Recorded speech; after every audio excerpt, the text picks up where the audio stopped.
Hey,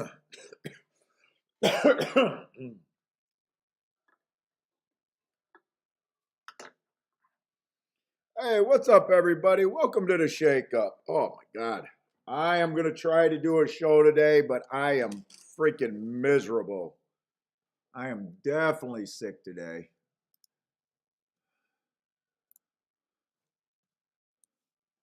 Boulder, what's up, Boulder? First one here today. Let's see. It's gonna be mostly be Gulfstream. I got a little bit of Tampa Bay done. I'm gonna try to look at both, but I am just not feeling that well.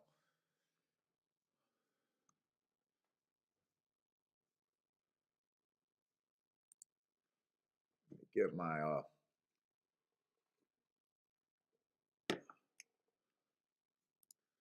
get set up here and we can go. Javin, what's up, man?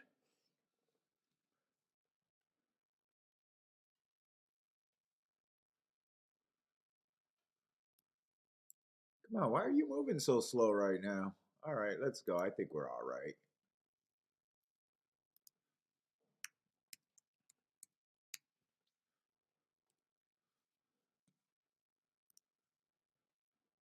Pete, how's it going, Pete?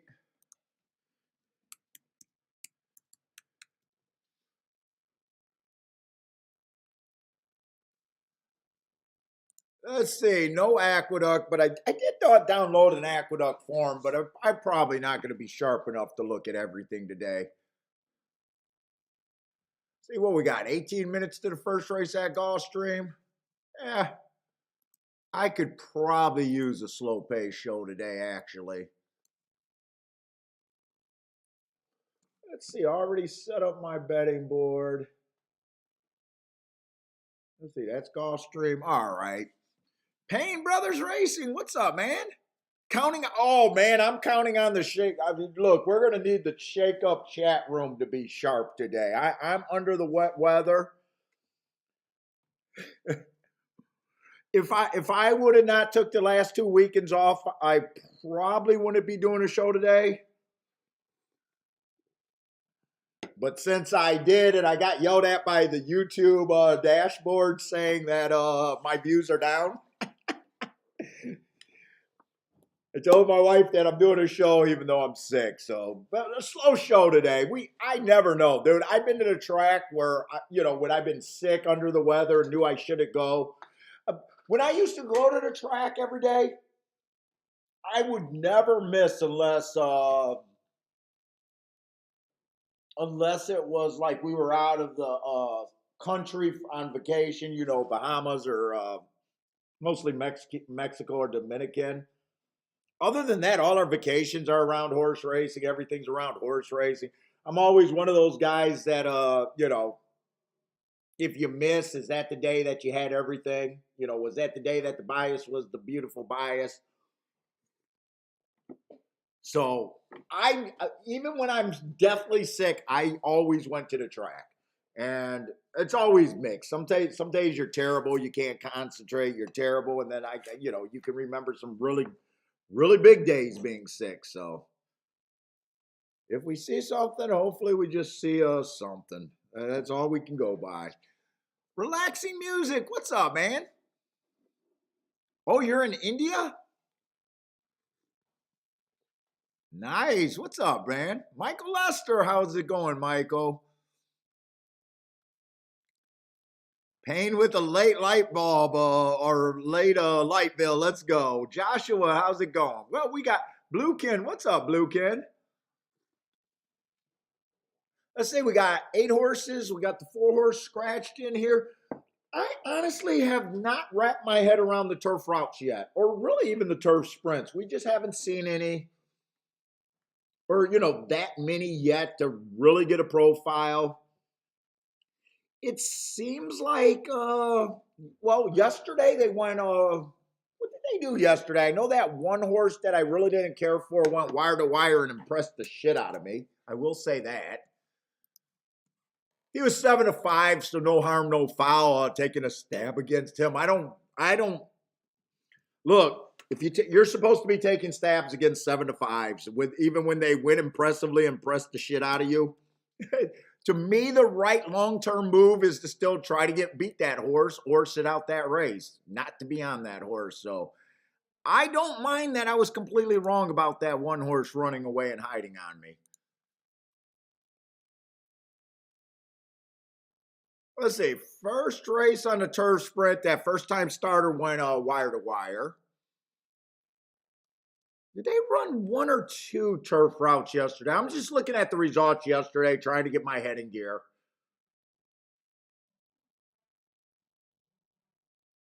I will say that one that went wire to wire did it in very impressive times. 22-3, 45-1. That's a very fast turn time. That was pretty impressive. That might be a sign that speed was at least, well, I mean, the horse went wire to wire fast. The inside and speed was definitely okay. Let's see. The last race was a turf route race. How did he win? Fast times again. Not as fast second quarter, but just as fast first quarter. Stalked. That was the last race of the day. I tried to get a live to a couple horses. I can't take that much out of that race. I'm remembering what that race was. That was a race where a whole lot of horses were stretching out or trying turf for the first time. Everyone was lightly raced, so there wasn't a lot of form. It was almost a race where if I didn't like the first leg in the double,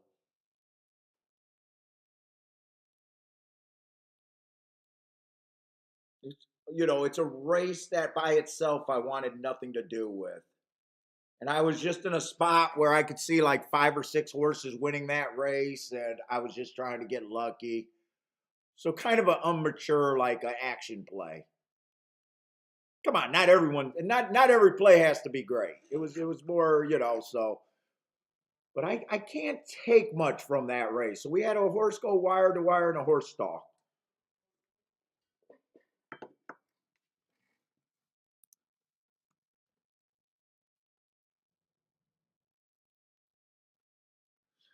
I did see some videos on India horse racing. I did not know before YouTube that they had racetracks over there in India. Us dumb Americans think that the world stops at our borders, which just isn't true. It's always interesting. Like everyone says, hey, fucking horse racing is dead. Why can't we get young people to the racetrack? Then Hong Kong, the entire fucking city is at the racetrack, and there's nothing but young people. It's not young people can't go to the racetrack. It's just young people in America don't go to the racetrack. We're so stupid in America. We think that the whole world ends and starts with us. How is horse racing over there in India? Is it pretty popular? I know I don't have a lot of followers, but I know there's a group of people from India, Pakistan, and all of that follows us.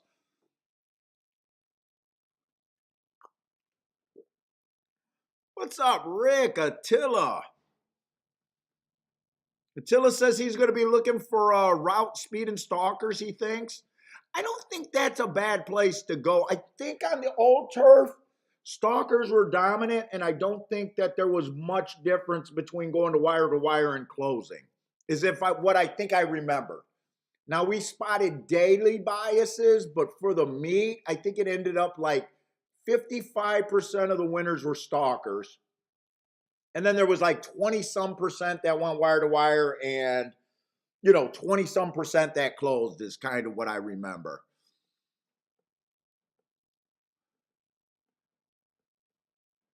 Gordon, what's up? Rent is due. Let's go. No boom is coming today.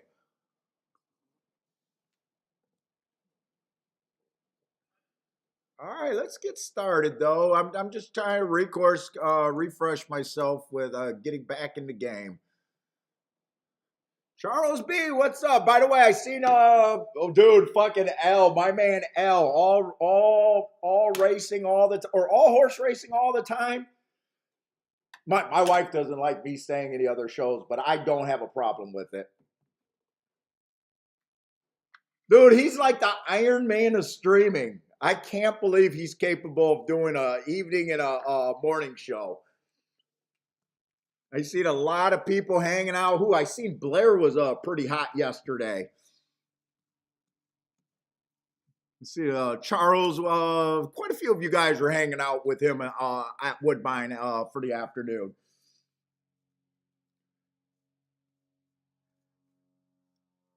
Rick, what's up, Rick? Okay, let's start handicapping. Yeah, Blair was on fire. What did he have? Like a 27? I came in just for a little bit right after he hit that. It sounded like a 27-1 and like a $200 exacta, something like that.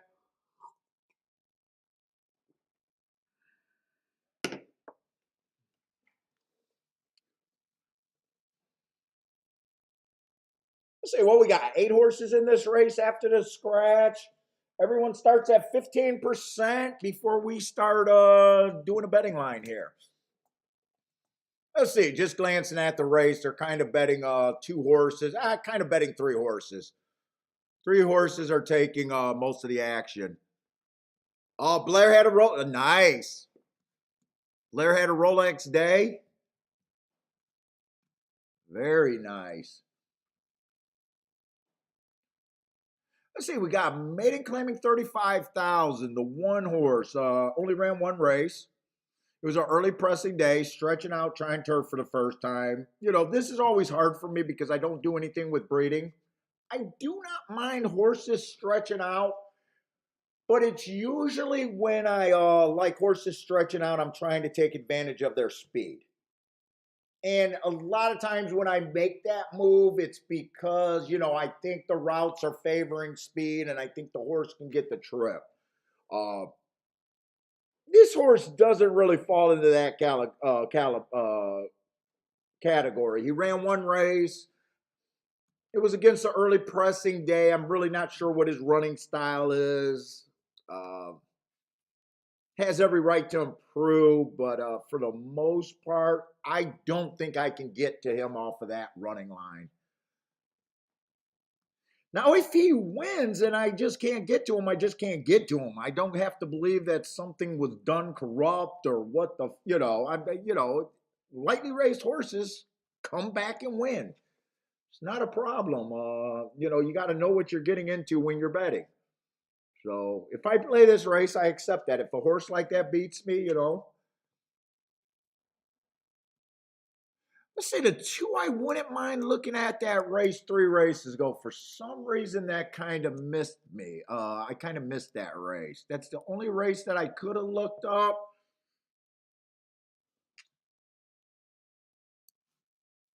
I think I got enough time to look that up quickly. We're gonna try to do Tampa, Charles, but I was sick yesterday. I tried. I had to lay down. I tried this morning. I'm just not feeling well, so I just know that I got a lot of blanks at Tampa. But I'm gonna look at it. I'll try.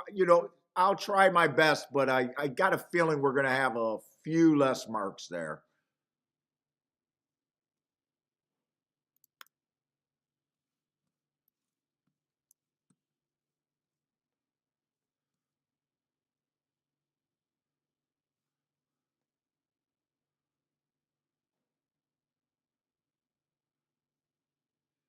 That race 3 races ago wasn't terrible. It was average, slow. Almost got in position at the top of the stretch, ran 3x2. I don't think that's a bad race in this group. Let's see. Dropping in class, dropping in class. Dropping in class. When everyone's dropping in class, that class drop means less, by the way.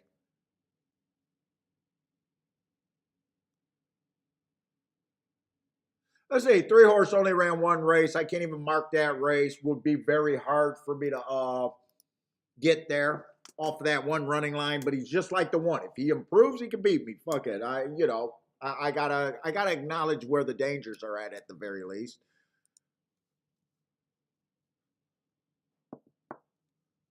Four is scratched.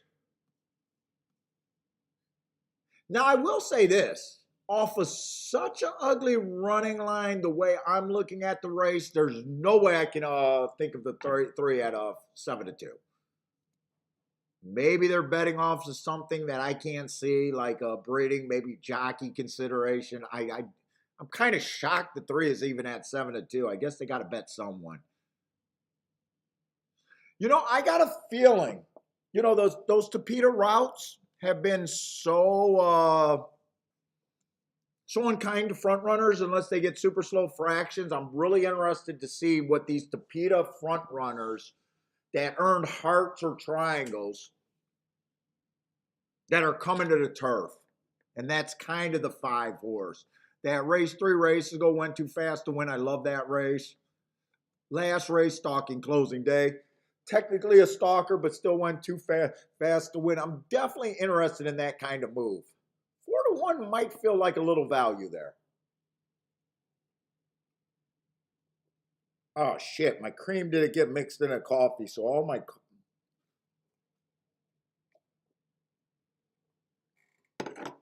Ugh. No wonder my coffee tasted like dog piss.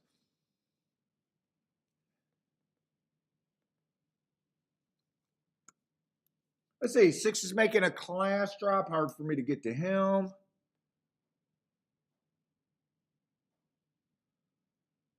Seven's a first-time starter. Hard for me to get to him.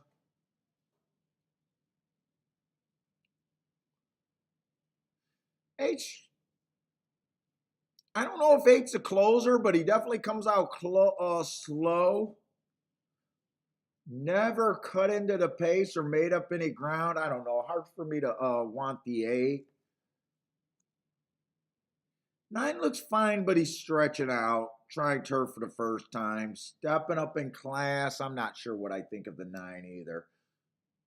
Let me see. I'll get to the horses that I can't play.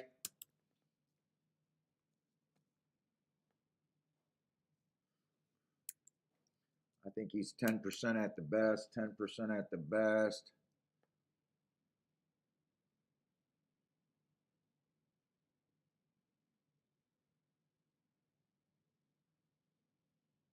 I probably think 5-2 deserves to be the favorite.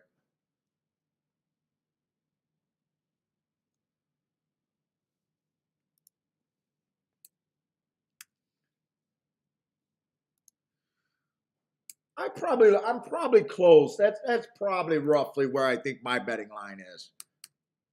I think 5-2 should have a pretty big edge here. 9, I was a little bit harder on him than the top 2 just because he's already been a lower level. But I like his running line. Everyone else is a grab bag behind that.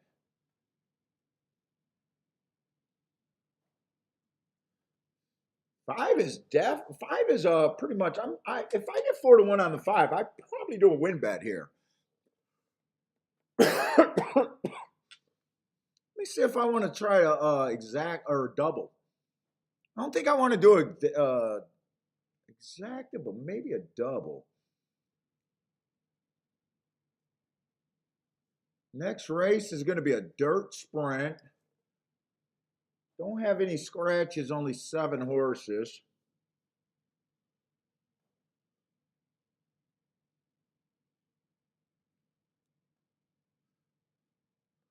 Holy shit, I want to play that race, but there's no speed towards the inside.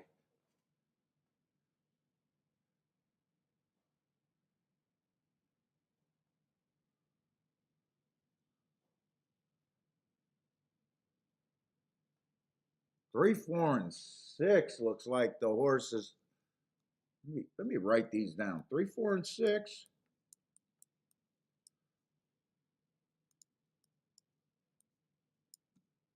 Five.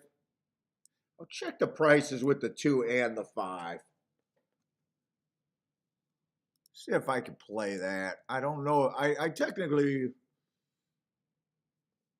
2 to the 3 is paying 16 to 1.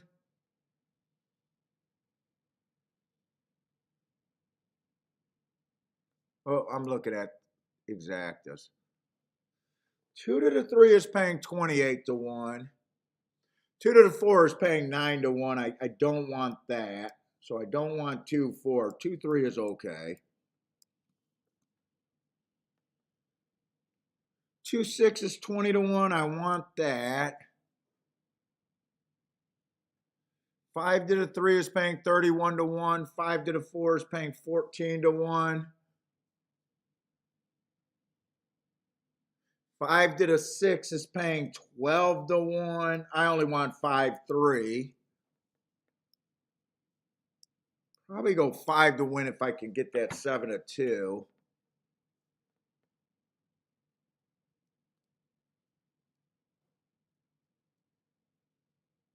How fast are they to the windows?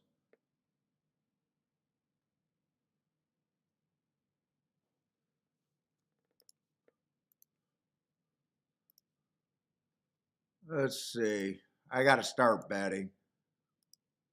5 to win. I'm going to take that.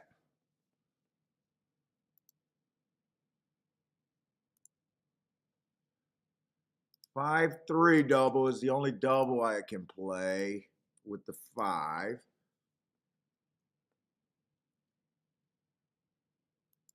Then 2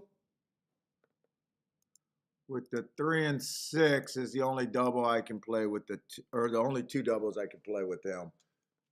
But just make sure, I don't think that exact is anything I want. No. 2 5s paying 11 to 1, 5 2s paying 13 to 1. I don't want them.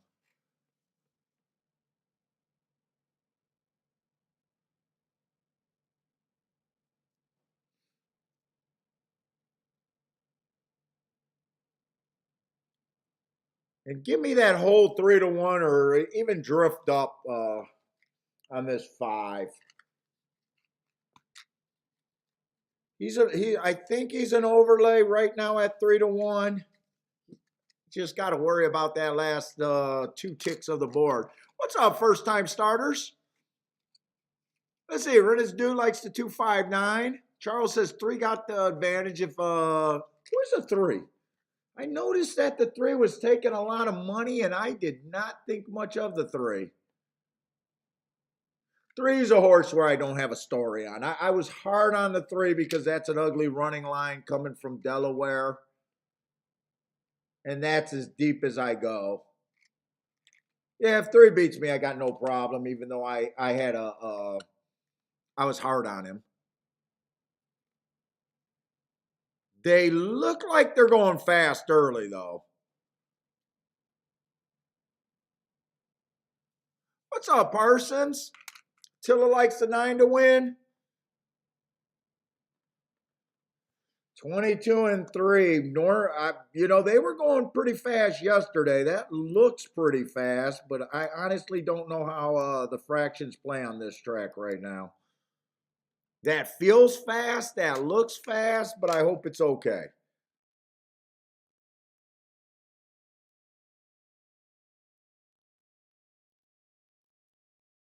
It looks fast. 47 and 2. That still sounds fast.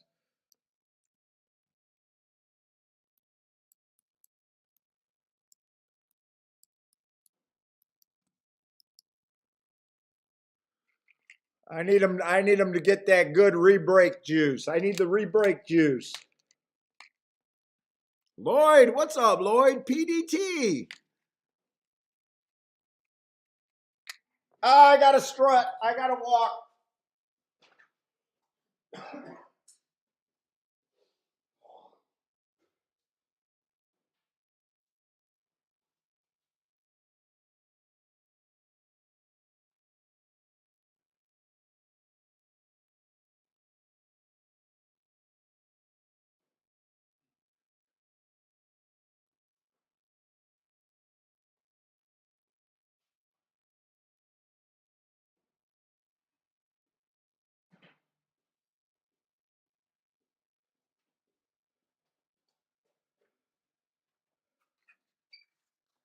5 won that race?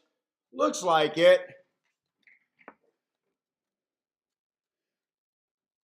5-9 that came in?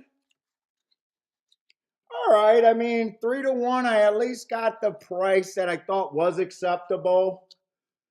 Obviously, I really like the betting line there.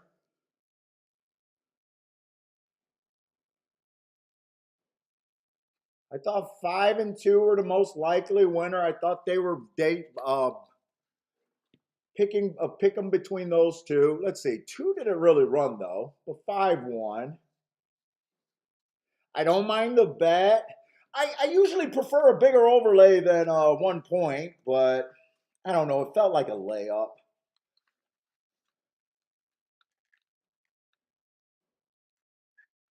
9 got second. That was the horse that I thought was my third choice.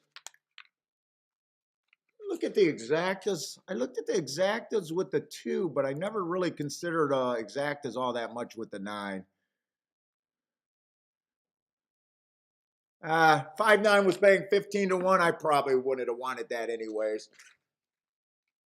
In my head, instead of taking 15-1 and having 2 things happen where a lot of horses can improve, I would have rather just bet more money on the 5 at 3-1. So I'm fairly happy with that bet. Not the biggest boom, but nice little Kickstarter right there. In is in the house. What's up, In? Let's say Michael Lester got the exacta. Michael Lester was pretty hot yesterday. So was Joshua. Snooker, what's up, man?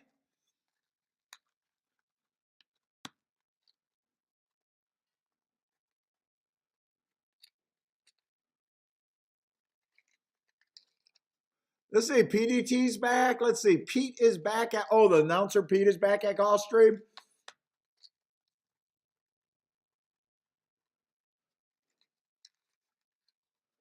Six got third there. Who was the 6? I had the 6. Well, I had a bunch of horses at 10%. A try probably could have been hit if I knew how to build a try ticket every now and then. Rick with $100 straight exacta. Well, there's a sweet $1,500 right there, Rick. Nice hit.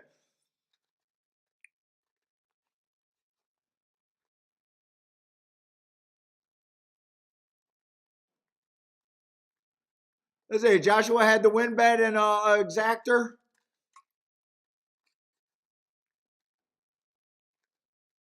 All right, I like the betting line there. Let's get over. Am I missing? Why don't I see Tampa Bay here?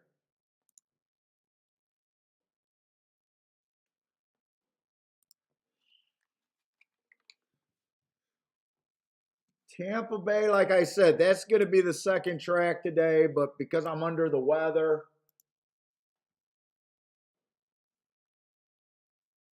I think I'm going to have a lot of blanks and stuff, so.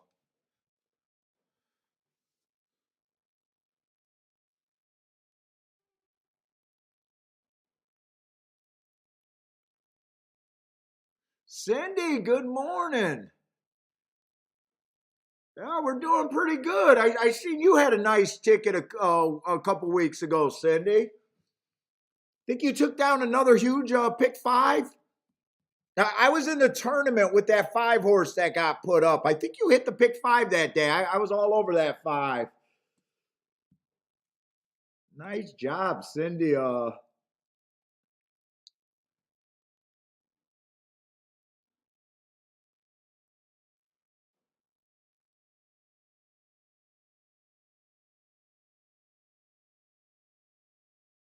Let's see. One horse is taking a bit of a class drop here. His form looks pretty bad. Let's see. I got a few excuses. Let's see. 4 races ago, it was early pressing day. Slow average, average. Let's see. 3 races ago, speed favoring day. Gave him an asterisk for that.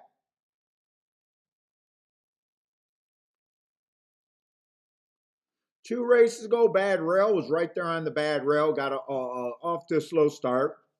Gave him an asterisk for that race. Oh, you're going away this weekend. Nice.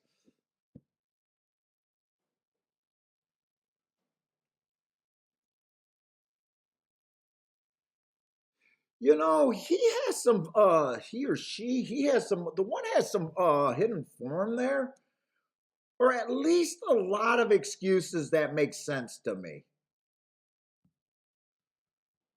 There might be a little value. I don't know how excited I'm going to be about this race, but a lot of times when a horse got 3 or 4 excuses that you kind of believe in,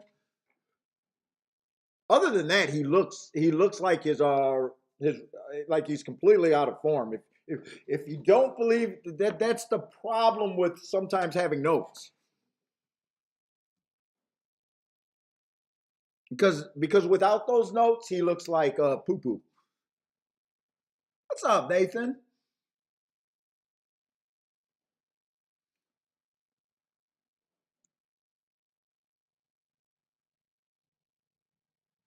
Let's see. One race sample on this horse. The one's also dropping in. Whoop, I got to get my pin set up. He's also dropping in help that might class that might help a little bit too. The one where the two's been stuck at this level for a long time.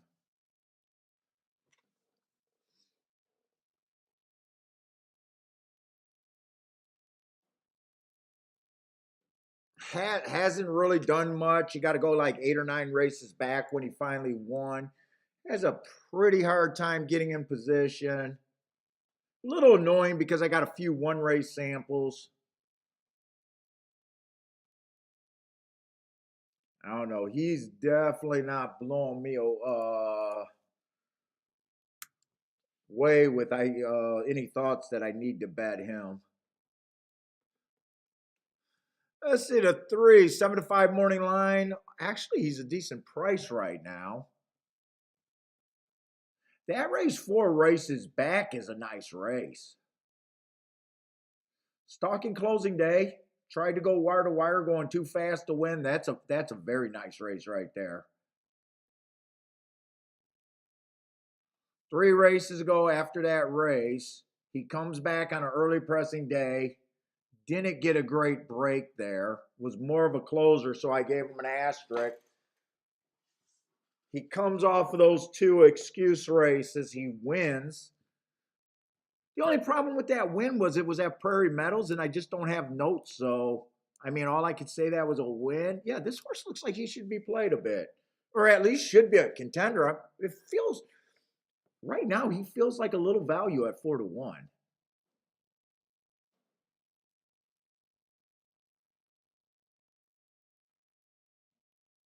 4 has absolutely zero speed.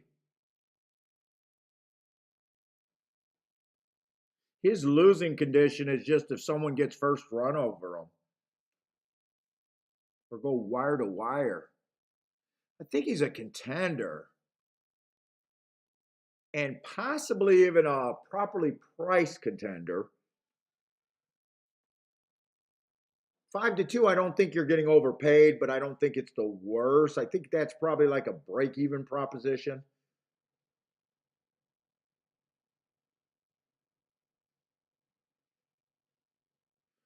5, maybe one of the horses going to lead here.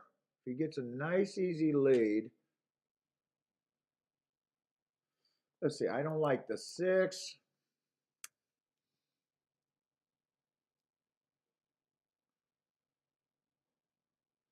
I think this race is just between the 3 horses that they're really betting.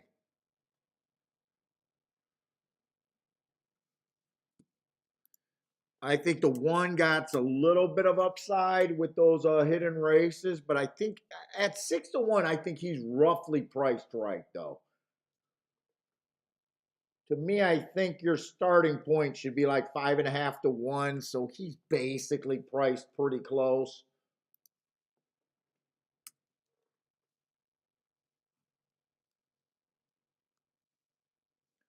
I probably see this race like this. Whoop.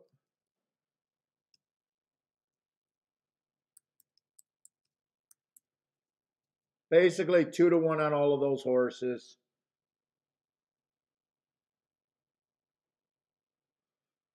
So just looking at my betting board, I'm basically lockstep with the prices being offered here. I got the 3 as a 32% chance to win. 2-1 is fair value. I'm only getting a half price, and with it being, we got to worry about that last tick. He might even be overbet at the end once the race starts. I'm just too close to feel like I got any edge there. The 4 horse, same thing. 32%. He's 1 point over his price. Not like really tempting me. If 5, I would say, is a little overbet. I think all 3 of those horses got their conditions to win this race, and it's just they're forcing you to be right and to get narrow here, unless you're a bad bettor and want to use them all. And then I think the 1 is the best horse that I think I could get to at a price. But I think his fair value is about 5.5 to 1. So a question I get a lot is, when should you be in a race? Like, how do you decide when to bet a race or not? And my answer is always the same. If there's nothing there, if you look at how you are and you're agreeing with the betting board way too much, this is probably a race where you could just root for something and be right, but you don't have to risk anything. To me, I want to bet when I'm getting value or so far outside of the box, I know everything's good. So this is just a pure sit out race for me.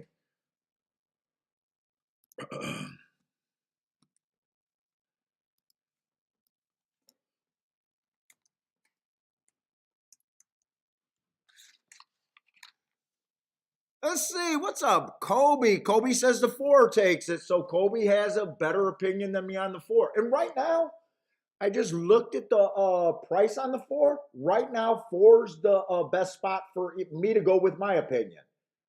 I say fair value is 2 to 1. If you get 4 to 1 on him, I could right now bet the 4 if I wanted to.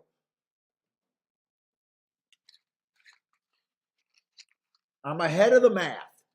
I think that I'd only have a 32% chance to win, but if I get 4 to 1, to me, that's a good bet. Good luck on that 4. Right now, I think that's the best place if I'm looking at the race with my opinion.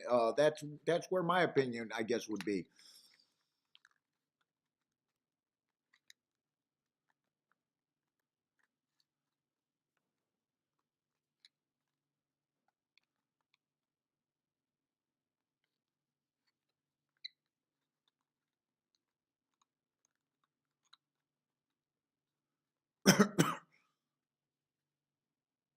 Oh, Cindy's in Fargo for the football game? Stanford game? Oh, tailgating.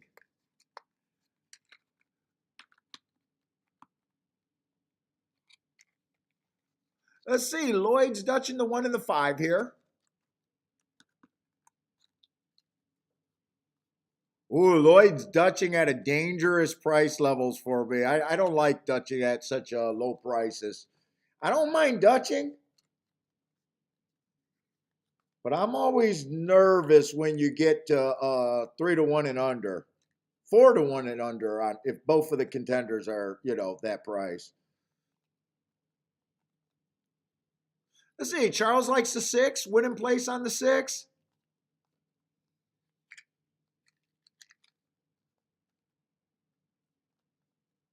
So Charles got a better opinion on the 6 than I do.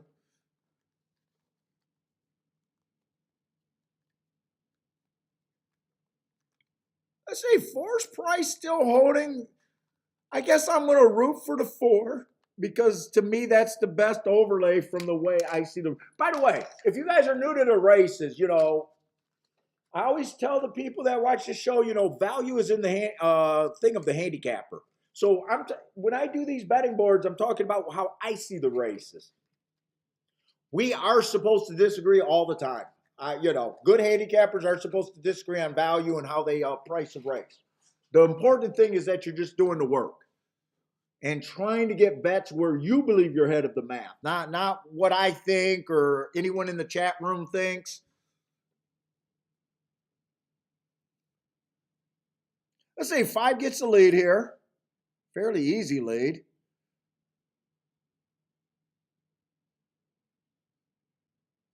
Three's chasing. 6 isn't pretty. Oh, 6 is going to be an easy horse to spot the gray or white horse. That might even be a white horse right there. Well, 5 got a pretty easy lead with a pace that at the very least doesn't sound fast.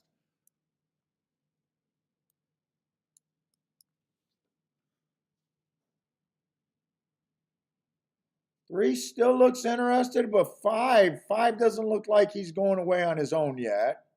6 is still interested.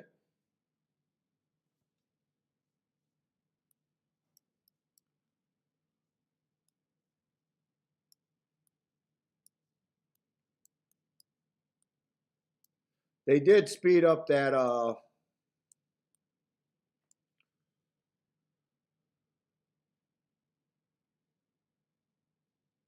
5 looks like 3 made a move, but it looks like 5's going to re-break and hold him off.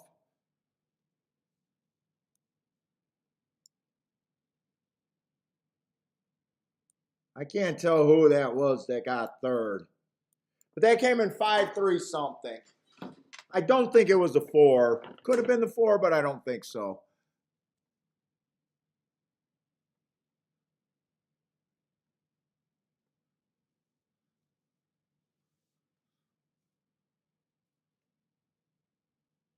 Let's see. So 5 did win that race. Probably not anything there with the exacta or anything. I would think it'd be hard to do anything with that exacta. Let's see. Yeah, 5-3 is paying 5-1. Let's see. Cindy got started with a pick 5. Good luck, Cindy.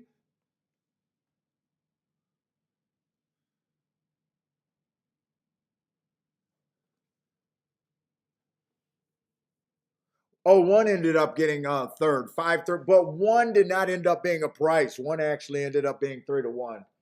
So I'm obviously fine with my betting board right there. I'm absolutely fine with that betting board.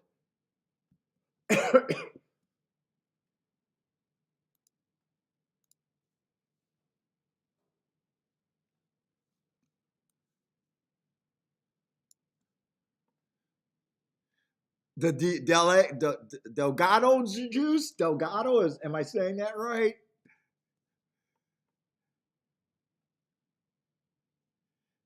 Let's see, what does, Lloyd, what do you mean by it's a claiming race? Let's see.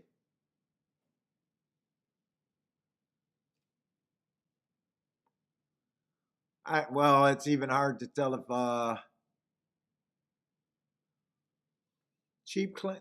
one knows this is a cheap claiming race. Dutching the 1 and the. Oh, I read your bet wrong. I thought you were Dutching. Okay, I'm sorry, Lloyd. I thought you were Dutching the 1 and the 5. You were Dutching the 1 and the. Okay, that made more sense than what I thought I first saw. And I was just saying that I didn't like that Dutch on the 1 and the 5. Okay, I think I just read your bet wrong.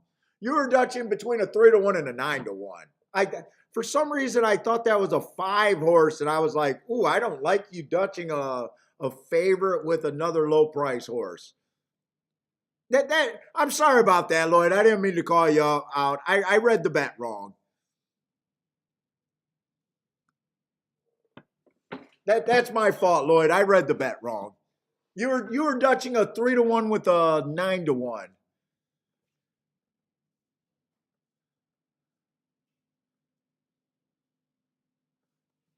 Yeah, that's a big difference right there.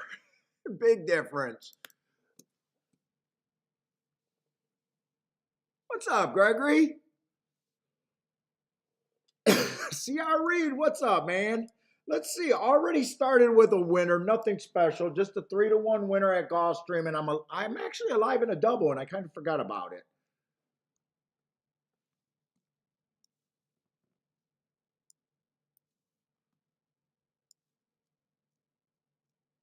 Let's see. I wanted to play 5 to the 3, 4, 6, but the 4 and the 6 were paying too low. So I just got a 5-3 double. And this is just bonus because most of my bet was the win bet last race. So if I hit the double, this just ends up being a bonus. Let's see, 5-6 was paying 13-1. That was one that I had to throw off. 5-4 was paying 10-1. I had to throw that one off. 5-3 is paying 33-1. That would actually be a pretty nice bonus if I get this 3 home. But I did. Those were the 3 horses that caught my eye, and it was just a betting decision that I couldn't play all those combinations for those shitty payouts. So, Gregory, I'm just under the weather. I'm weak, achy, cold or flu, whatever it is. Tired. Throat hurts.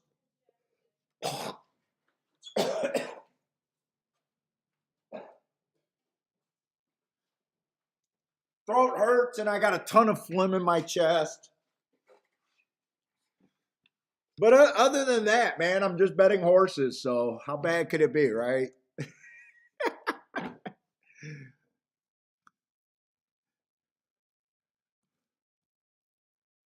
Let's see. This was just a $6,000 claiming. Non-winners are 2 lifetime. Mainly, you want to be speed and stalkers. Towards the inside is always helpful. Once you get to the 7 post and harder, it gets harder to win. We didn't go over this race. I just glanced ahead to play the doubles. Let's see. My first thought, I just didn't care for the 1 horse all that much. He looks like he's going to be too far back. Was my initial thought. If the rail's good, which it often is, that would help his cause, but he's still coming from behind. 2's kind of the exact same thing. I think he's coming from too far back.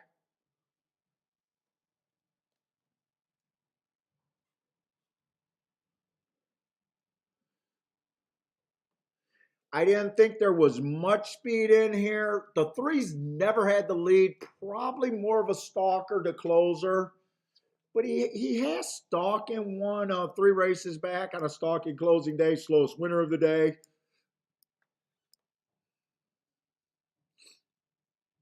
Had the lead or ran on a bad rail last race on the Tapeta. Matt Strides with the fastest winner. I don't like route to sprint, but mostly he's a sprinter. So 3's who I'm alive to. 4 has speed routing. Nice marks. I hate route to sprint, but I didn't really see anything in this race. That race 3 back was nice. Stalking day went too fast to win. But I still think he's a player unless the 1 or the 2 can really get a benefit of the inside.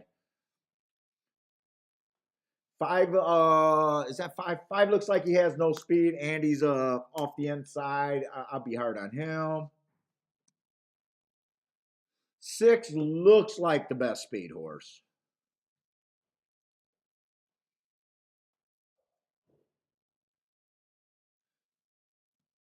7, I didn't care about him, so I'm probably seeing this race somewhere like this.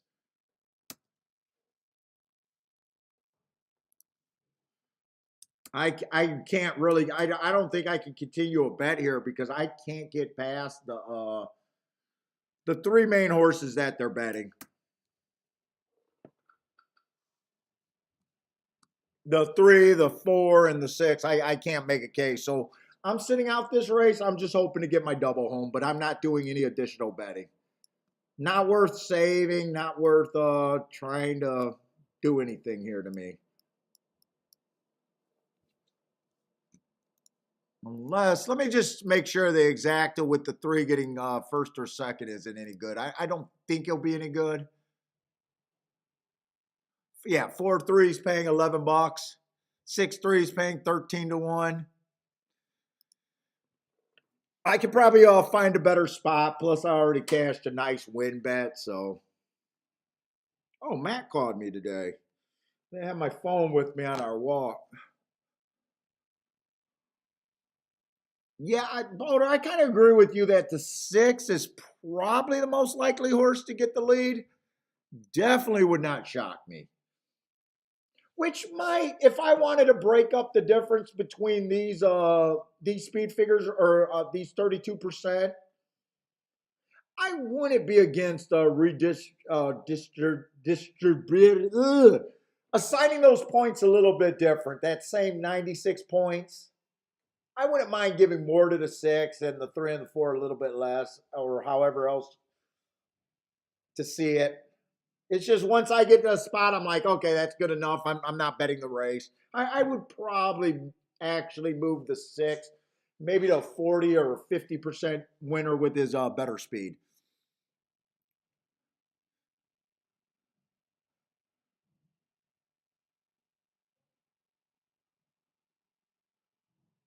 Let's see. Cindy says the 7 is the horse she landed on.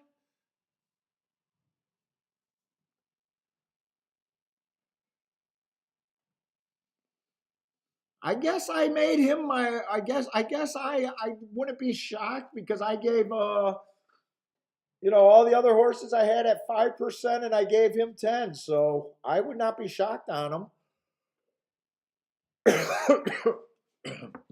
That's why I like doing the betting board because you can really see so many people when they pick their horses, they don't acknowledge that the other horses can win. When you do a betting board and keep to some rules, you see all the horses that can win. Oh, your post was on the 7 last race.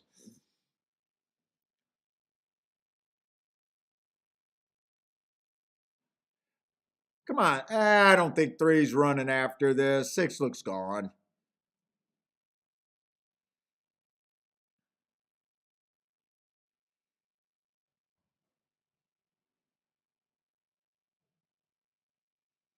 Three went up to 7 to 1, but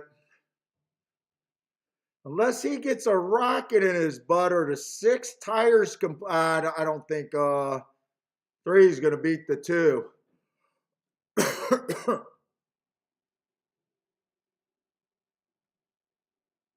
6 feels like he's trying to get tired. Let's see if this 2 can catch him. I don't think he can. 6-2-3 maybe? 6-2-4? Yeah, did my job, stayed out there at race, wanted to get alive to that double, realized I couldn't. Didn't feel like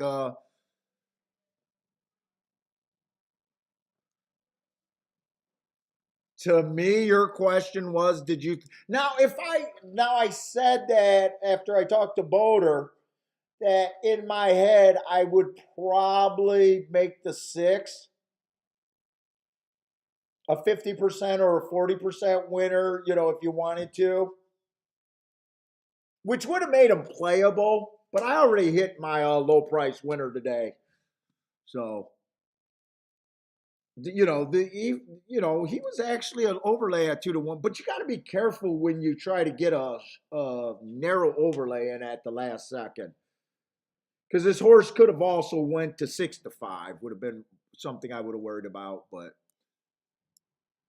honestly, got no problem with him winning. Let's see. Joshua hit the exacta. That exacta should have a little bit of upside, right? The 2 was like 14 to 1. 37 to 1 on that exacta from what I see. Nice hit, Joshua. Your messages aren't being blocked. I got your message.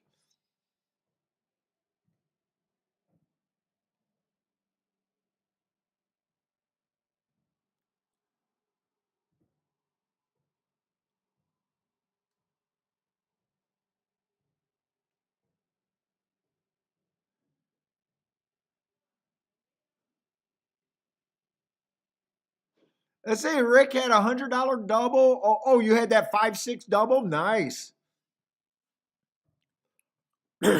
You hammered though. Yeah, if you hammered, I don't think that's bad. It was too low for me the way I play.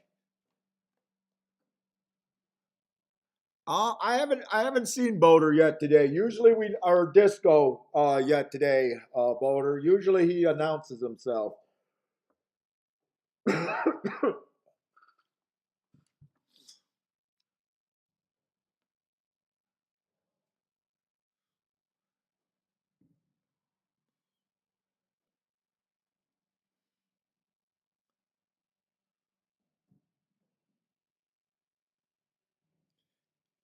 Nathan, if you're asking for the try for the result, 624, is that what you're asking? Let's say Parsons not a boom, but it works as a saver. He had the 5-6 double. Lloyd says Disco blocked him. So he's a blocker hater.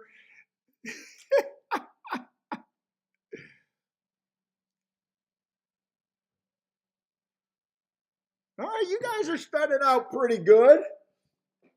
Pretty good. I mean, off of chalky results, but they were pretty much I can see people thinking those were some give me so far today. I kind of thought the 5 in the first race was an easy give me. Could have made an argument that the 6 was an easy give me, but I was not interested in taking 2 of those horses in a row.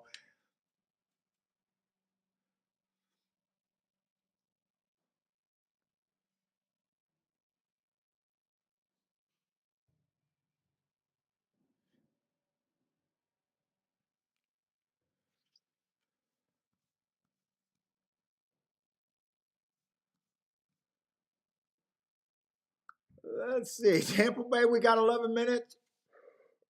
I'll be back. I got to get something to drink. My voice is so scratchy.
I'm not sharing chips.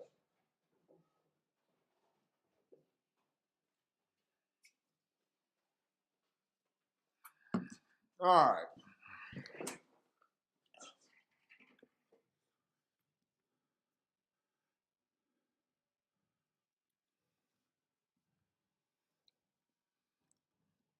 Let's see where we're at.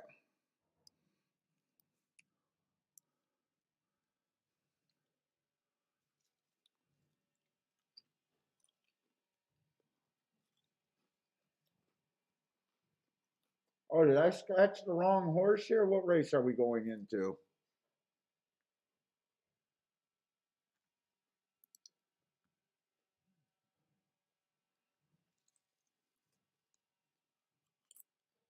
Six-horse race?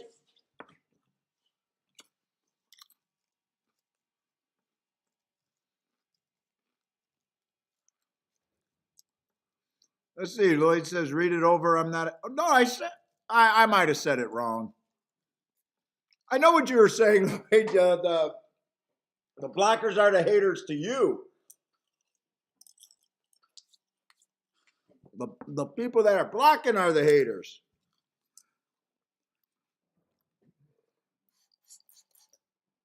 Oh my God, my voice.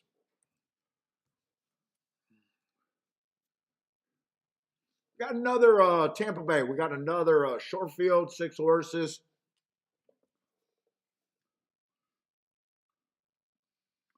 Let's see. One's the favorite. Let's see. $8,000 claimers.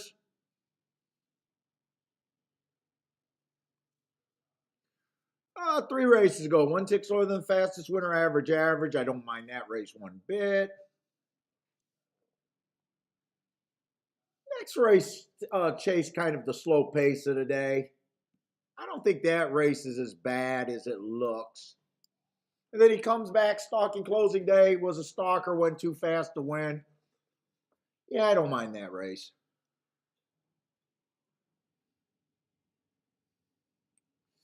Feels like if the 2 challenge, he's going to have to really improve.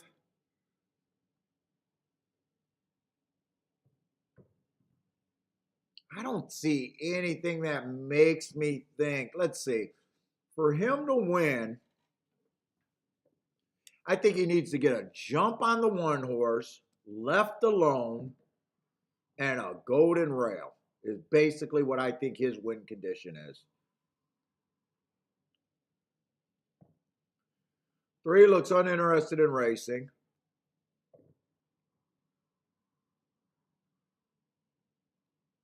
If the pace falls completely apart and no one else comes, maybe, but I think that's a stretch. In fact, they all start at 20%. I'm just going to take 15 points away from them.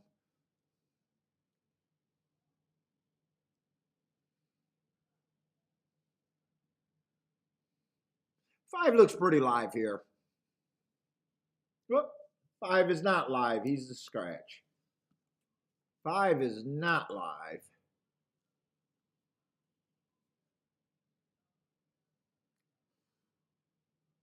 Let's see. 7 ran on an inside speed favoring day last time, was a stalker.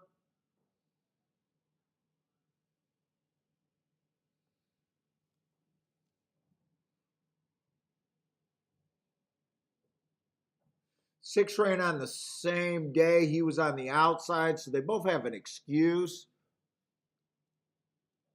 Oh, wow, that's all that's in this race. Holy cow. I don't think this race has very much upside whatsoever.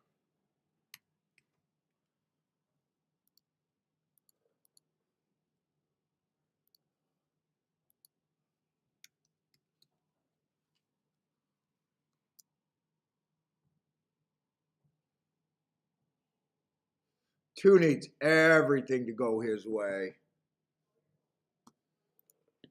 Probably the highest price horse I could get to is the 2. I don't think I'm interested in this race, though.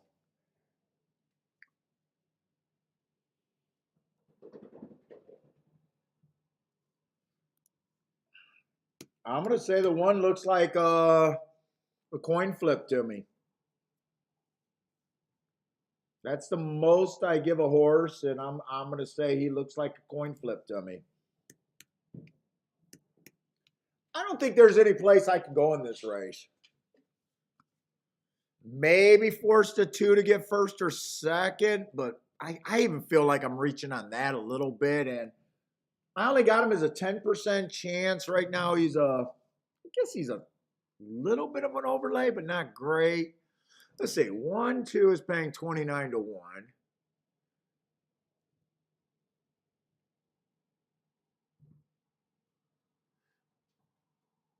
The only exactas I would want with the 1 would be 1, 2, or 1 with the 2, 3, 4. That's it.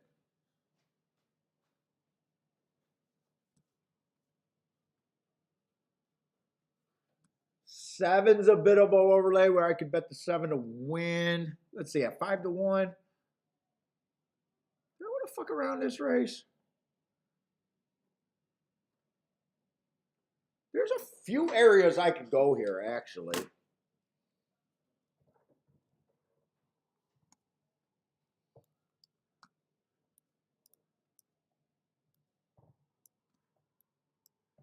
I could play the 1 with the 2, 3, 4. I could play the 1, 2. I could play the 2 to win. And I could play the 7 to win at those prices.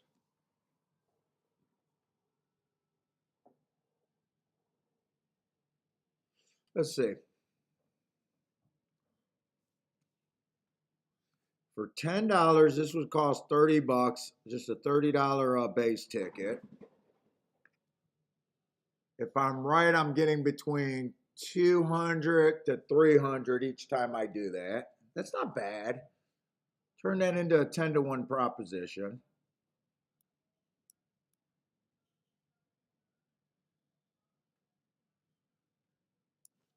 That's not 3 to win, that's 2 to win. 2 is an overlay. I could bet both of those horses to win. I think I could be profitable doing all of that and just maybe leaving this exact out. 2 to win, 7 to win. And that exacta. Let's see, base bet 30, 40, 50, 60, 70 for every 70 I put in. And if the 7 wins, I get 120 back. That's not great for every 70.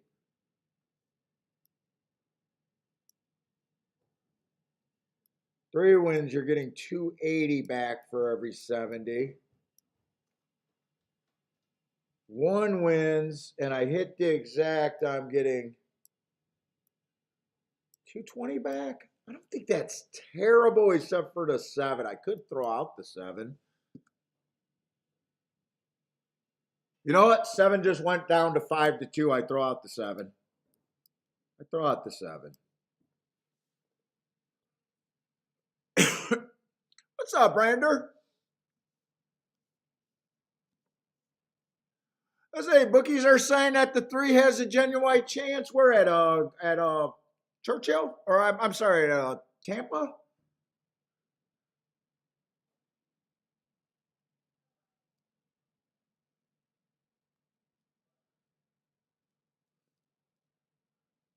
I'm gonna play a little bit. This is a fuck around and find out bet for me. Fuck around and find out. I don't think it's. Let me just make sure those exactas they didn't bet the ass out of it. No, the exactas are still acceptable that I want to play.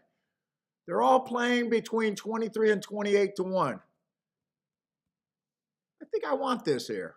Just a little bit. I'm not going crazy.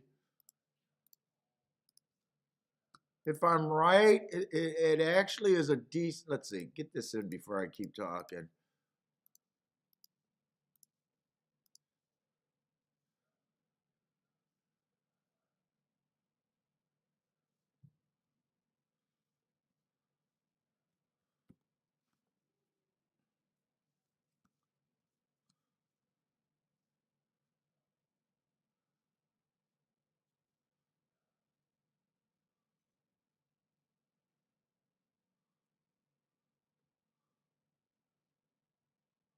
Kobe, I take it that you're probably over there in Europe or somewhere playing against the bookies, huh?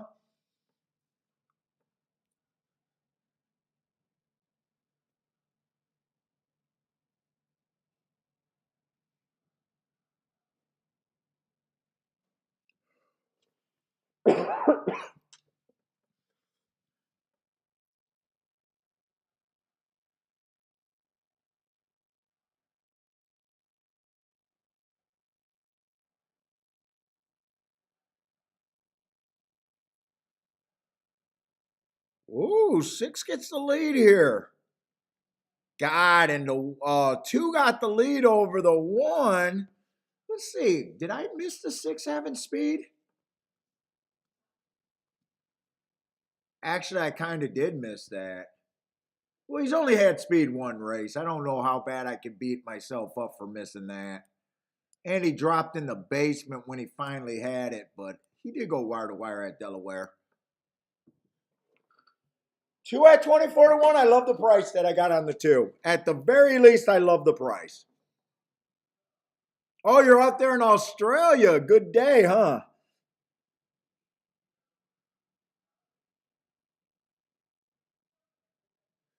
Come on, 23 and 4. That might be a little hot for this 2. Can we re-break and keep going with this 2? He's trying to re-break. Let's go.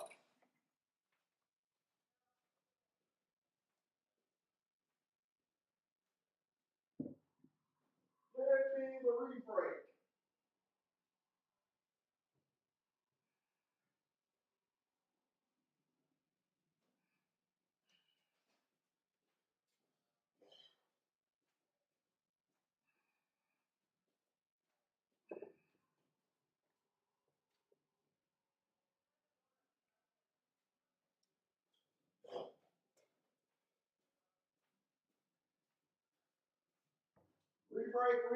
Re-break.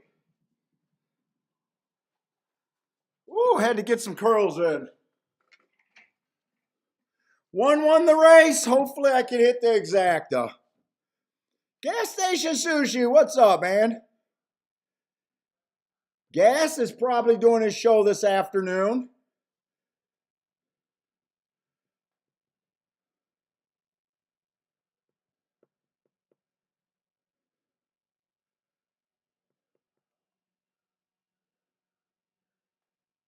One.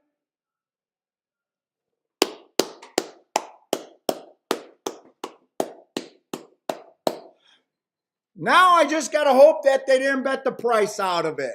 As long as I'm getting 20-1 on that exacta, I'm happy as a pig in shit.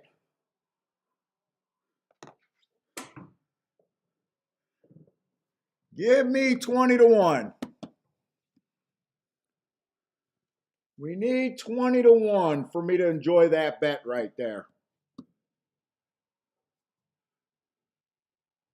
16-1? You know what? 16-1's not the worst. I would have loved to get the 20-1. Believe it or not, long term, those little differences make a difference. We want to get as much as we can. So we lost, I think I said, when they were loading in the gate.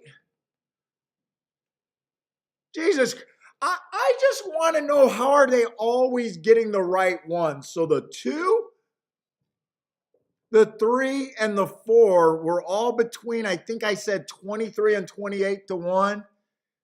It's amazing that the only one that got bet down was the winning one, but I'm not going to complain. It didn't end up being that great of a bet. But for every 50 I bet in the race, you know, I base the bet for every time I do a $20 win bet, I want these for $10. So let's just say I did that for $50. If the 2 would have won, I would have got $480 back. That would have been a decent hit cheap. And I got the worst one of these exactas home, had quite a bit coverage on a horse that I thought had 50% chance to win the race. So what? I'm going to pick up $100 for every $100 profit for every 50 that I did it for. Not a big boom, but definitely not. I mean, not terrible. It's not the okay. I've been watching some host consistently cash tickets where he still keeps losing at the end of the ticket. You never want to be in that spot, especially multiple times.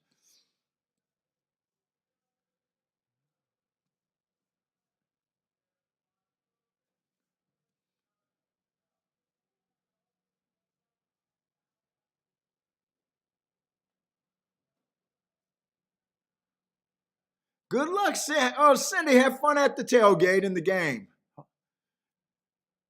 Don't go too wild where you need to get more physical therapy, Cindy.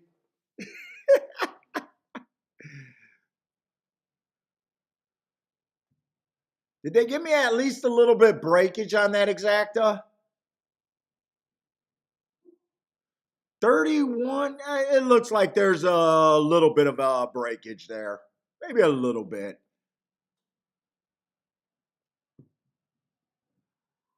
JM, what's up? JM, I was pretty happy with the tournament. I talked about it a lot on yesterday's show, right? Yesterday's show, I think, was the first day back.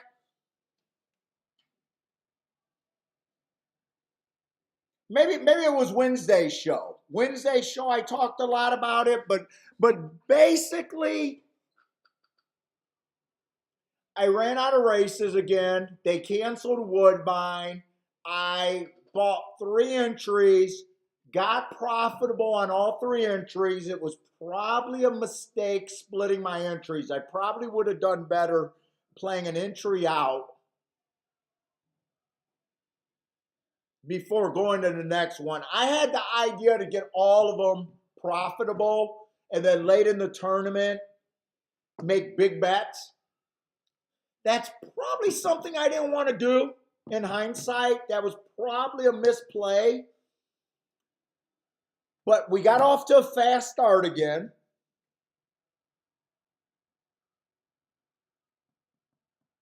Got all 3 entries profitable. Then I got to a point where I ran out of races.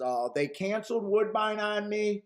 The day of the tournament, that was the first day that they ran the turf races at Gulfstream. I started to panic because all the races were, late races were won at Gulfstream.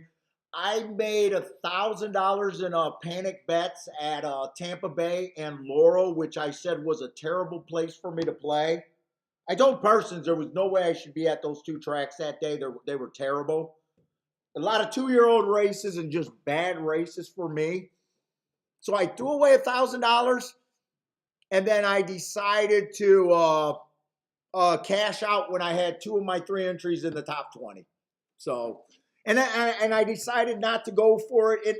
And then I had a big win bet for me, which was $400. I was between 2 horses in the second to last race at Gulfstream. One of them was 9-1. The other one of them was 6-1.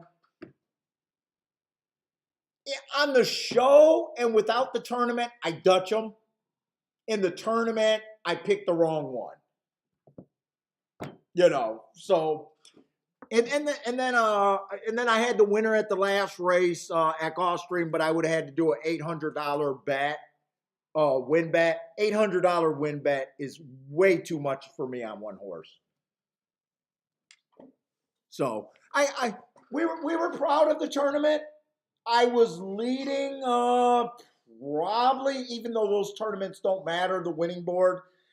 Those live money tournaments, dude, you can be on the first place only up a couple dollars. You can be first place up $200, if no one's doing good. So the leaderboard doesn't mean the same in that tournament as a live money tournament as it does, say a win place tournament, for instance.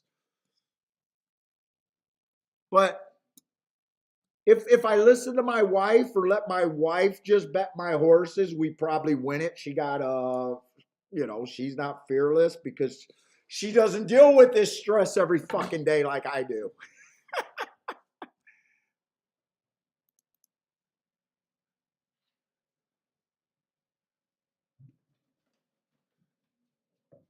But definitely, we were talking about chasing the tournaments. We were talking to Disco, like how many times does he allow himself?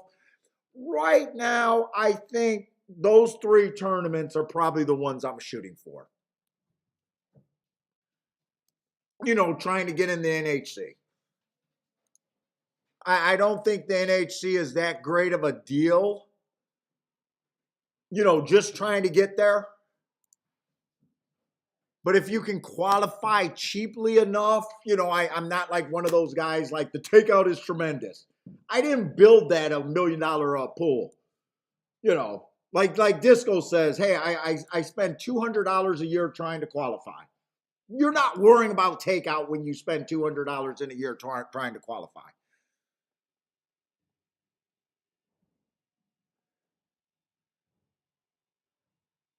Let's see. I'm sorry. I didn't realize that Gulfstream was so close to running. I don't think it's gonna matter because it looks like a 1-2. So I'm gonna cheer for.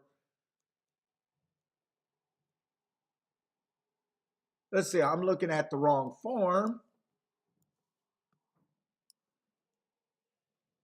But with a 1-2 winning, I'm gonna say this. I doubt it if I would have talked anyone on the 8.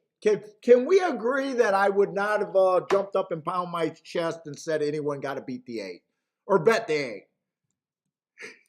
8? In fact, if I looked at that race, I would have probably said, I don't care if he wins by 30 lengths. You either sit out this race or you try to fucking beat him. So we didn't miss anything there.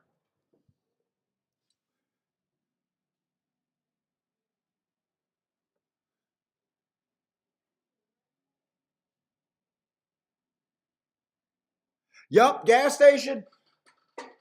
Now gas. I see. The other thing I noticed on the live tournaments, so it's really different. And I know you've been watching a lot of shows lately, so you probably heard me say this same thing. So on those live single day tournaments, there is an optimal strategy of how to play, right? For a tournament opposed to long term, right? Long term, you want to bet as much as you can without going broke on bets that matter where you have an edge. That's the optimal theory long term. I want to have enough plays where I don't go broke, where I cycle into winners. And the winners, because I play decent tickets, the winners that I play are going to outpace the losers that I lose on, right? That's the optimal strategy for long-term betting. And I know it's the right move to do. But for these single-day tournaments, where you're just trying to leverage to a score, those two theories fucking clash. You know, you can make giant bets on short price horses and get there that I would normally never play. In a way, being a player like me, where I'm always looking for, 15 to 1 and higher, it gets harder to put the $800 win bets on. Because when you're playing long term optimal and you're playing in a bet range where you're comfortable, it's like, I know it's going to work out. I know I'm going to hit something big before I go broke. But it's so different for a short-term day, and that's what I'm having the most problem with.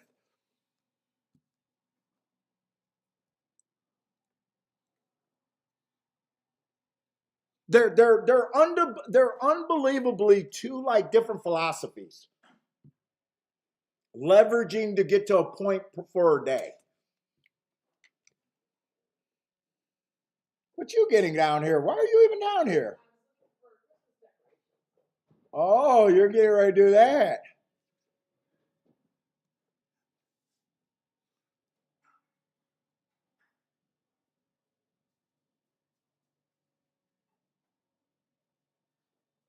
What's up, Rex?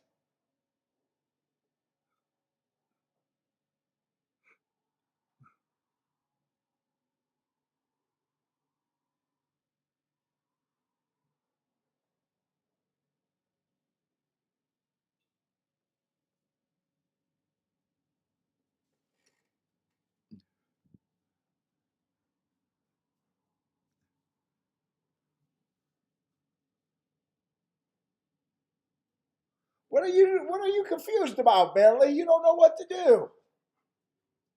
You're shocked Mama came down in the basement? Yeah, I know. That's shocking. I got to ask her what the hell she's doing in the basement, right?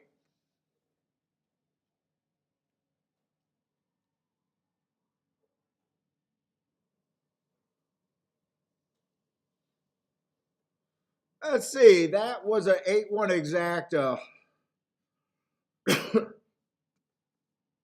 Well, I just want to look at this race. What was it? It was on the dirt.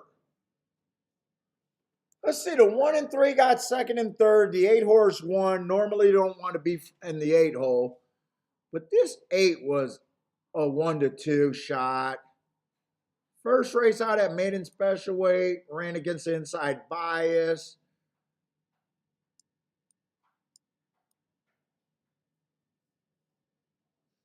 Ran against the inside bias. Was still slow that day. But that was at maiden.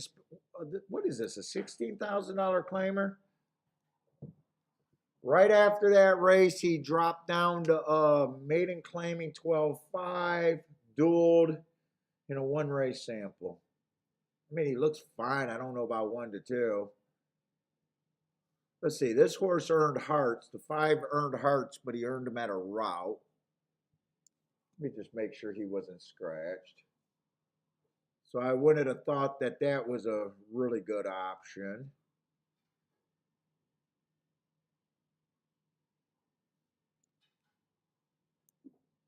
Three's best races came on a route, especially that 1 tick slower than the fastest winner. Yeah. Okay. And then 1 was just the first time starter that got second. Looks like from what I've seen, 8 might have went wire to wire. Maybe he's stalked. I'm not sure about that.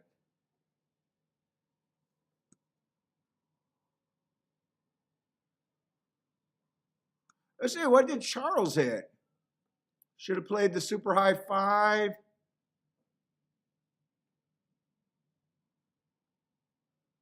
Rex, what's up, Rex? What's all going on here?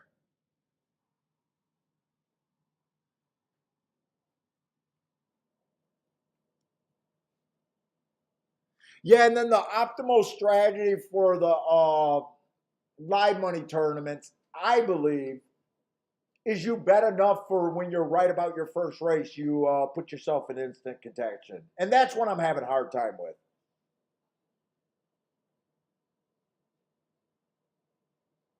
I'm able to put it all in late if I want to, but the putting it all in early is the problem. What's up, Kathy?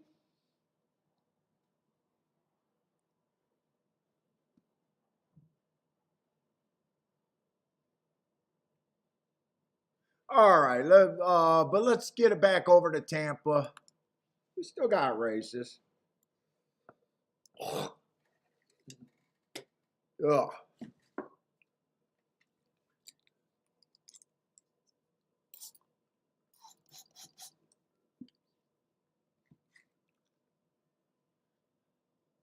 Yeah, yeah. You know, but I'll tell you one thing. I do believe you got more control in the live money tournaments. Like your fate is more your fate.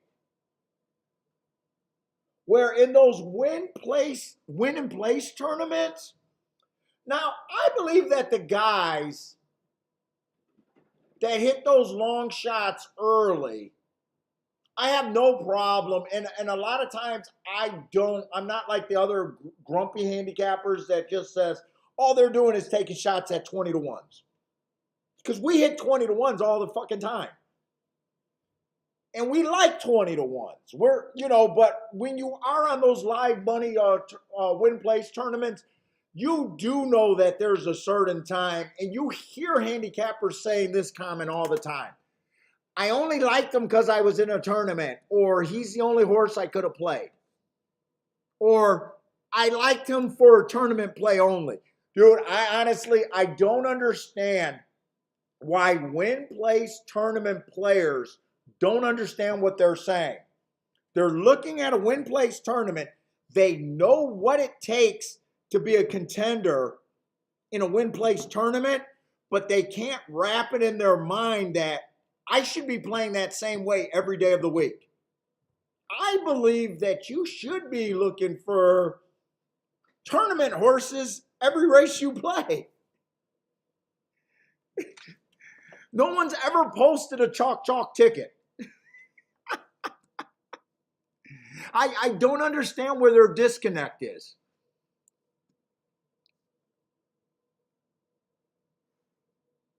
You know, you'll have guys that never played 20 to 1s their whole fucking career, and then they go to a tournament and it's nothing but 20 to 1s because they know that's what you should be doing. And they never make that leap like, wait a minute.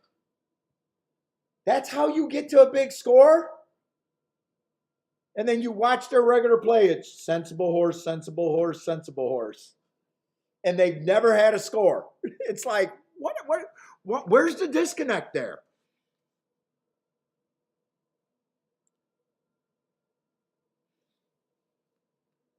It's the funniest thing when you really think about it.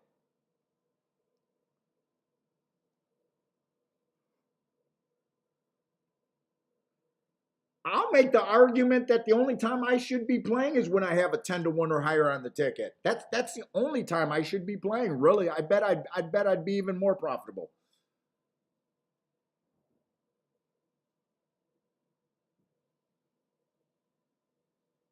Let's say Tampa Bay. I got a lot of blanks here.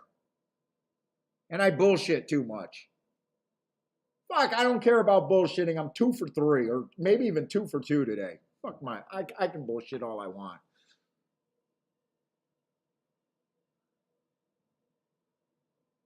I mean, the horses that I got marked, I mean, they look okay.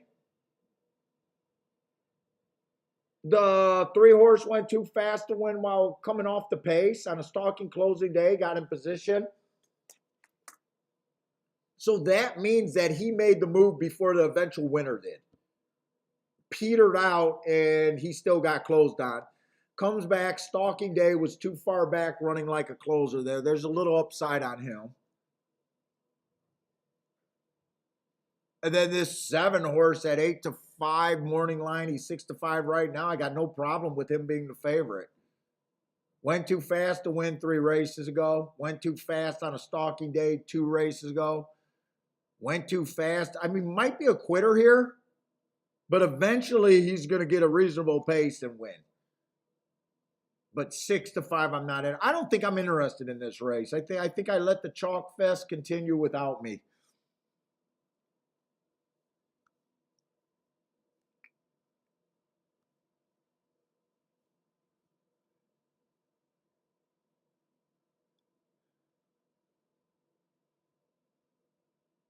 Yeah, Snooker, you're absolutely right. But I don't really understand where's the disconnect though. Like if it's the optimal way to play in the tournament, why is it? I mean, we see 20 to 1s, 10 to 1s every day. Dude, I'm still shocked when you see certain guys go unbelievable, unbelievable every time a long shot wins. But then when the funniest thing about handicappers is, and you know these guys, you guys are going to recognize the guy that I'm talking to because it's either you or your buddy. Every time a horse over 20 to 1 wins and they have it, they did a brilliant job. Every fucking time. I did a brilliant job every time. Every time a 20 to 1 wins and they don't have it, it's collusion or they cheated or they're steroids.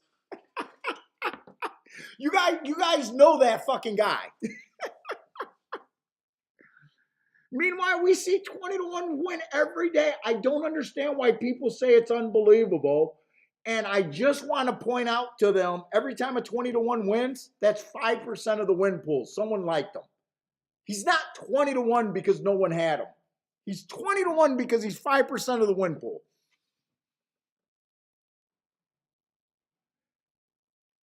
No, I'm not playing Woodbine today. I can only do 2 tracks at the same time.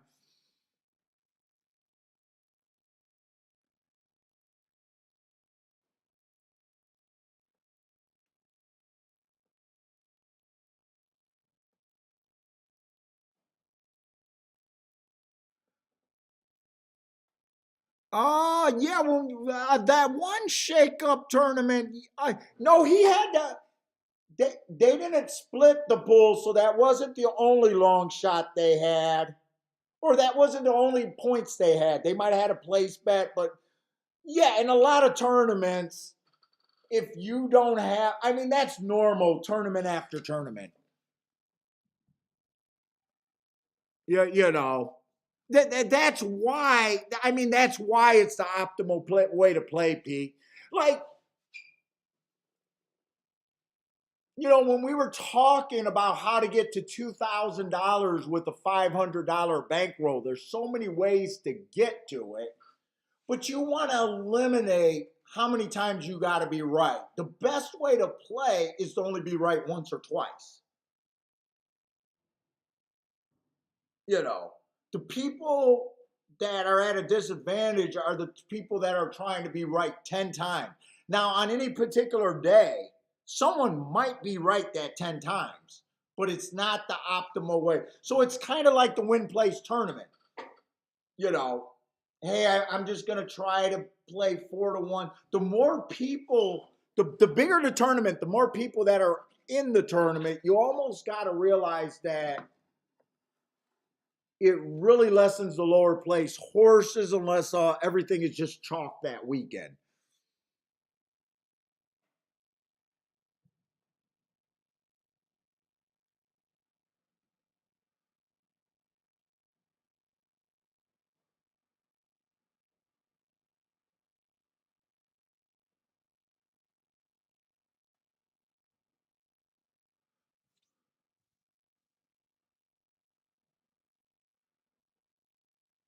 Let's see. I don't want to get shut out at Gulfstream.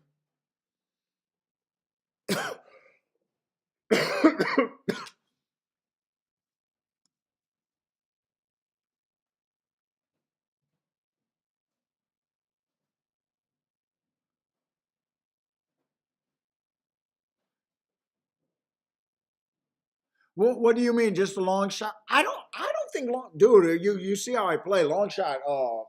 Pricing I believe is right, but eh, dude, I had one year where I got ran over by a long shot 6 times in a tournament when I've been in the top 10 in a single year.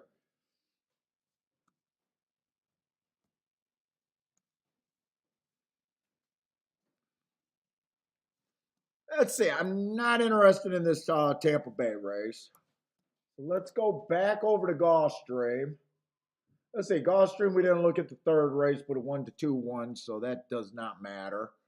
We're going to have a turf route race there, and looks like a pretty big field. Make sure there's no scratches and start getting my head ran around it. Let's see. Make it a betting line this race. Hopefully, if I don't dick around, we should be able to complete it. Let's see, claiming 20,000. Not quite sure what they're doing on the turf right now. I'm probably just going to lean towards Speed and Stalkers right now.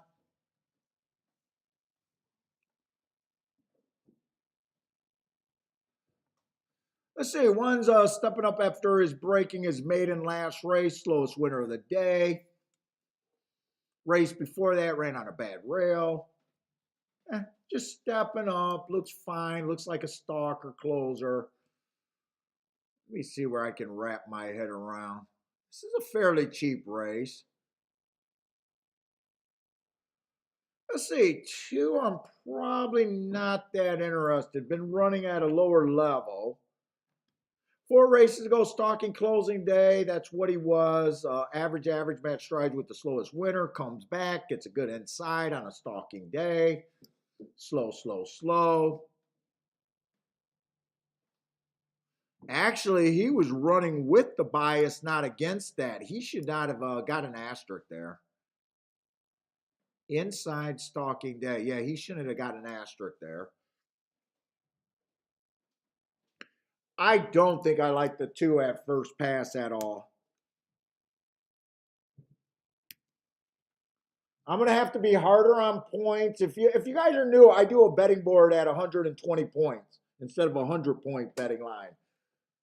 So 10 horses, the more horses that are in the race, the harder you got to be on horses because If I'm right, I need to get overpaid, not underpaid.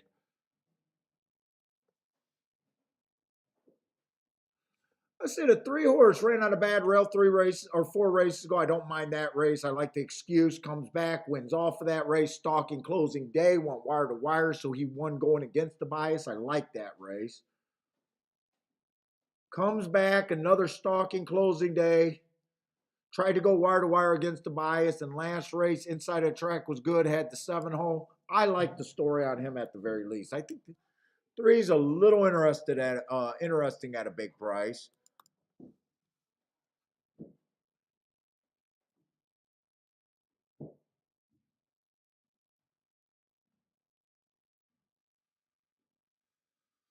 Four might have some speed, but I really don't think he's a player here.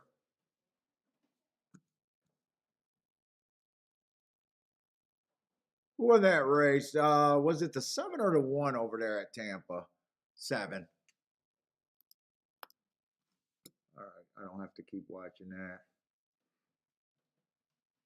5 horse looks like a player here. 6 horse looks like a player. 7 horse is in good form. I got to speed up. 8 horse looks like a player. 9 horse looks like a player. I love the marks on the 9. Been going too fast to win. All right. I do see what I'm looking for, and I want to re-look at some of these horses. Let's see. I'm going to be harder on the 1 horse than I originally was.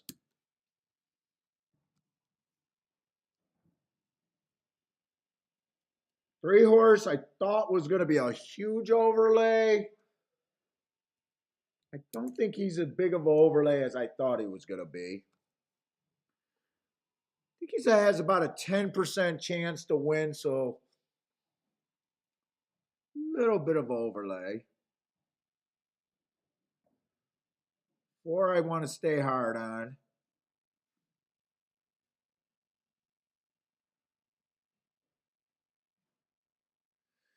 7's in good form, but I think there's some better horses that got speed. I'm going to have to be a little hard on the 7. And then I think everyone else is a lot closer together.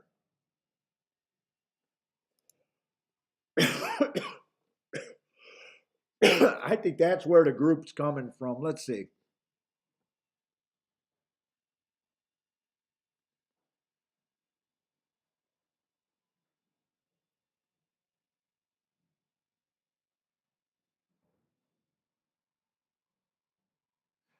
I'm just gonna say I think the 8 can win, but I don't think there's any extra value. For me to think he's value, I would think that he has a 50% chance to win this race, and I just don't believe it. He can win this race, but I think if he wins this race, you are to me you're getting underpaid.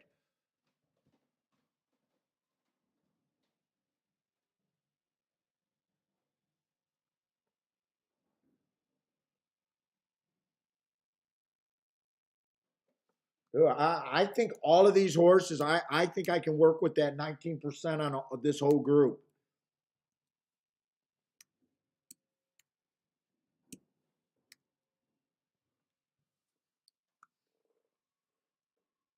I think that's where I want to be.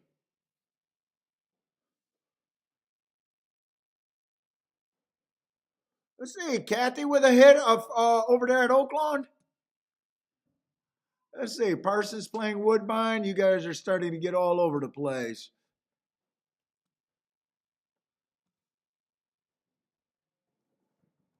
Let's see, my overlays on this group.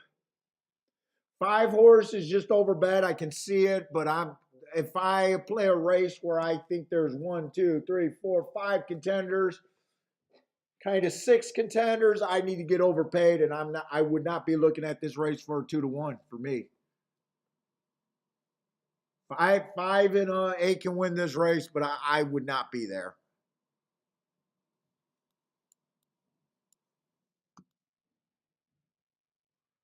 6 is an overlay.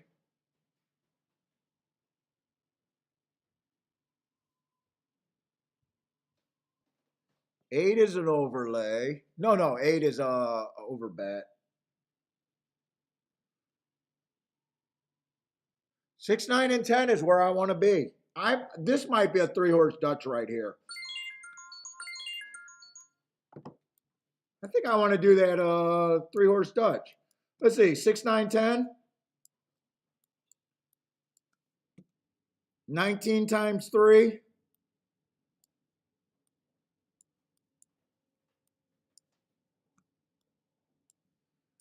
If I'm right, if I'm even close about my betting line, I think I win this race 57% of the time. All I got to do is be better than even money here. With the 6, the 8, and the 9, I'll definitely be better than even money for every $6 I bet. Oh my, this guy actually tries to think through a bet every now and then. For every $6 I bet, I get what is that? If the 6 stays at 7-1, that's $16 for every 6. I'd say that's better than even money. 9 would be better, and that would be the worst outcome. I think that's what I do.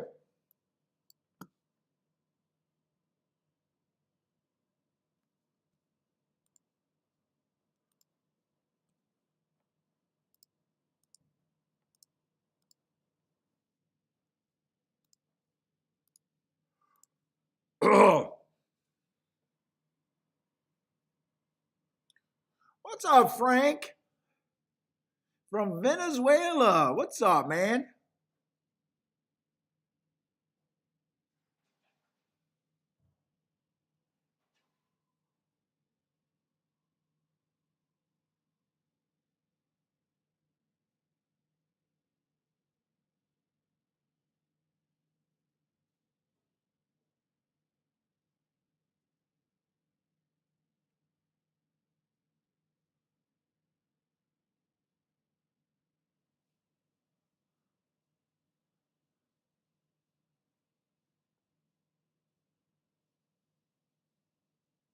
You said I need honey. I got this. I don't even know if we got honey in the house.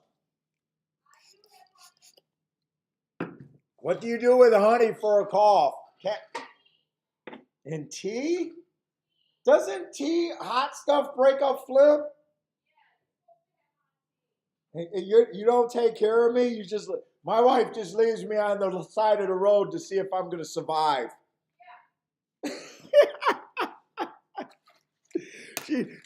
She'll just put me to the curb, and if I die, garbage can come and pick me up, and if I live, I'll be allowed back in the house.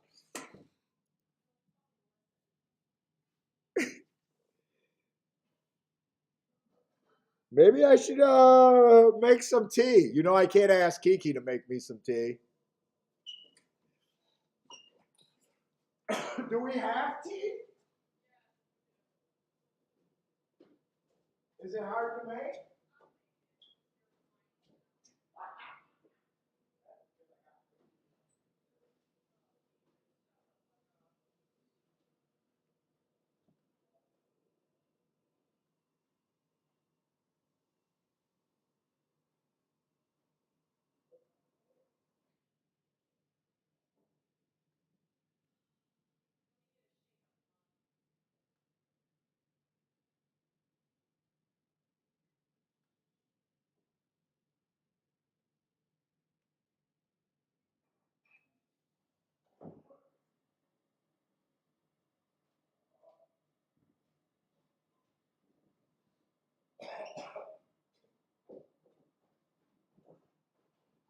Oh, let's see if this bet's going to work out.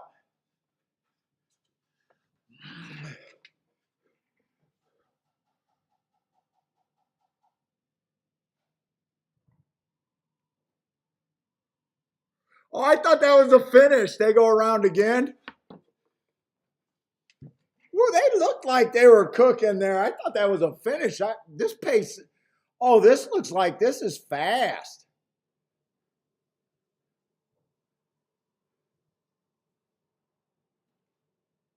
Well, I want this to be fast because I'm against the two favorites and they're up there on a speed duel. I actually like where the 10 is at. I actually like where the 10 and the 9 is at if this collapses.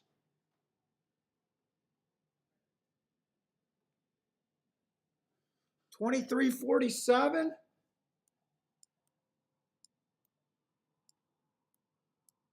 What? Why am I putting 23 and 4? $23.47.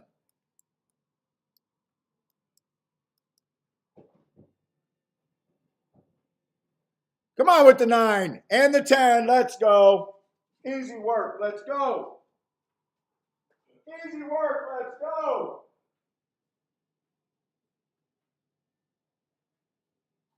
I don't know if it's easy work. I'm hoping it's easy work.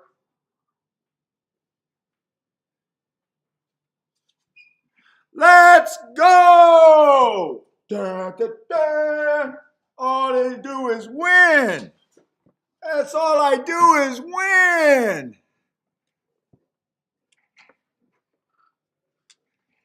Easy work. So goddamn easy.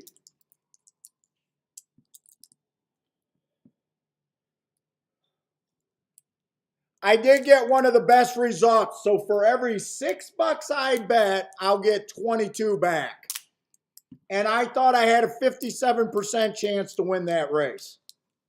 Just basic math telling me, yes, let's do it. Didn't even like anybody. I got 5 horses at 19% and I'm actually able to bet better than most. Not the best better, but better than most. Ooh.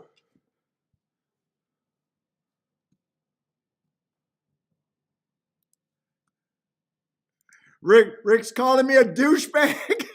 Come on, Rick.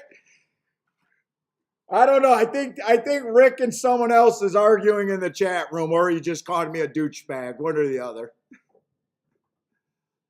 Let's say Rick put in a straight exacta. Well, you did better than me. I'm proud of my bet. Let's say Attila's one horse got a third at 50-1.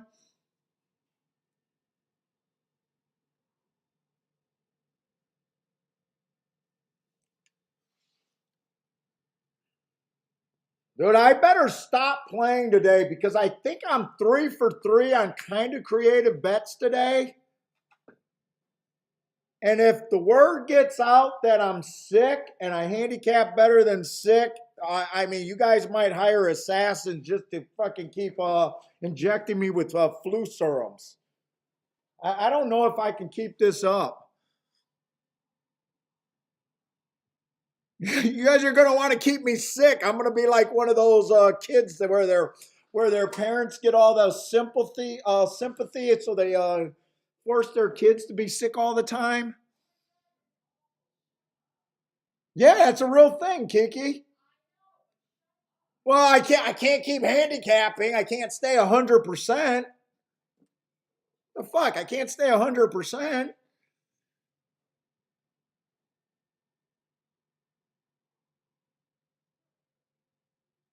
Someone's just tuned in and they're going to be like, this guy don't lose. They go, mortgage his house and then he's going to get crushed.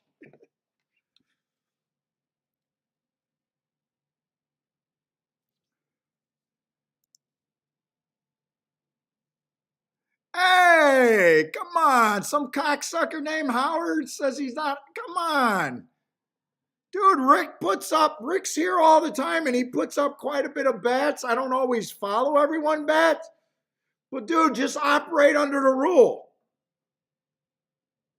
Whether someone's lying or not, and I'm not putting Rick's name into that, it doesn't affect what you do as a bettor. So have fun. It doesn't affect you.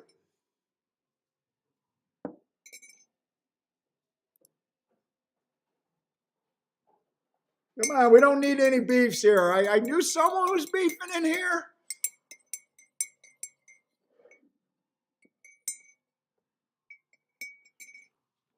Oh boy.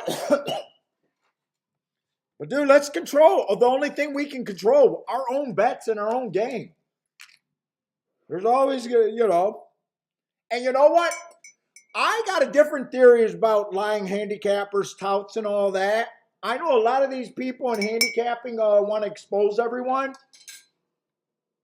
I take the different theories. If they're telling their friends they're great and they get some people. Now, I don't want people paying and getting raped by people paying for shit.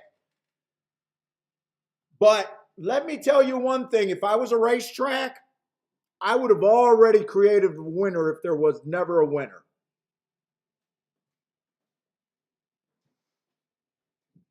I would have hired actors to act like they were big high rollers, and at me as a racetrack, I would have created the story.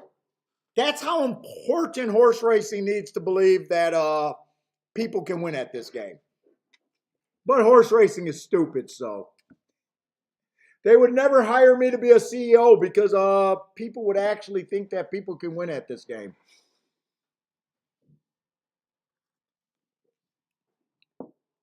Ooh, a little tea with honey in it. That's actually got a good little taste there.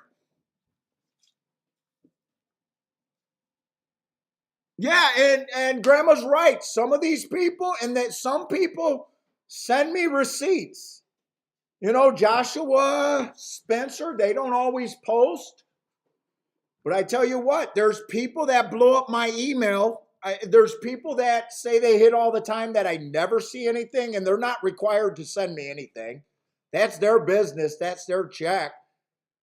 But a lot of people that hit, they don't post. Some dudes, there's people that hit in the. You never know who you're talking to online, so don't worry about it. Cash your own tickets. If you want, mute somebody. If someone's annoying you, just mute them in the chat room. Yeah, Joshua's one of the guys that gets on his Photoshop, and he's really good at faking tickets. So that's what Joshua does over there. He's a really creative guy. He's basically an artist, and he sends me Photoshop tickets. I don't worry about it, man. You're not supposed to get jealous. There's people winning more money, and there's people losing more money than us. We don't need to get jealous. If they annoy you, just block them.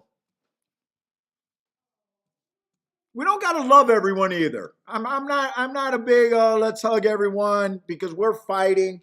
I know sometimes it's annoying when you think someone's full of shit and you're getting crushed. But them being full of shit, whether they're winning or not, does not affect you.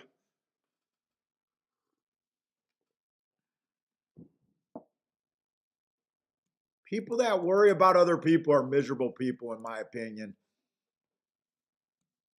What's up, Grandma?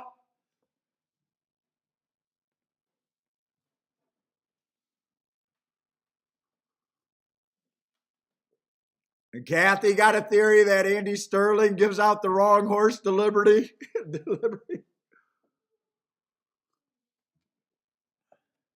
All right, let's take a look over there. So actually, we hit another. I always joke.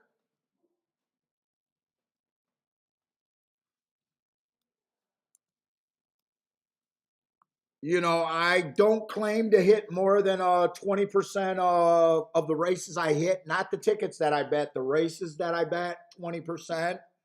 And that's all you need to be as profitable. And I make a joke when I'm having a too good of a show, that the next couple shows are going to suck because I got to keep that 20% intact. Otherwise, I'm a liar.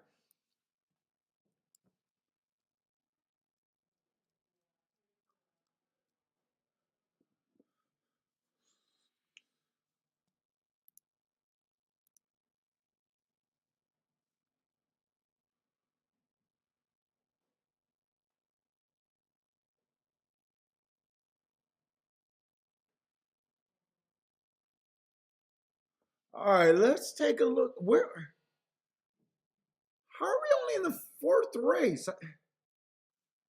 I'm pretty sure the 7 horse won over there at Tampa's last race. I set out that race because I thought the 7 and the 3 was going to be hard to get to.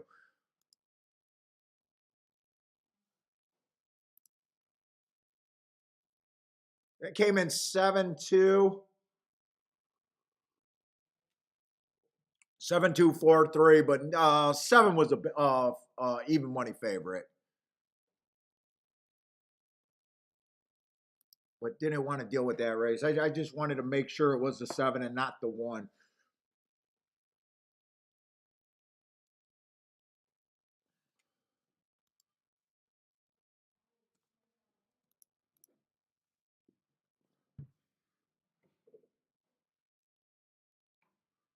Let's see, we got 7 furlongs on the turf. Let's see, the 1's making a little bit of a drop. I I am so prejudiced against route to sprint. It's not even funny. You guys that have been watching the show knows that. I just hate that angle.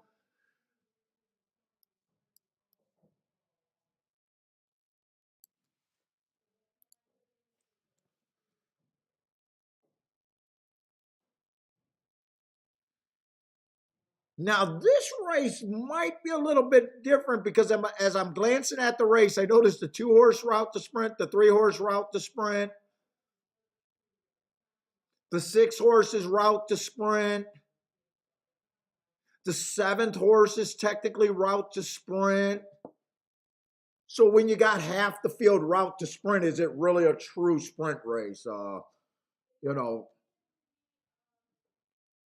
I guess some of the rules could be broken. Let me just see if I really like anyone because I'm on short time. No one mark wise is really jumping out on me. The one I just got that he ran on a stalking track last race, tried to go wire to wire, average, average, average. So he ran against the bias and he's dropping.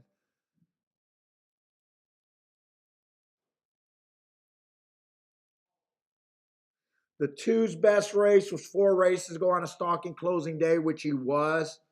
He got the highest speed figure on a day that I thought the bias was directly for him. I would use that information to say that that was a bias race and he's probably not as good as that 81 if you're looking at speed figures. Although then again, you can argue, why are you trying to poke a hole in a 14-1 horse? You're supposed to build up 14-1 shots and tear down chalks, and that's a fair point.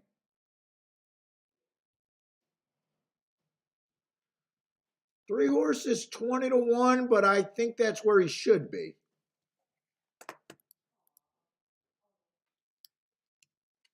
I think the 3 is actually priced about right there.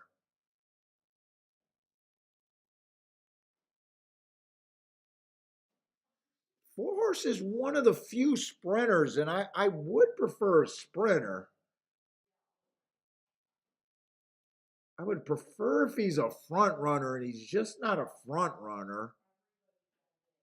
Yeah, I don't know if I can make that reach there.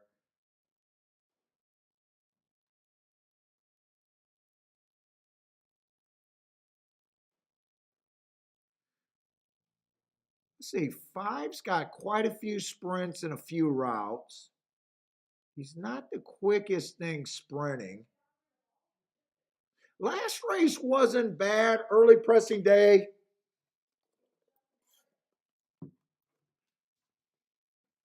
One tick slower than the fastest. Oh, but wait a minute. He's 2-5. No, no, no, no. 2-5. 2-5 is never right. It's just never right.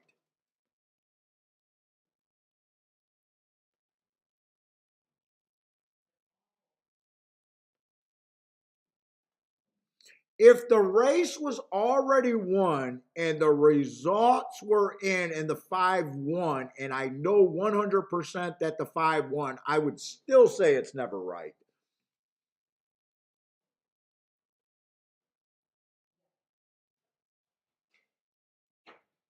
Is he good enough to keep me out of the race? I'm not sure. right now, so far, the bad opinion that I don't have much of an opinion anywhere else. I think he's an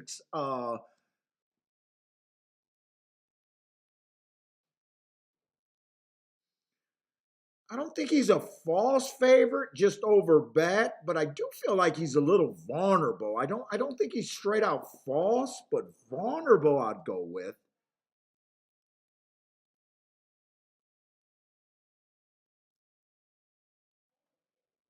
They take such a long walk. Is there anywhere I can really go here?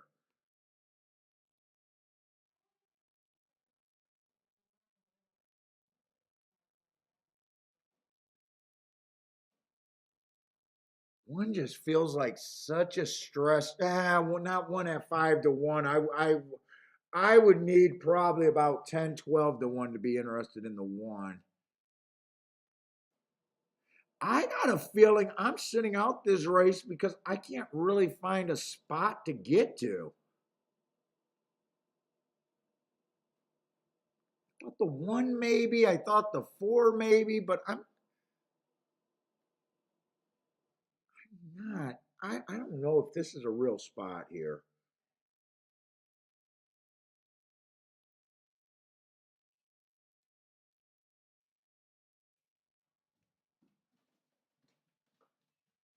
There's literally nothing in this race. Oh, I didn't even look at the 8 horse. Eight's a true sprinter.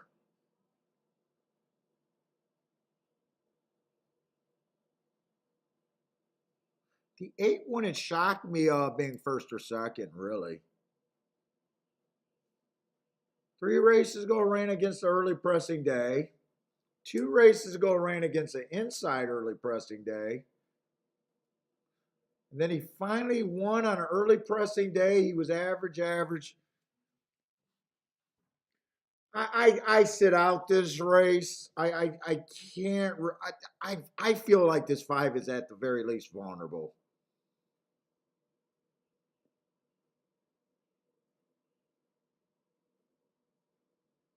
which means I should be in it, but I don't trust any of my spots really.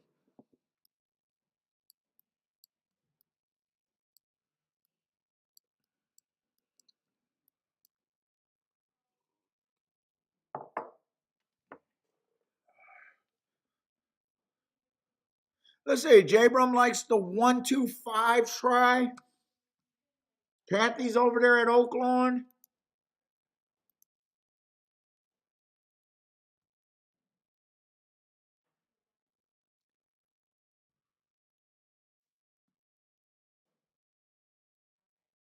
Let's see. Jabram says Andy Sterling has that job. He shows up to gift the gab. You know what? I don't mind Andy as a handicapper.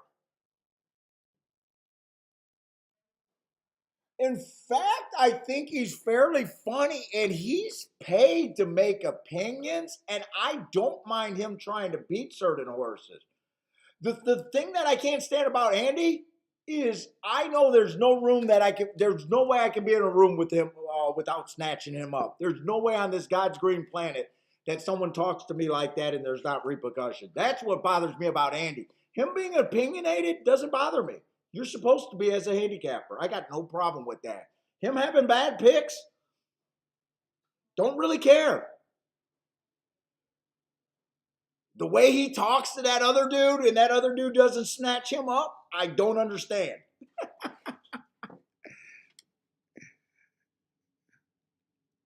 I don't understand that.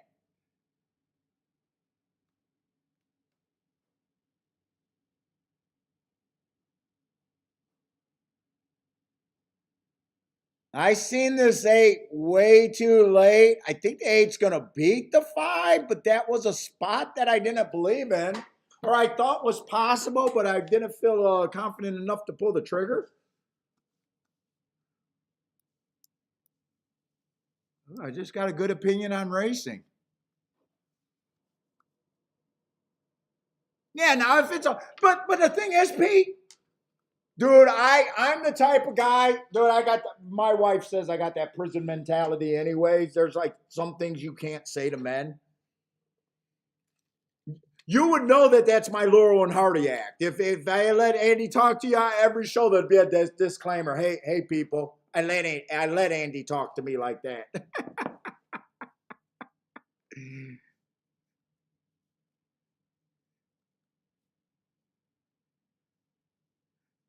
I think he gives bad handicapping advice, but so does everyone. I mean, people watch this show and probably says that I make tons of mistakes. That's fine. That's part for the course. I I always I always think it's funny when people go after his arguments and he proves to be wrong in a particular race. Those people are so short-sighted they don't even understand. Like you'll see some of those got you guys that, Andy would have a clip. Hey, there's no way I take the 3-horse and the 3 wins easily, and then people would go back and put that up. Okay, who cares? It's I don't know if he's a good player or not. I put it this way. I know that the format that they make him play under, where he got to give an opinion and a pick every day, there's no way that we know if he's a good player.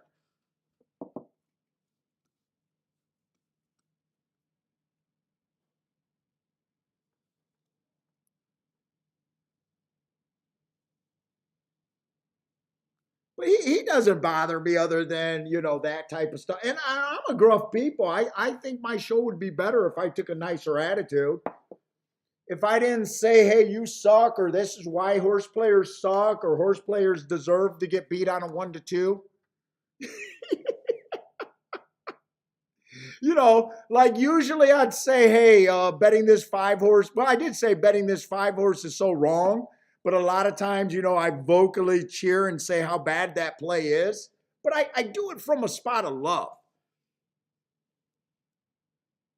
And I turn people off. I know I turn people off. Hey, I don't like to hear that blowhard.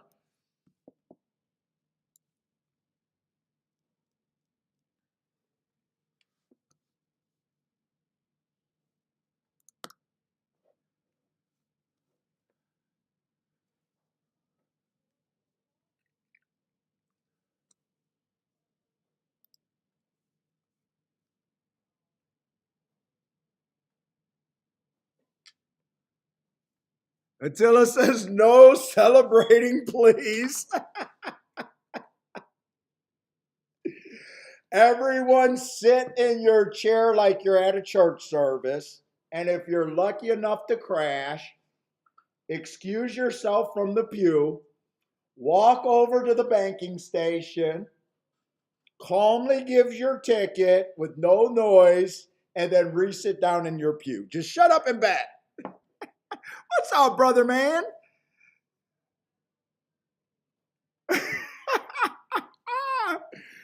Oh, brother man, brother man needs a random sex box. I bore him. All right, we got to get over to Gulfstream. Fifth race. All right, we got another 6 furlong race on the dirt.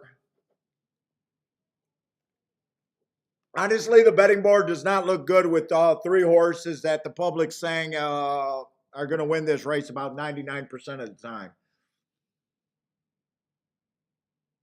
And I'll say this right away. One's making a monster drop. Everyone can see that. You don't need me. But that race he ran last race, he went too fast to win. So that's automatically, to me, a nice race off a monster drop. I don't have a problem with him. 2's out.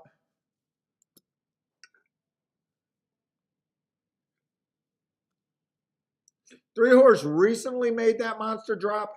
Hasn't won since doing it, but I think he got a couple excuses. 4 races go, bad rail. Match strides with the fastest winner, average at a higher level. 3 races go. Inside of the track was good, had the 6-0. Ran against the bias, went too fast to win. I don't mind that race one bit.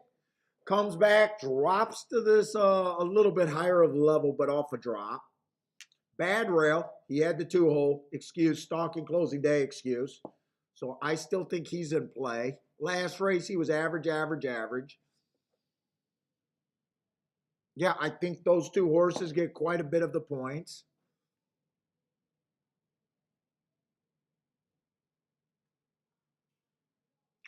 Four got a little bit of upside here.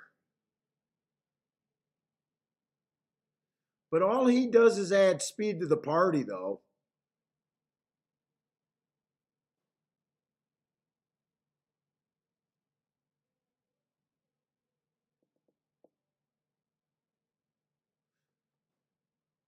Five's another horse that's adding speed to the party with really good marks. 4 races go fastest winner of the day. 3 races go bad. Rail stalking closing day, ran against the bias, went too fast to win, comes back, goes too fast to win, and last race, well, was very fast. Although 5's been at this level where the other horses are dropping, it feels like there's a ton of speed in this race.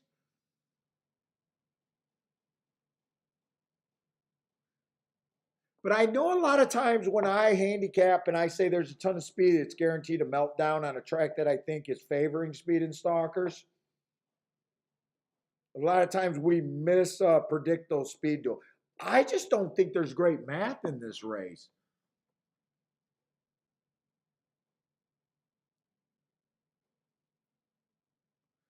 I think this is a straight out sit out race to me.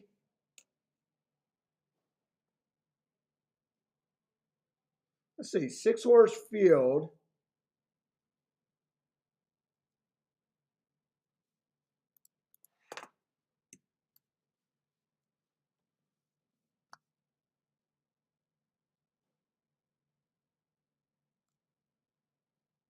No, I like him even less than that.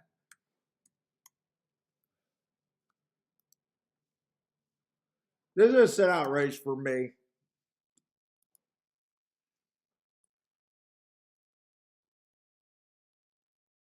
I think I can break this up a little bit more, but just for example and time. I think that's where I seen the race, where this race is just between the 4 horses that they're betting.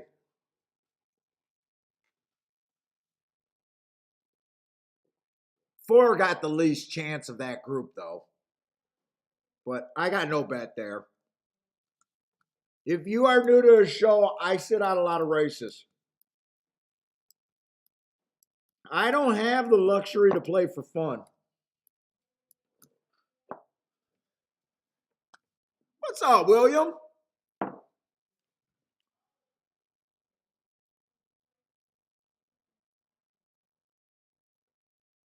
Let's see. J Brum says 5 horses an easy winner over there at Gulfstream.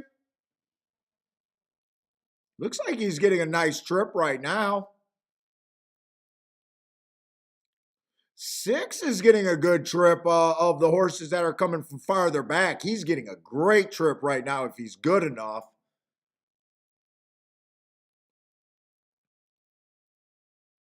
He flatted out. Make your betting board, know where you're at. This exacta was playable.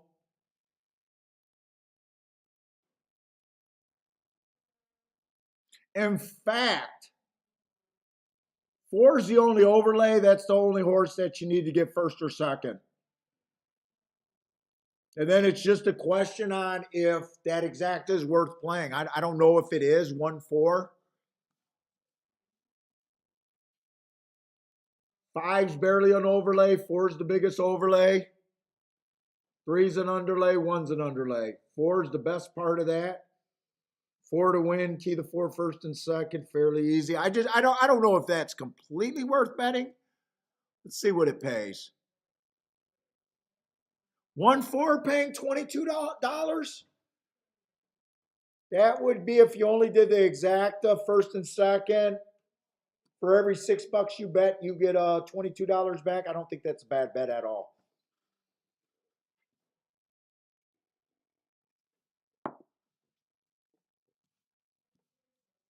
Well, yeah. I guess the answer is yes and no, Rando. I play to different strengths, as in you wouldn't play a speed track the same way you're playing a closing track.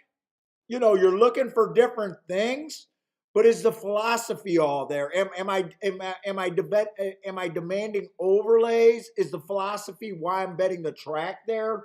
Thinking that I got a profile. I might be looking for different types of horses depending on what I think the track is doing, but that doesn't change the math of what I should be accepting.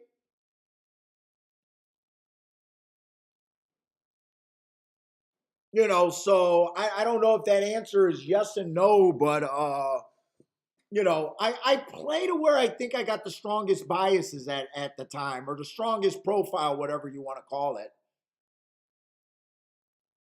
But the philosophy of narrowing down horses, when you do the betting board, let's just say if you think the betting board is a closing day, right?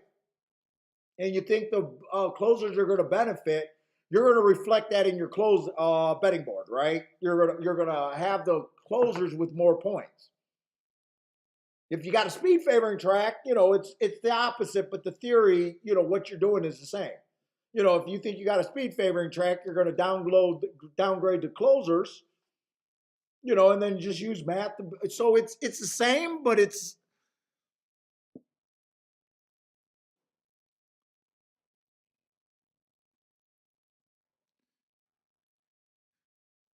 you'll never see me go to another track and all of a sudden say, hey, this track I play speed figures, or this track all of a sudden jockeys mean something.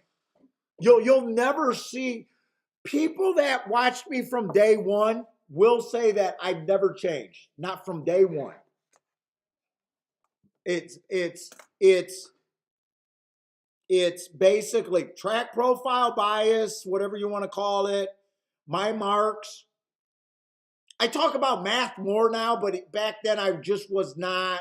I'd say I just my broad math was in my head, but now that I've been doing the show, I realize that it's better to show than to have something in my head.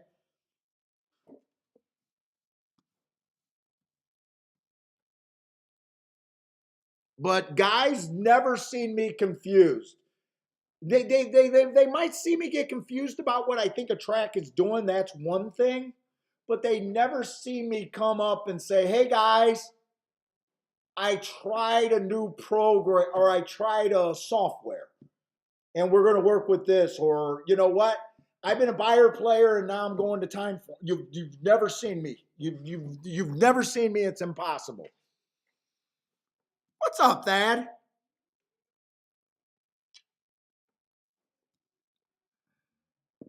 Oh, you didn't miss anything. I just don't say anything important, Kathy. No, someone was asking me, do I play different from different tracks or anything?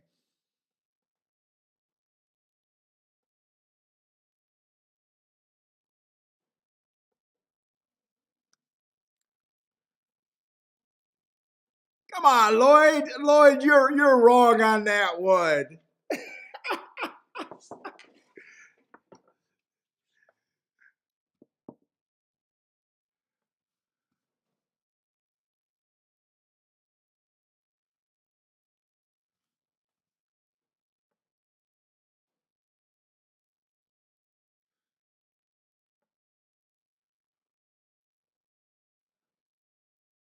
Let's see, where do we got to go?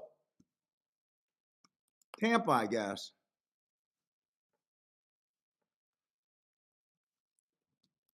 Oh man.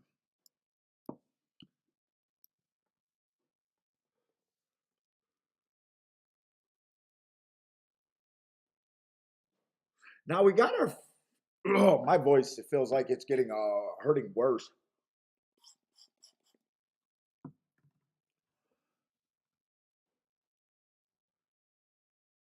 We got our first turf route race of the day at Tampa. You guys know I've been pushing this. I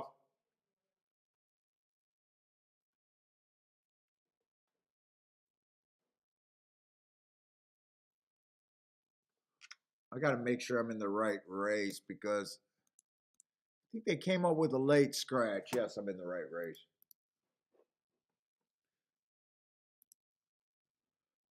I've been pushing the stalk and closing bias there. We've seen a couple horses go wire to wire in the last couple days. They've been running super fast fractions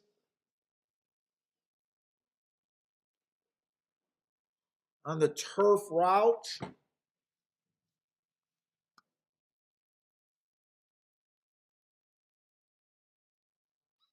You, Lloyd, I have no idea what you're talking about. We passed races from day one.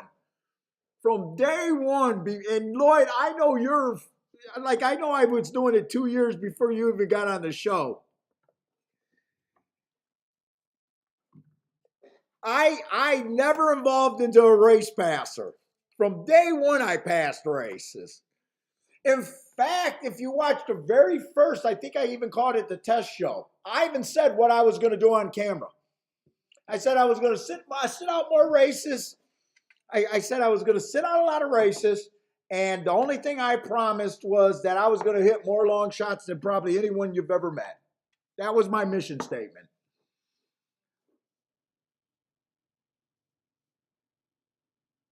I'm gonna hit long shots at a rate that most people would not believe.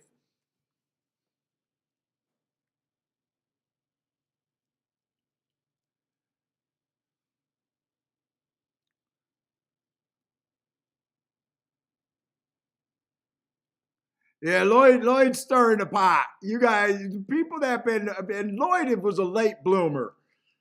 Lloyd didn't come onto the show till late. Maybe Lloyd might have been here 2 years. Yeah, Joshua Kuhn will tell you. Wild Bill tried to get me to play so many more races, and I might have been softer with Wild Bill even. I might have sat out more races with Wild Bill.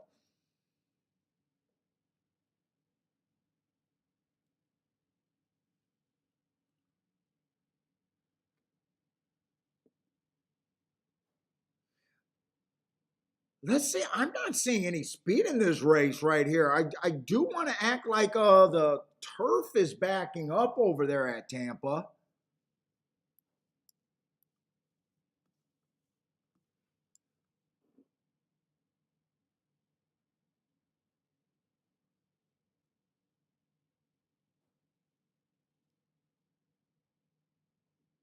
But even if the turf is backing up, you still need some natural speed. I don't want to have a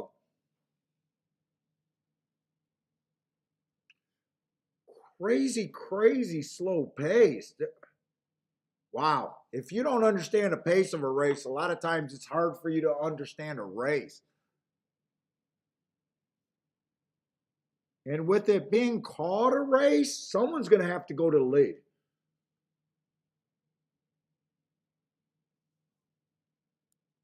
See, this horse ran a couple sprints before. Is that enough to put him on the lead?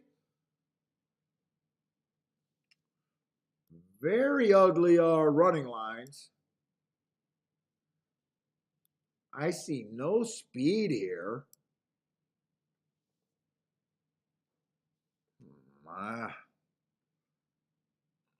Actually, stepping up in class on bad form. Stepping up in class on bad form.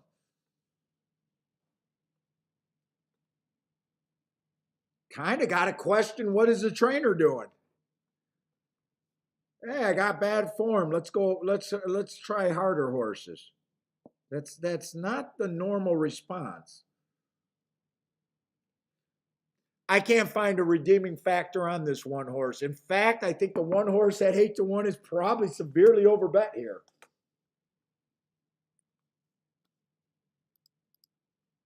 Let's just see if I can come up with a betting board that makes sense to me.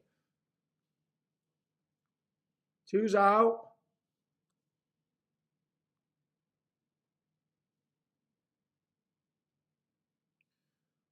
Let's see. This was a decent close at the very least at this. I don't have marks on him.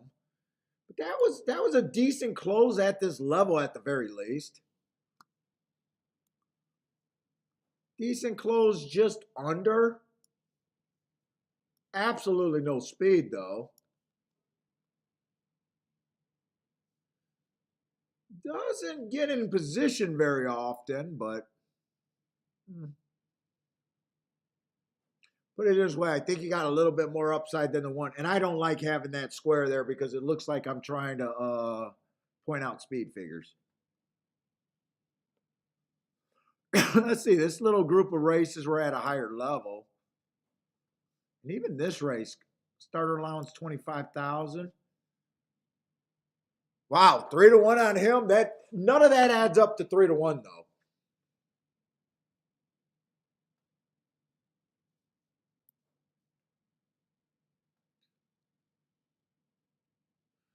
Let's see. The 4-horse at least been I don't know, been close enough to the pace to where maybe. Except I don't think speed's what you really want to be.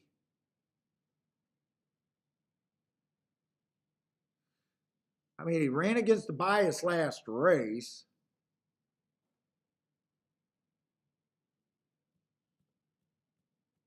Twelve to 1. 12-1 on him. There might be a little value on him.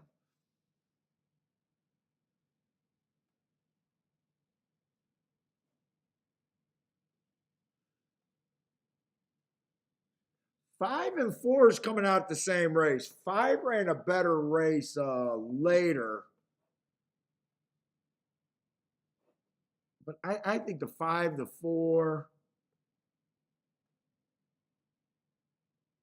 the 6, but I'm still seeing absolutely zero speed here.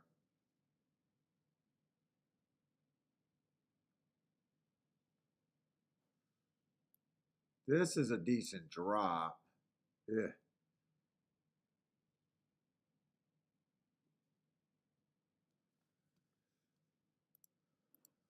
There doesn't look like there's much. Who's the 3? I kind of forgot who the 3 was.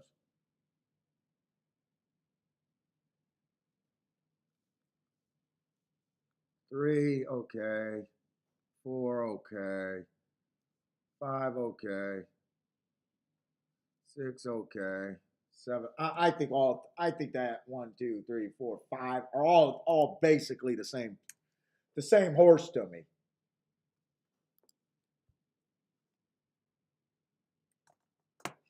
Let's see if I can make a bet here.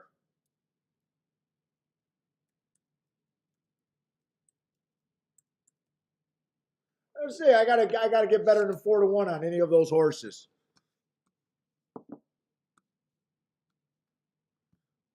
Yeah, 3 and 5's a little bit over bet. 7's a little bit over bet.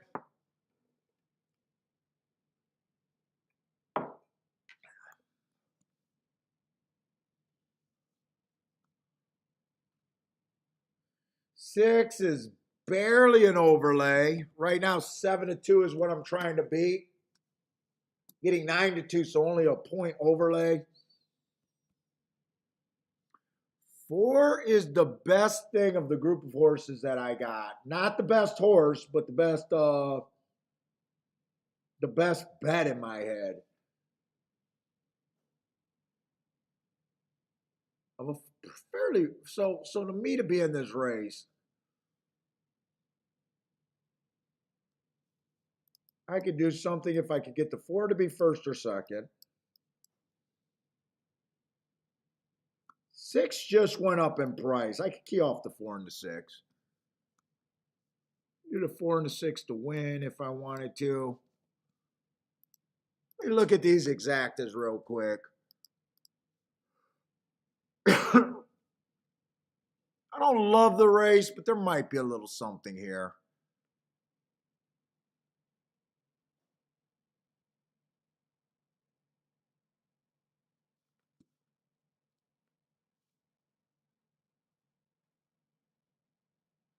Let's see, they're overplaying the 7-3. They're overplaying the 7-8.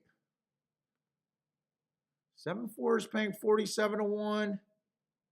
7-6 is paying, you know what? These might be playable.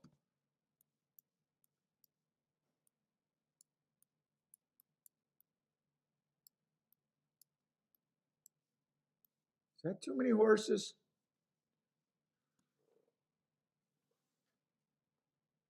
If I could get rid of just one. I can make that bet better.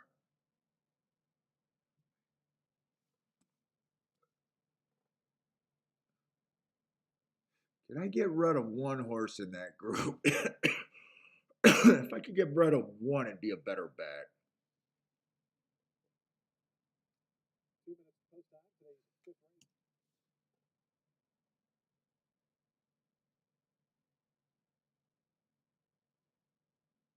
Six would be the one that I want to get rid of. That's the problem.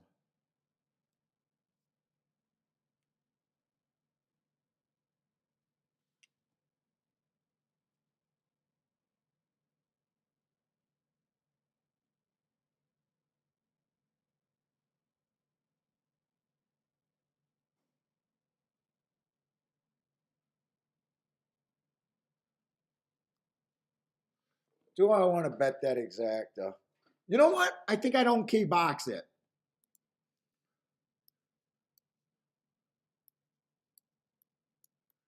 Bet the horses. I think I'm going to bet the horses to win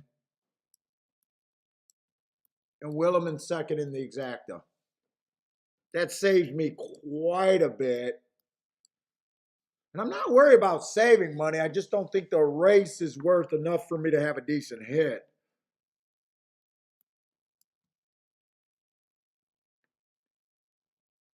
Yeah, that turns that into a. That cuts that exact in half. $8 play.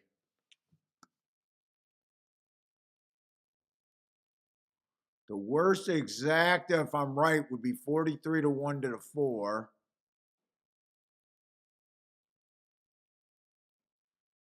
22 to 1 to the 6. I just do the 4 and cut it down to 4 and play them heavier.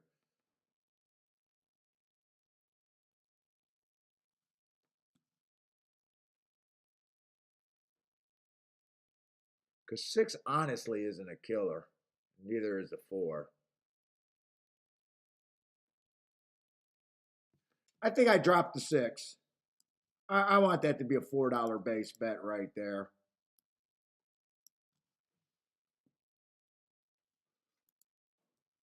Still do the win bet on the 6.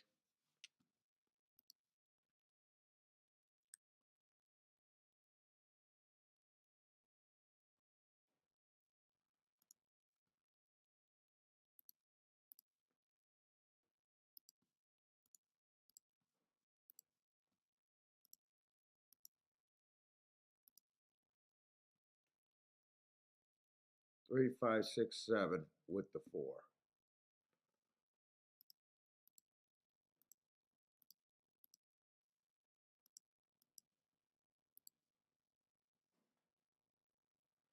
All right, and I got to look over at Gulfstream because I spent a lot of time on that race.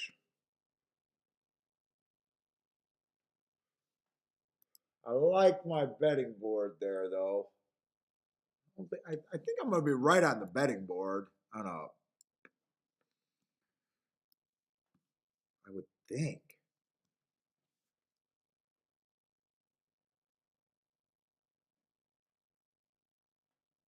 Let's see, we got another turf route race over there. 9 horses. They all start at 13%, so I got to be kind of hard on horses.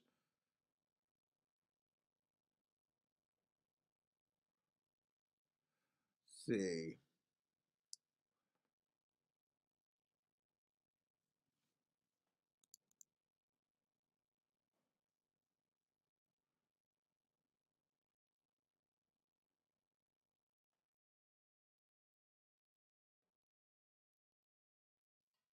What am I looking for? Let's see. Oh, the 2 is out here. Am I in the right race? Let's see. Built Different is out. So I am in the right race. So that changes that race to 8 horses.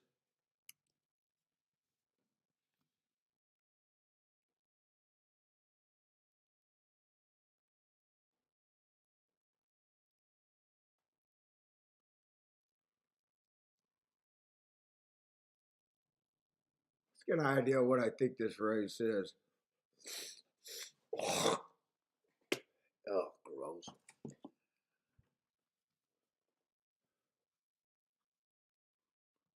Let's see, 4 races gone. This one, slowest winner of the day. Nothing's wrong with that. Try $20,000 claimer, stalking closing day. Just a flat average kind of race. Another $20,000 race, again being average. Last race, stalking day, ran against the bias. That could be a coming out party. At least that tells me in good form, going too fast to win.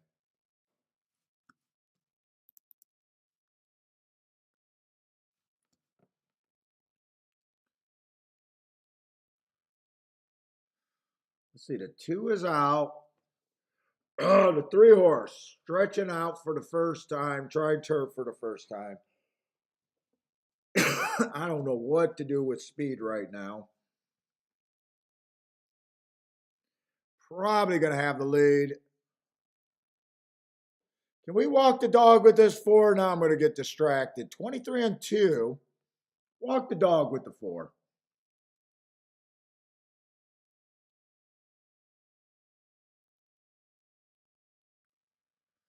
I'm not sure what to do with that 3 horse.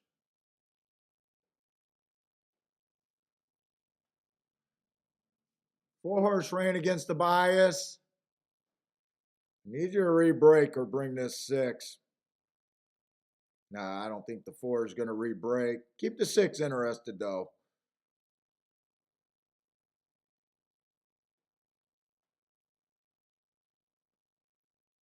Looks like the favorite's gone there. I don't think the 4 is going to hold up for second either, and I don't think the 6 is running at all. Okay, I think I lose that race. All right, I finally lost the race today. No, come on, 4 can 4 can't re-break for second, can he?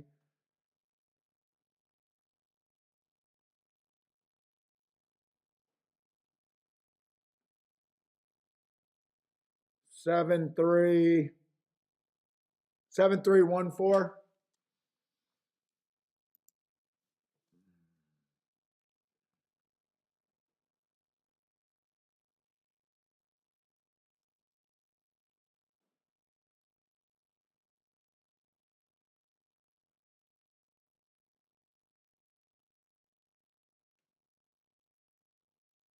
Let's see. I don't think I like the 5.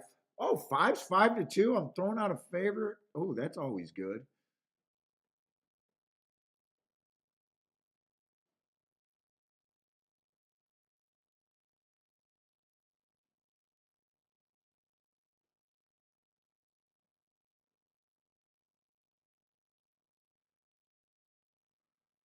But I don't know if I like anyone in this race. They're betting the 4 and the 5 this race, really.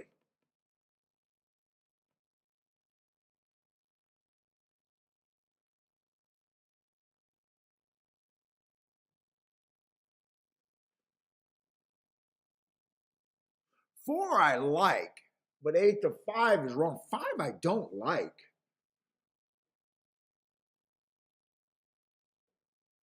I don't know what to do with the 3.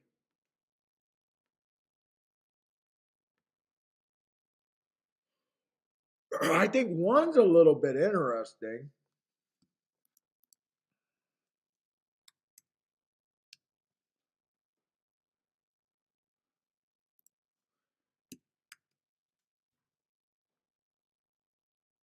I don't know what to do with the 3.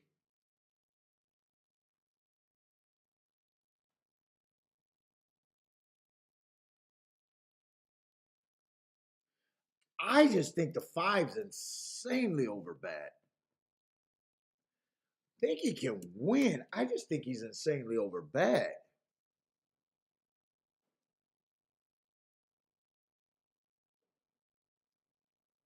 I might be a little too aggressive with that 50% there, though.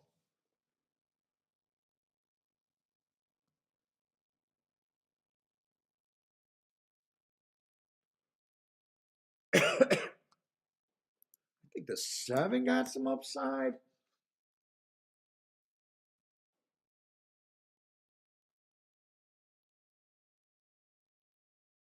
I don't think I like the 8 or the 9.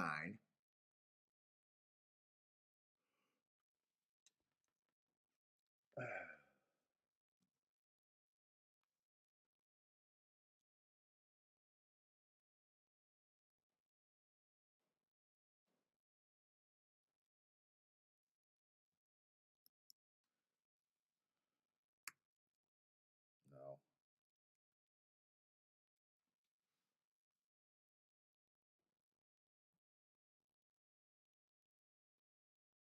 I'm not sure what to do with the 3. Three's the horse I'm not sure what to do with.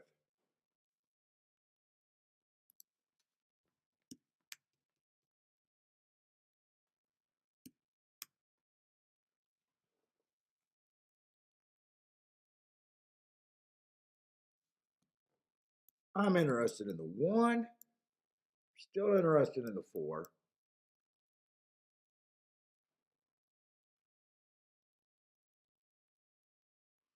I'm interested in the 6.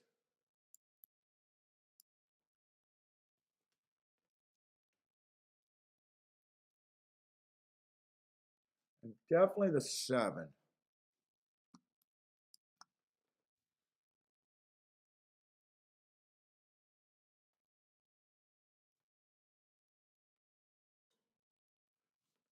Fuck, I gotta panic. I think that 3-horse win Dutch bet works here again. I want to bet this one smaller than I did the last one just because I'm running out of time.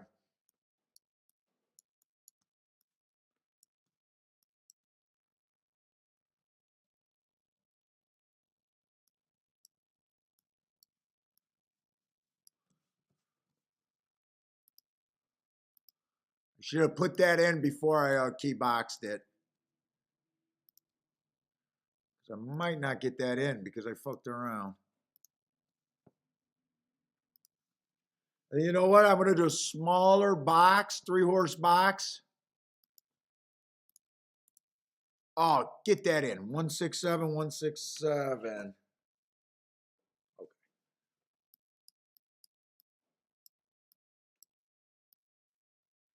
Back the box.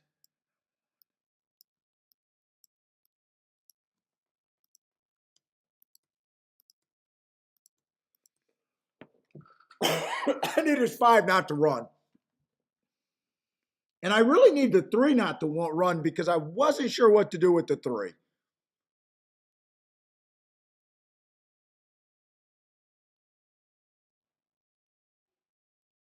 I need a 5 and the 3 not to run, and I like my chances.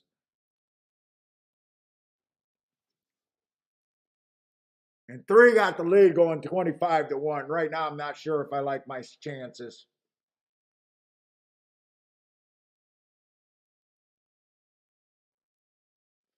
Not sure if I like my chances because this pace feels slow.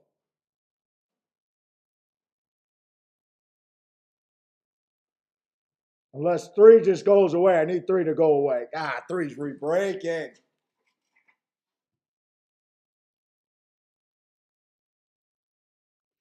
Get this damn 3 out of there and get this 5 out of there. Come on. They ain't getting a 3 out of there. Come on, 4.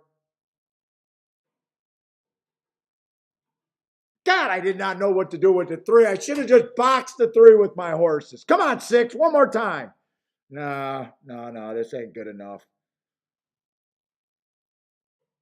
And I hated the 5. 5 wins that. I had no chance at that race. My horses tried. I was just wrong. I was just completely wrong. I thought the 5 was severely overbet. I didn't know what to do with the 3.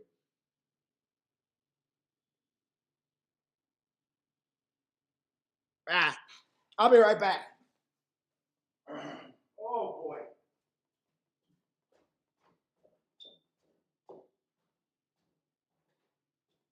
I'll be right back.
I don't think anything happened to the 4. I think the pace was just slow.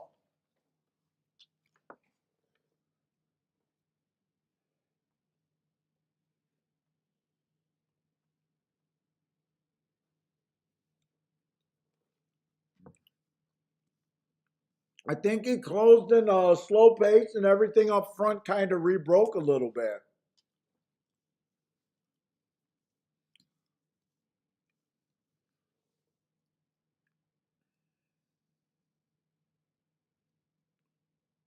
Let me look at this race again. This was a big drop. He was. I really didn't know what to do with the 3. That was a big drop. He got a slow pace. He got the lead. He ran well, but couldn't hold on.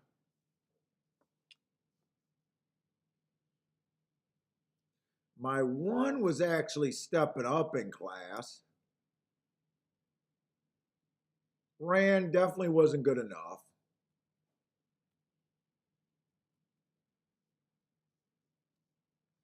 What did he get? 5th? He just wasn't good enough.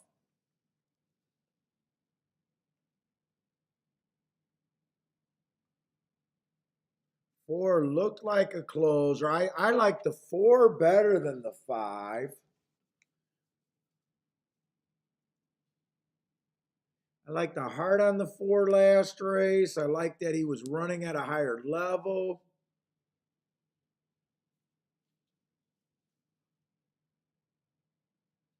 Looked like he was going to make a move and then kind of really flattened out. I think that had more to do with the slow pace, though.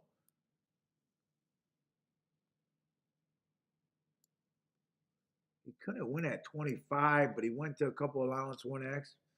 Maybe I just over-evaluated him.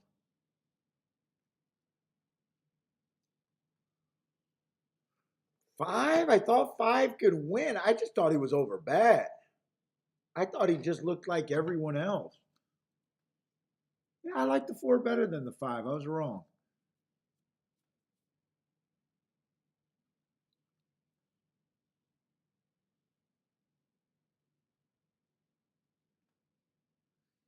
In fact, I like the 6, the 1,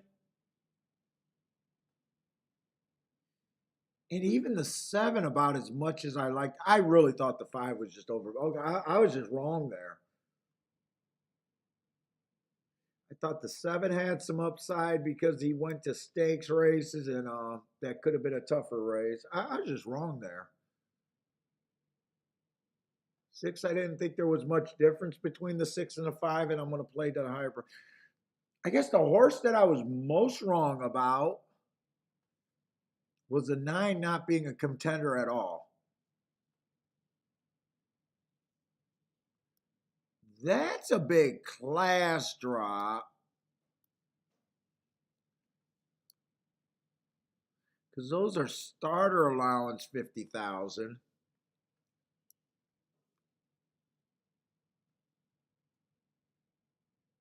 He's tricky because a lot of his races were sprints.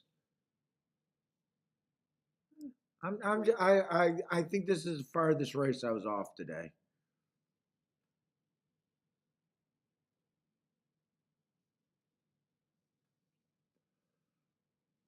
I thought the 4 had a pretty big advantage there. All right.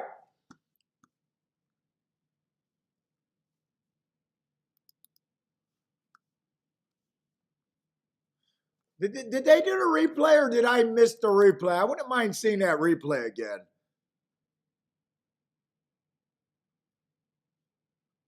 Charles says something strange happened there. I wouldn't mind seeing that replay again.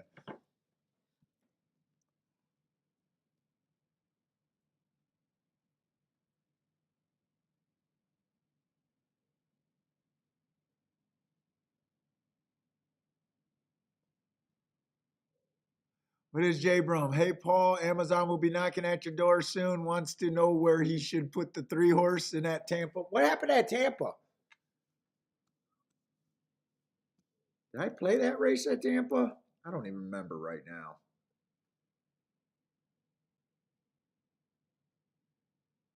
I played that race. I needed a 4 to 6 to run. It came in 7-3. I had all the contenders. I thought.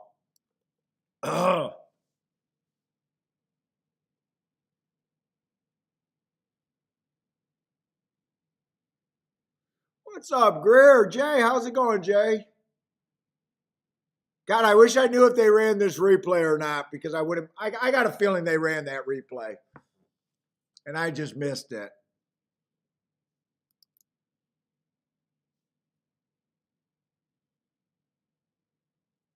Oh, Fairgrounds! I'm going to watch this Fairgrounds race with you guys. What happened in the first race there?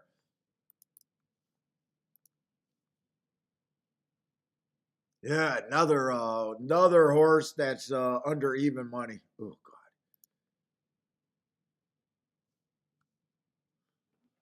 As much as I want to play Fairgrounds, the field's just been looking unattractive there.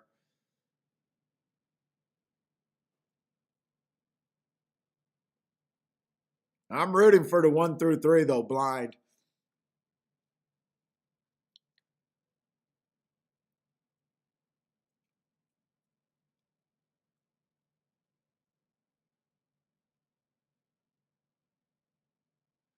Four looks like he was a late scratch there.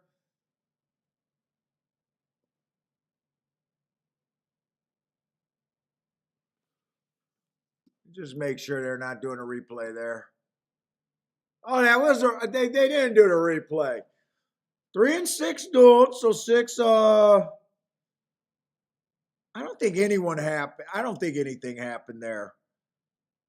Three and 6 was 6 and they were all trying to get it. 3 probably got even though he got a slow pace, stretching out, trying turf was probably too much. 5 was always stalking. 4 looks like he was running, and then I think the slow pace hurt him the most.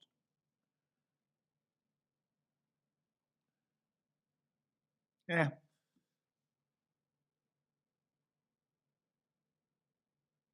I'll say one thing, it didn't look like the 4 was riding. It looks like the 4 and I don't care. I'm not that dude that always points out every bad ride, and I'm not even saying it's a bad ride. But it didn't look like 4 hustled at the end. The jockey asked for anything. I don't think that's cheating. I'm fine with that. Fairgrounds is off. 1 and 3 looks pretty good right here, especially the 3. Come on. I said I'm rooting for 1, 2, 3. 1, 2, 3. That's all I want to see.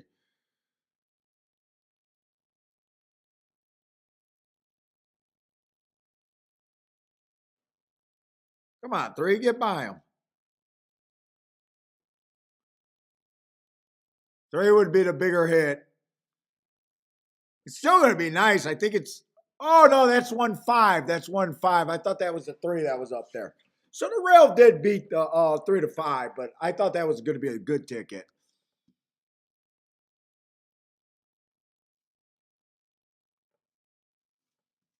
All right, I'm gonna go back to Tampa. Let's get it back together.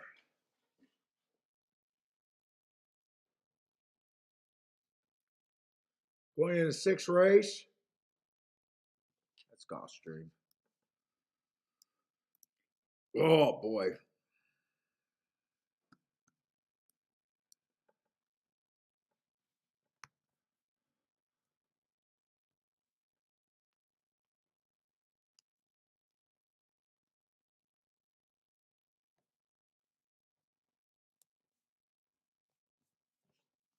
I need to see the betting board there. Let's see. 6 is out. Do I got that? I already got that. Oh. Freedom Express. Okay, I'm in the right race. One's making his first time starter on the 1. I got nothing there.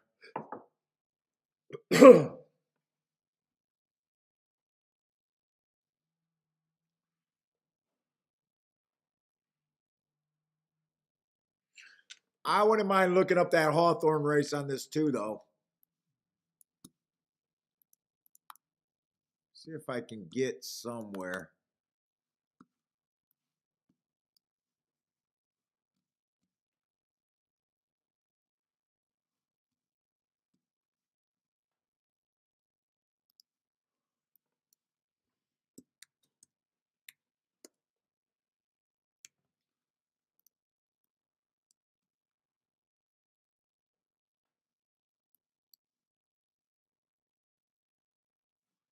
That's a nice race. Two back.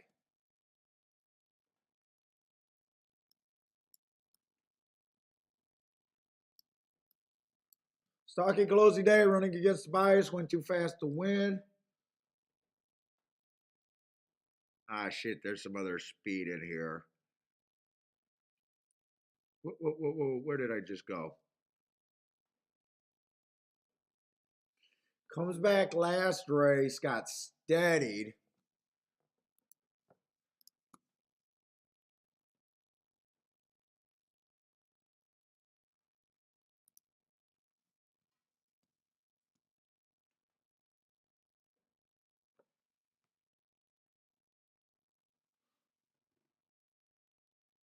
That was an early pressing day.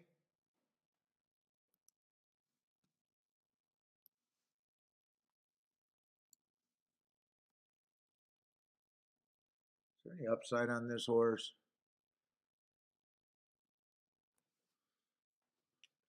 Is that steady to then lost ground, or is that steady lost ground? Let's see. Comes out the gate. It doesn't look like a great race right there.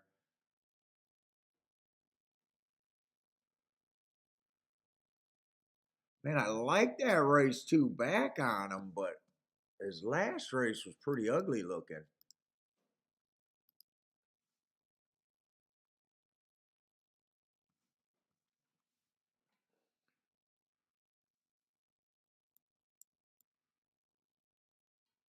You know what? Three's last race does not look bad. Went too fast to win. Let's see. Who are they betting here? They're betting the 4 off that route race. This is a sprint, right? 5.5 furlongs?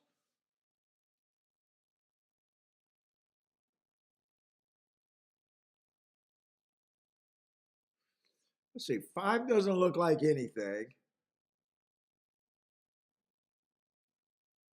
6 is out. I like that scratch on the 6. That helps me.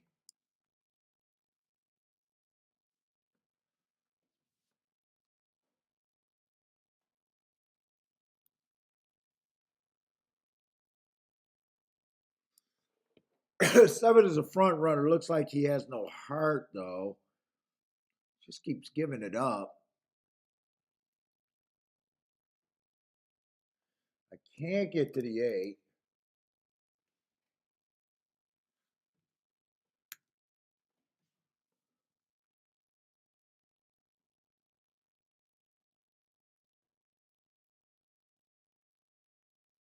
I see a whole bunch of weak, like little front runner. 9 at 3-1 feels over bet here.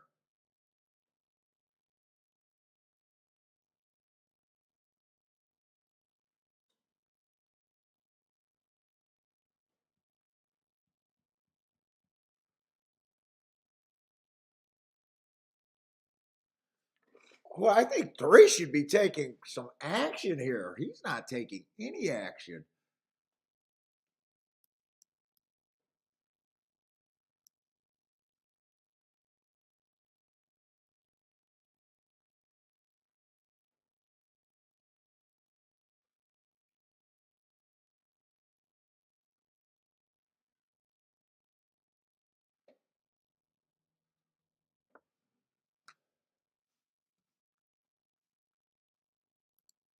Just say 10% on this ad. So I just want to see where I think I am.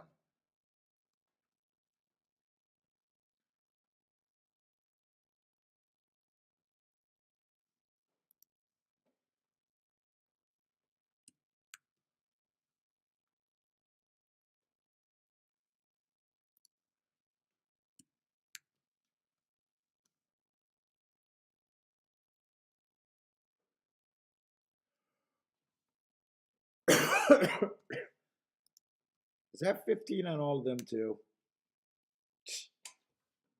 I thought that's what that was gonna end up being. I think right here you're just separating a bunch of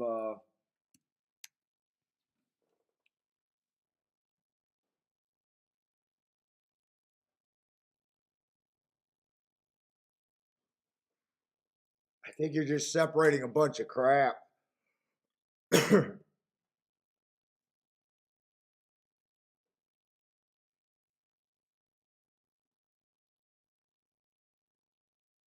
I'm still a little interested in this 2 and 3.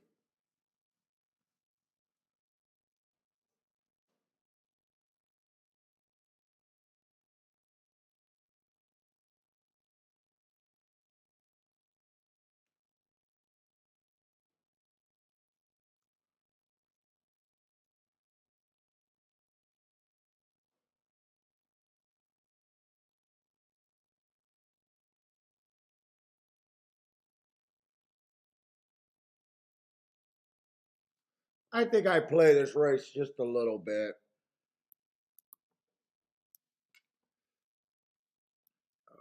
2, 3, 4 in a box.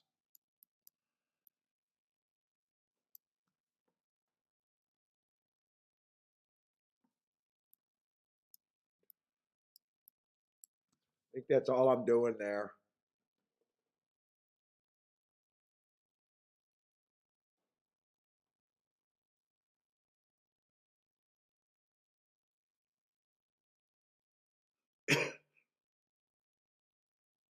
I don't think this 7 should be 15% either. I think I can readjust that. Let me put this bet in though before I mess around.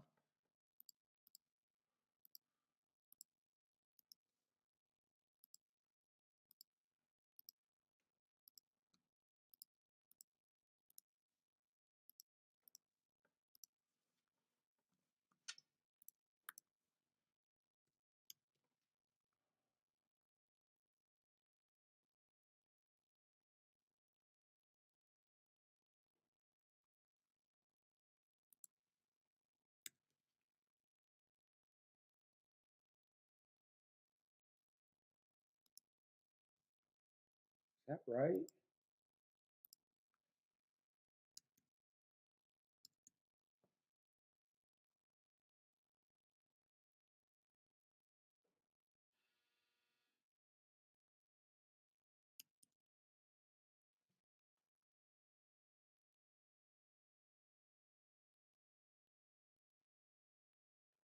I'm probably somewhere right there. Let's say I got 7 more points.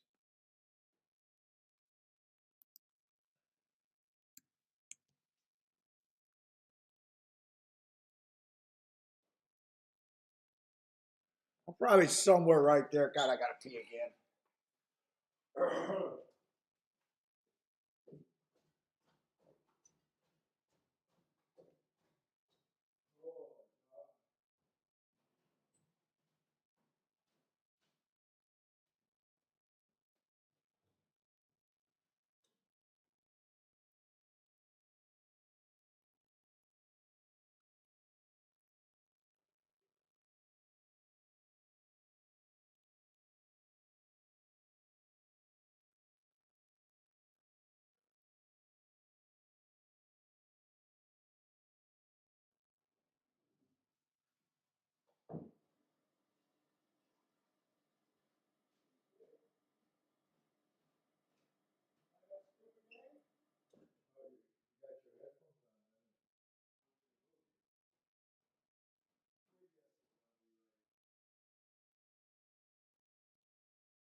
Steak for dinner tonight?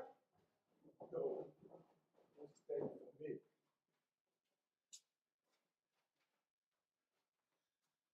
Oh, they have not loaded yet? Oh, where are we at?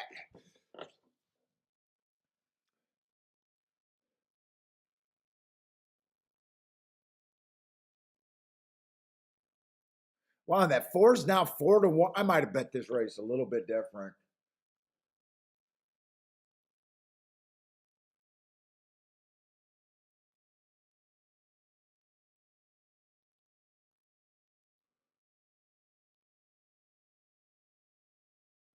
Even a win bet on that 4, I could have went that direction too.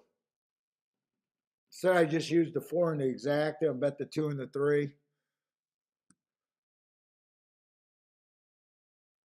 I do think the 4 should be the favorite. They are betting this 9 and 5.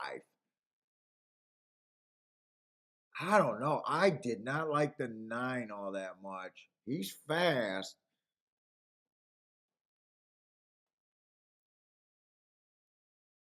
Come on, 3. The 9 stepping dummy. Keep this 2-4 going and keep this 3 going. 9 quits a lot. I need the 5 to go away. I need the 3 and the 2 to keep running. Come on, 2. Keep running. Keep running, keep running, keep running. Oh, my voice. Come on, 3. Put them away for me.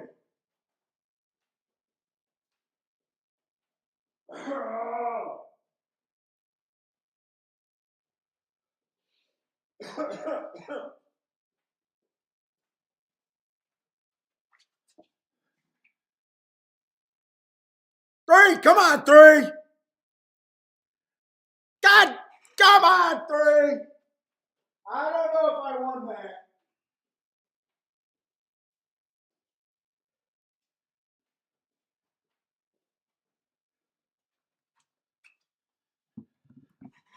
Who are they showing? Did a 5 ruin my party there? I knew when the 4 went up to 4-1 that, oh my God, you should be taking a win bet on them.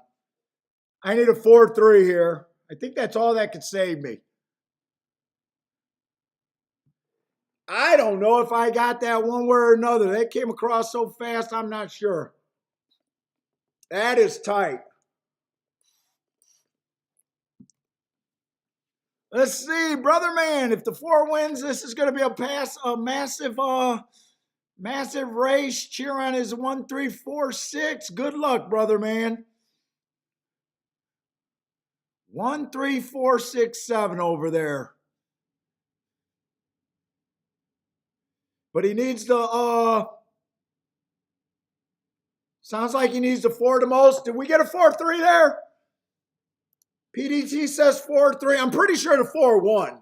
And I knew I should have put that win bet. I did not expect the 4 to go up to 4-1. God damn it. I thought I had it. All right. I like my bet, though. You know what? The 4 did not win at 3-1, but I like that exacta box. If the 5 don't win, I'm on a really nice ticket. 3 got third. 2 got fourth. God damn that 5 horse.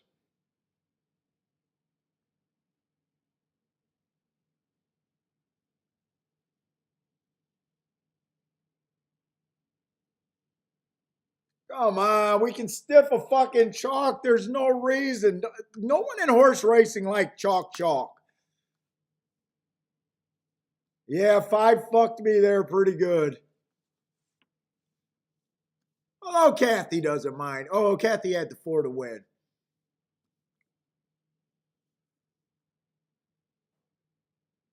It's not like that I didn't think the 5 couldn't be there. It's just I don't want that combination. Fucking bastard. You got me.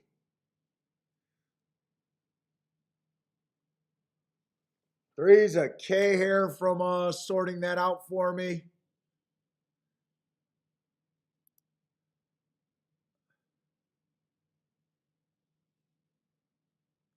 $2 exact to pay 21 and change.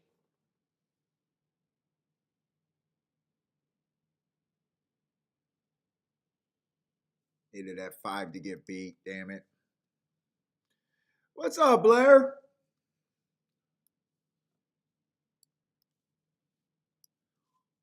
Let's see. I'm probably not going to be able to look at Gulfstream.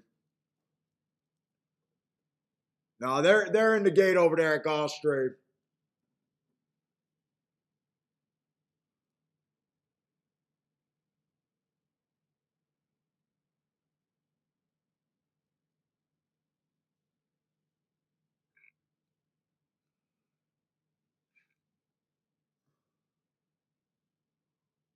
Let's say the 2 got scratched.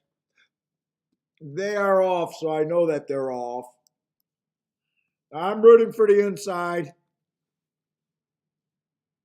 Oh, the inside did not break well there.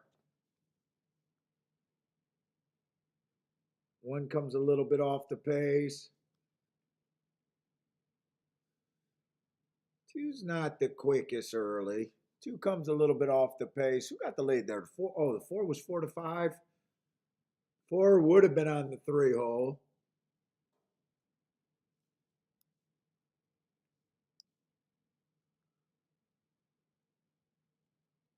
Oh, this horse been running in some graded racing, but wow, route to sprint, but those were graded racing. I'm not sure.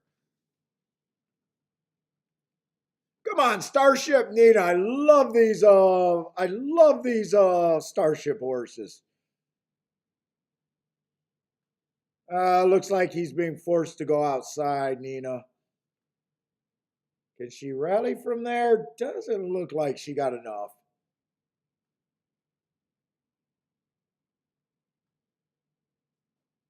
7 second best from the 6 hole. 4 is going to win from the 3 hole.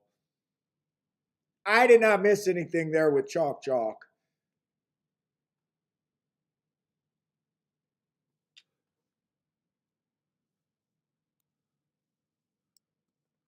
I'm not sure I would have tried to mess with that race either.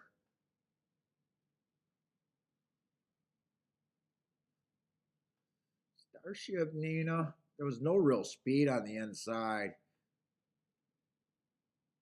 The graded races would have done, if I would have seen that, would have.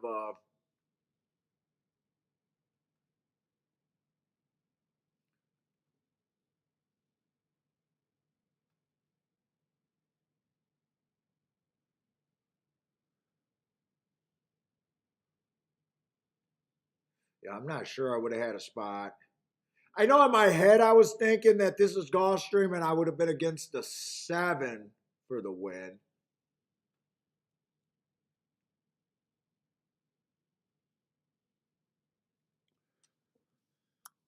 That exacta got no upside.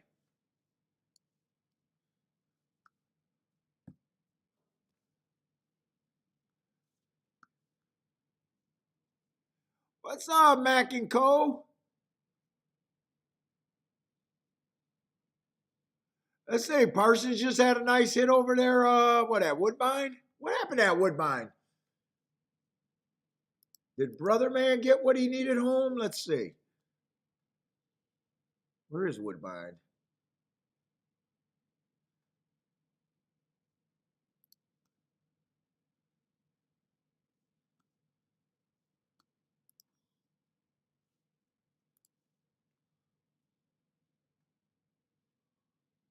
Two 13.5. Was that the race that he needed the 4 or something?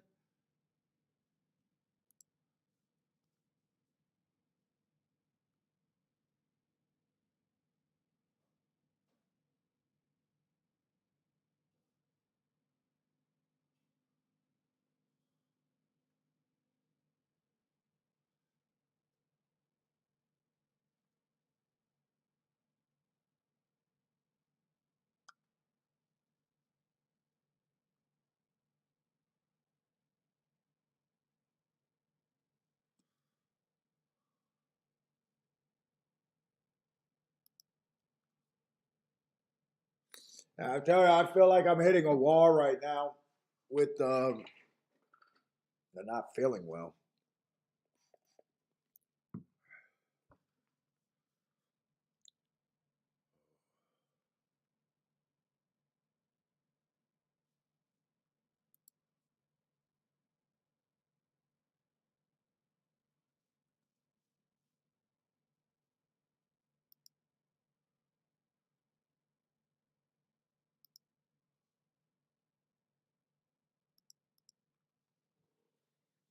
Oh my goodness.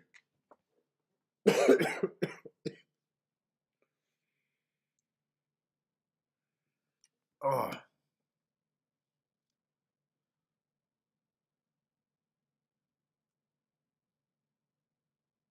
Oh, you've been sick for about a week, Kevin? I hope it don't last that long. But yeah, yesterday I kind of zoned out during the show too. I kind of feel like I'm getting there right now. Like I'm starting to get that really like achy feeling.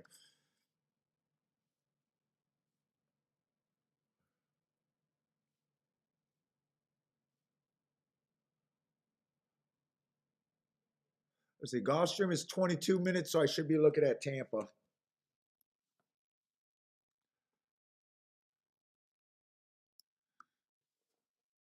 Oh yeah, the sore throat. Yeah, I got the sore throat. Just my chest just feels terrible.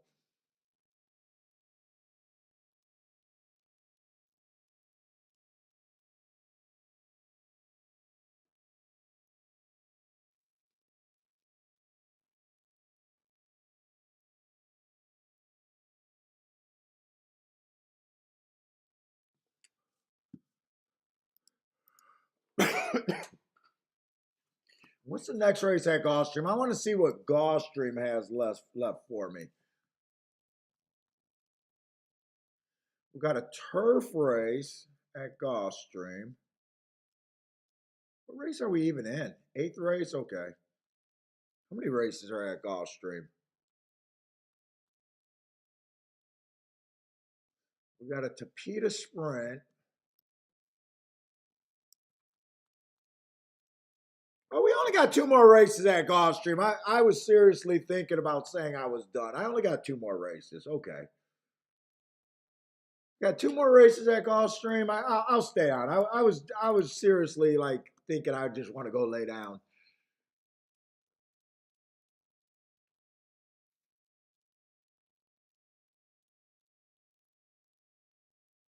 In Tampa, we got three races left, but I don't play the turf sprints at Tampa because they don't ever run very many of them.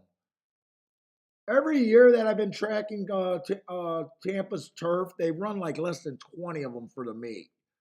So I just ignore them. So I won't be on for the ninth race. I can hold up for two more races for another hour. I'll hold up. I'm going to try to do a show tomorrow. It might just be Gulfstream. If I don't feel like, if I just go to bed and don't feel like marking forms tonight, it might just be Gulfstream. I think I seen that on Sunday. I think I seen that Turfway's not running on Saturday, but they're running on Sunday. So maybe I'll still try to do Gulfstream's Sunday for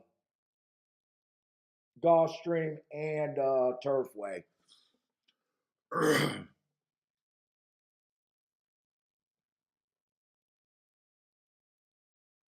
No, Nathan's been sick too. Yeah, I guess it's going around.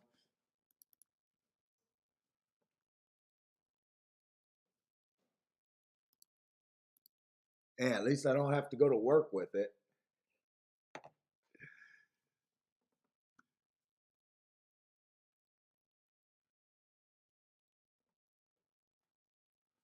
Let's see, but where were we at Tampa?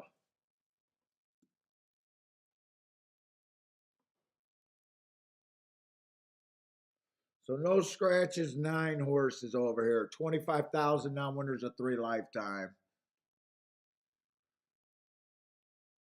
I'm trying to think. I know we've seen I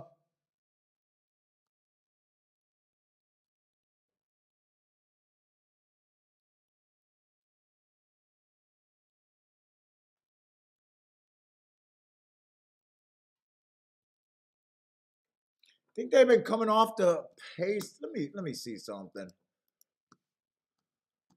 When I get tired, man, I get so discombobulated. I just can't concentrate. Let's see something. Tampa Bay today. I want to make sure I'm right about looking at them coming off the back end.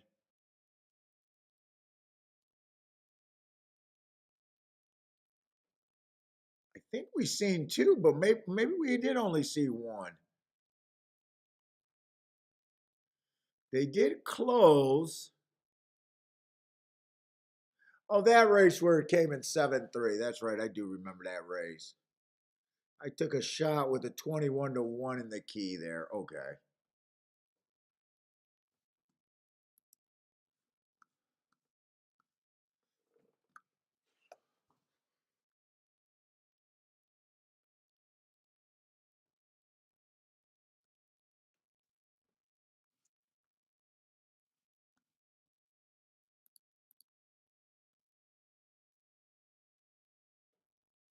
We're in the seventh race. Let's see the one.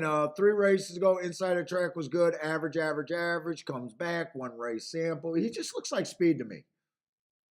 And I'm not sure I want to be back. I know I don't want to be backing speed over there at Tampa for the meet. Traditionally, or at least the last 3 or 4 years, I know they've been backing up.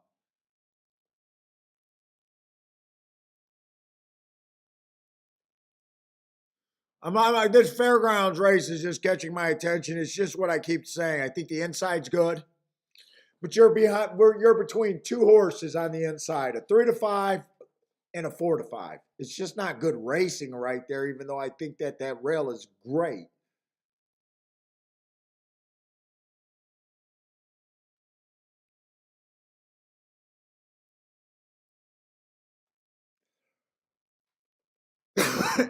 It's like they don't got anything to run over there. The fields are just so freaking uncompetitive.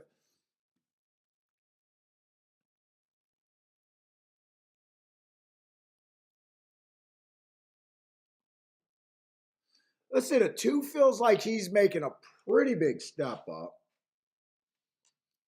Kind of a running style I'm looking at. Ran against the inside bias last race, but still feels like a pretty big step up here. First thought.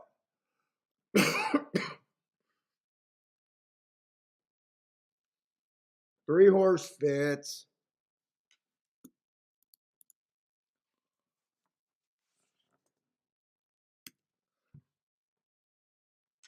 Oh, wait a minute. There's a scratch this race. How did I miss the scratch? That must have been a later scratch. So there's 8 horses in this race.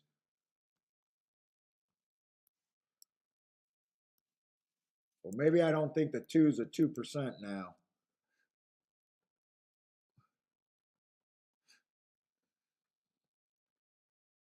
For shipping from press style, I just don't have marks, but his running style looks fine and his class looks fine.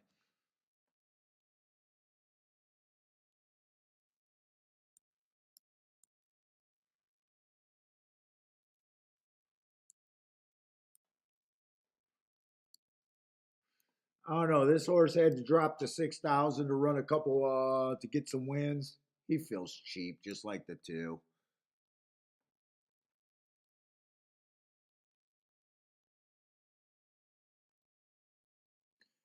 The 6 horse, he belongs here. Yeah, I think I'm going back to that. What is that? The 2 and the 5, I don't really think belong here.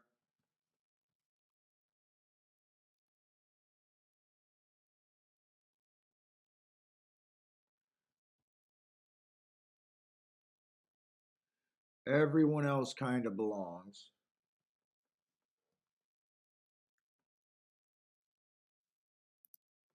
Just want to get my base point right there. 19%. I don't think everyone's 19% here, though.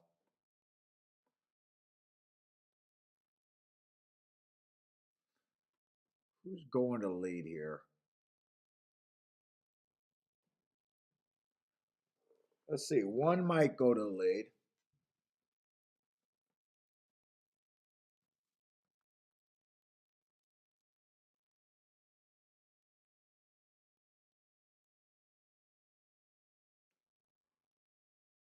Think the 6 rates here. Let me look up these Indiana races real quick. I think I got them.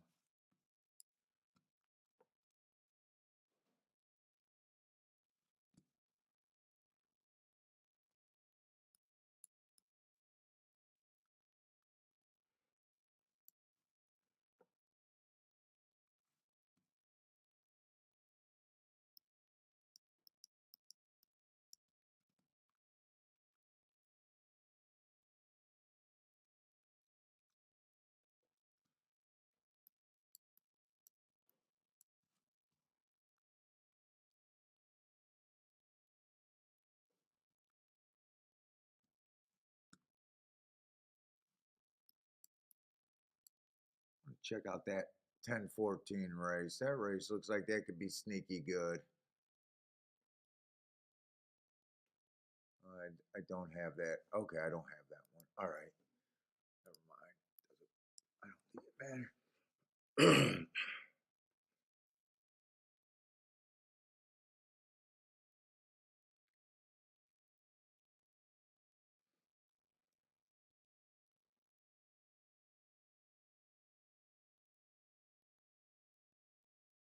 I kind of hope the 189 all hook up here. If I can get the 189 to hook up.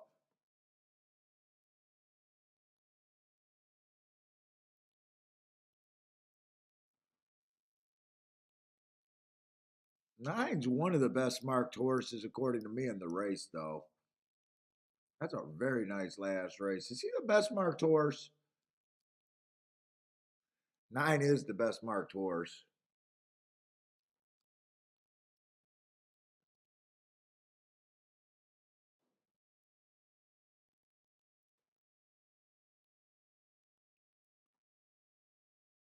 And all three of those horses are tricky because sometimes they're on the lead, and I'm anti-speed right now. Sometimes they're on the lead, sometimes they're not. I think I handicapped this like that's going to be a speed.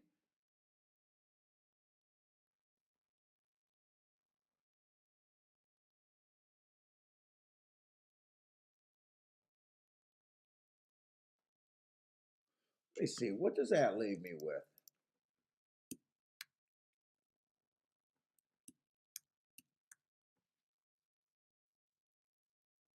Let me see if I even think those closers are better.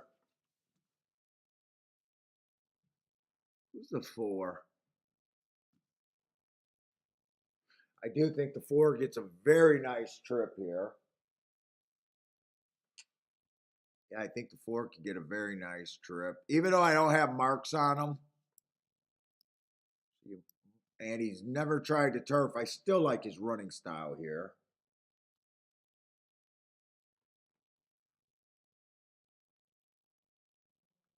Six is going to be the favorite. He will get a nice trip.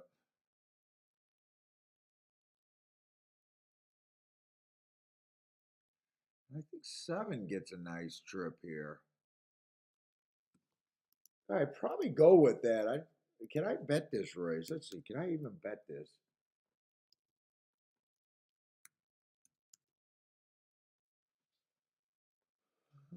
Oh boy.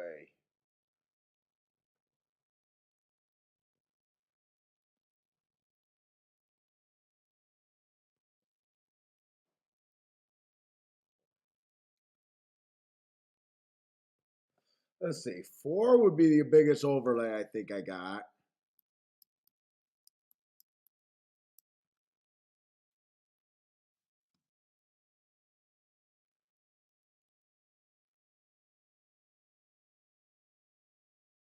Four and eight, actually. 4 and 8 would be the best overlays.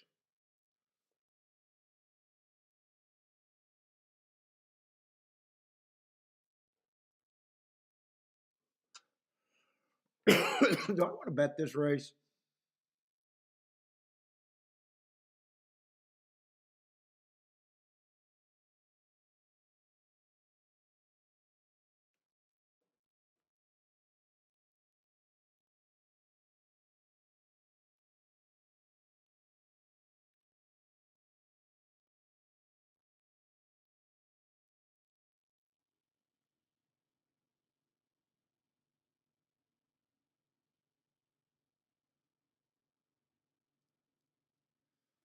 I don't know how. I don't think I want to be that aggressive. I think I see too many possibilities, too many exactas coming in.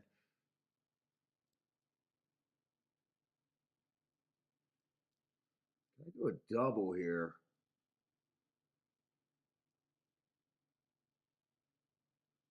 I don't have any marks for the next race, really.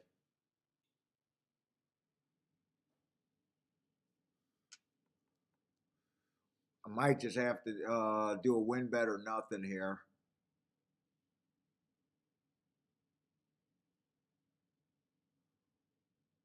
This next race is 12.5.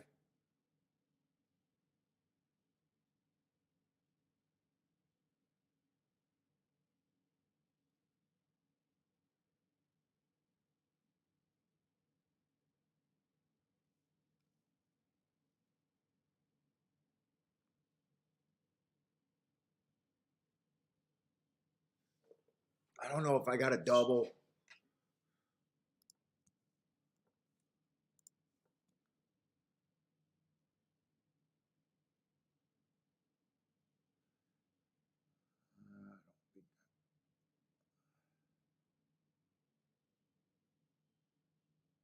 Man, they got a lot of press style horses shipping over there.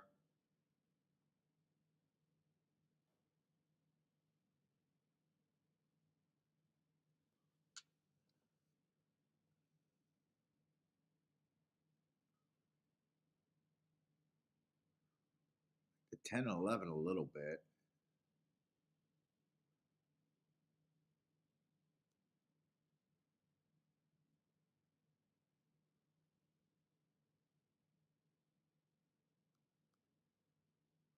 All right, where was I at? 4 and 8 there.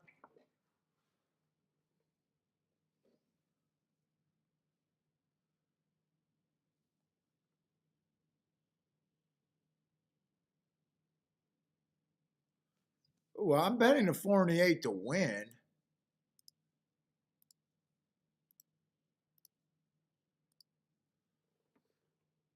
I want to do anything else.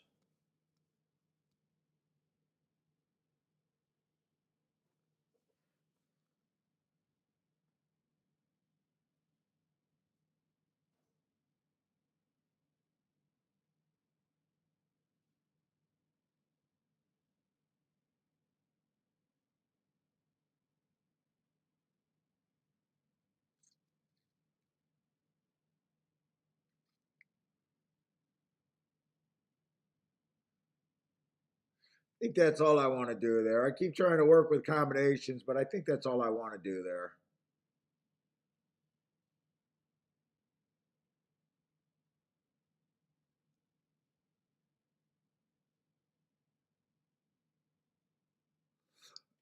And I want this 4 to come off the pace. I keep wanting to do something with 4, 8, 7, 6.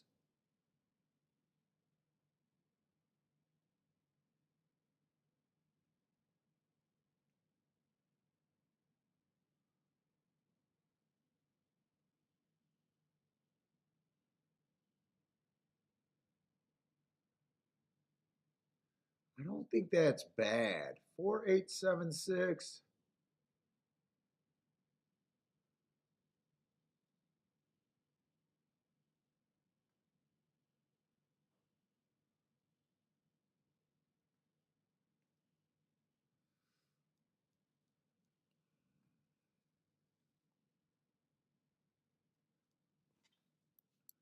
Let me write something down.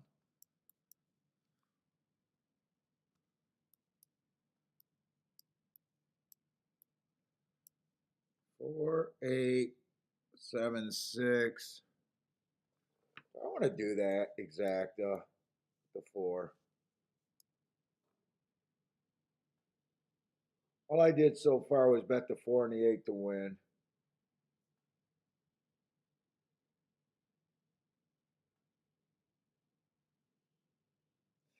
I don't think I do that.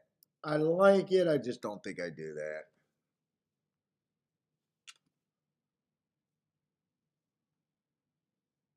Let's see, and that took us all the way down on Gulfstream. Holy shit! When did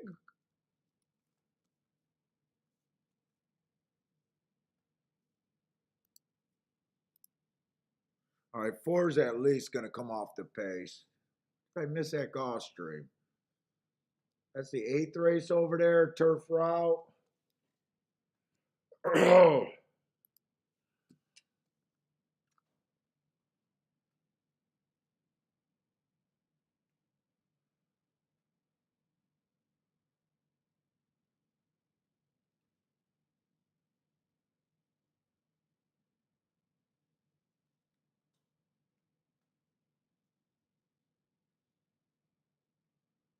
Wow, 4 got some really nice marks over there at Gulfstream.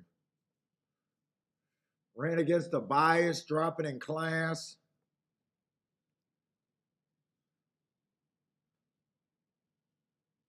Seven is stepping up way too much.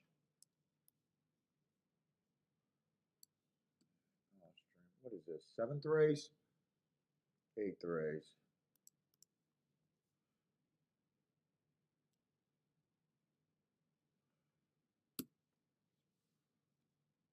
Seven is stepping up like crazy. Let's see, 8 got some speed and some nice marks.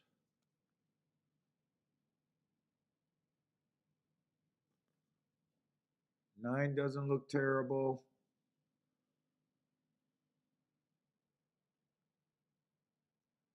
There's more speed in this race. Let's see, 11 stepping up way too much.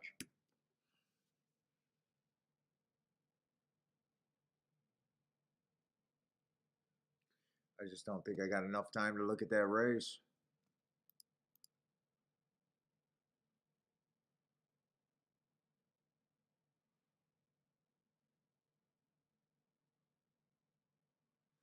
One 5-4 over there. What the fuck was the 5? I know who the 1 was. Oh wow, I didn't like that 5 at all.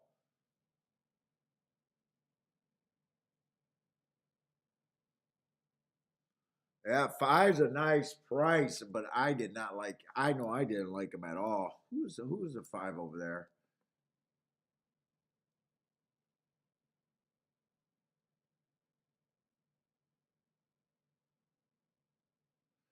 He had the right running style. I thought he was cheap. I thought the 5 was cheap. Did one go? I think one went wire to wire there. I'm not sure what they did. I'm guessing he went wire to wire.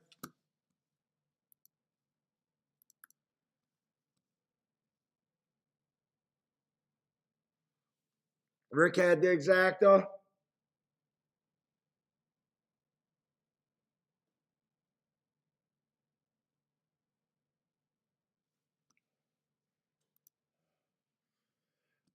Hmm.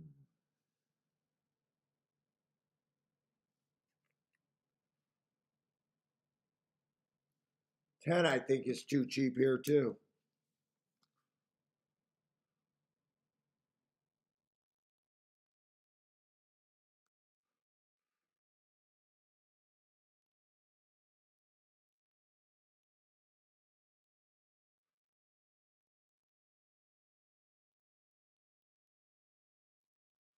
I'm not going to have time to break down the rest of this race even.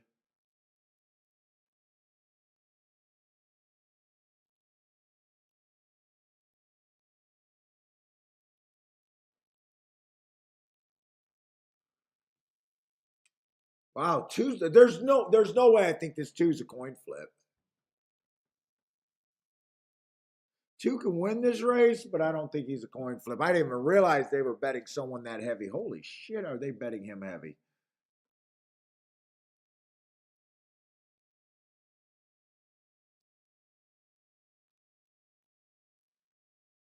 I think 4 has a decent chance here to go wire to wire.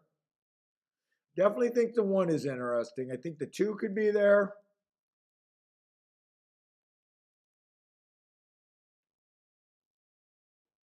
6, I feel like got a shot, but more of a reach than the other ones.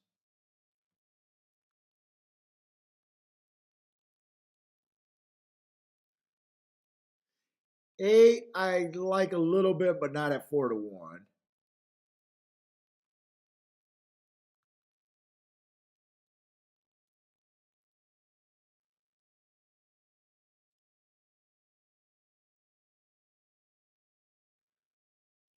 11, I think 11 gets beat there. Okay. I got him down getting beat.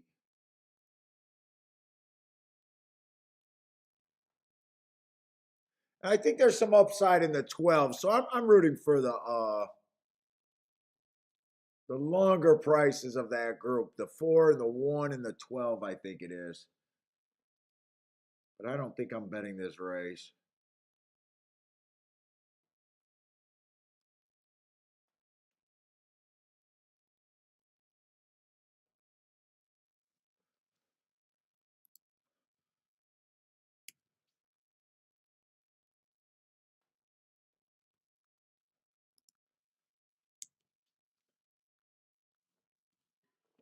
All right, but I got no bet there.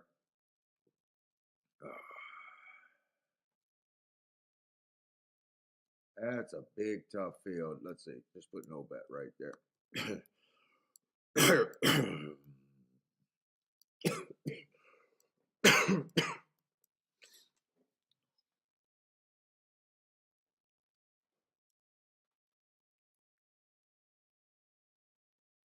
Yeah, I already think there's more speed right here.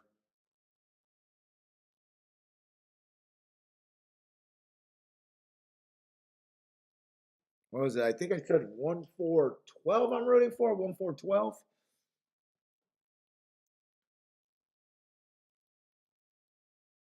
This feels fast already, though.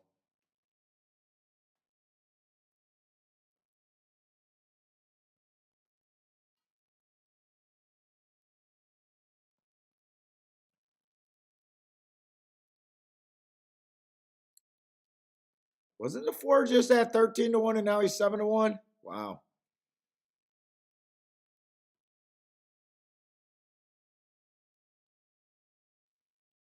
Let's say 2 is getting a really nice trip right now. This does feel fast enough for the 2.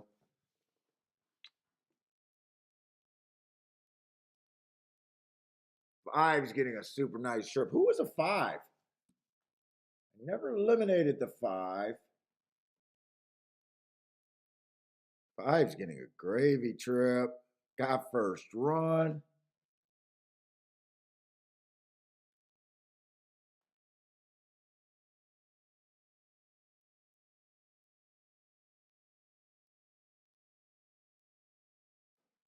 $12 came out. 5-2 something. I don't think I eliminated any of the horses, but who the hell was the 5? 5 rated today. Nice job on the 5. That was a tough race.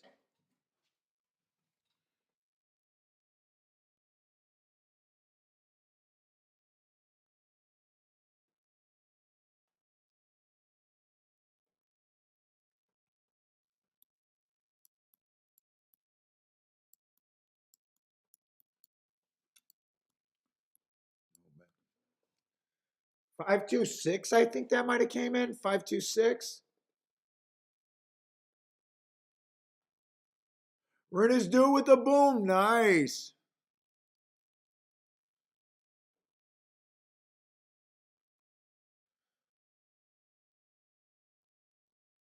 Let's see.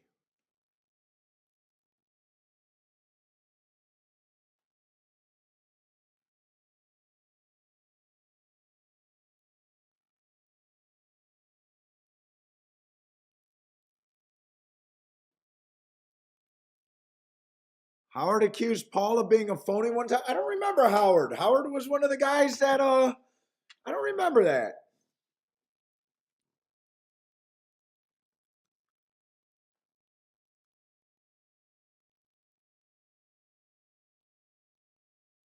I remember Clint,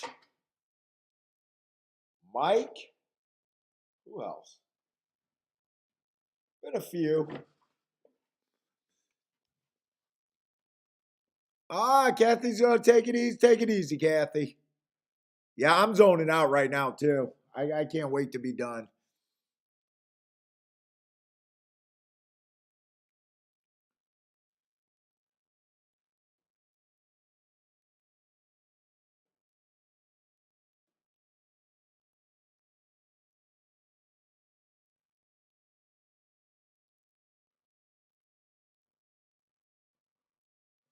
What are you guys booming here? Parsons, did you play that? What are you guys celebrating?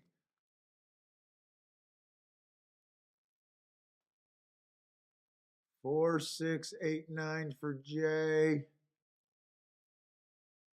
5, 8, 9. for William.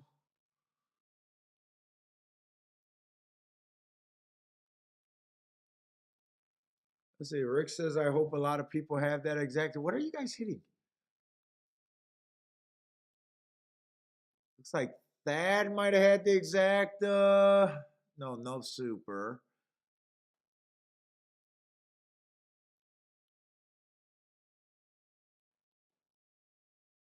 Oh, Parsons bitching about Oaklawn.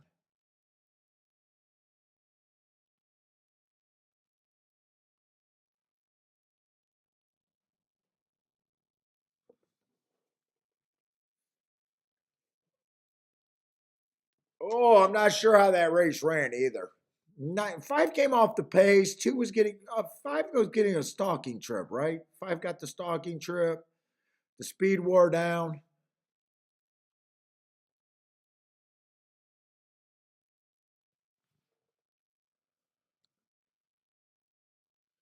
Let's see. I didn't get my betting line done. One, two, three, four, five, six, seven, eight. I still had 8 horses left in there. All I can say is I didn't eliminate anyone that ran in the top 5. That's the best I could say there. No bet there.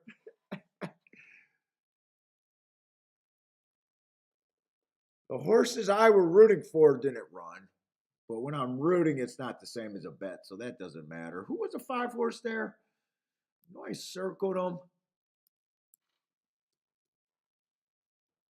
Who's a 5 horse there? Is this the 5? I'm trying to see. Let's see. I got to move the circle, then move that. Crystal Coast. I'd have thought he would have been another horse on the front end. He's on the front end and he rates sometimes.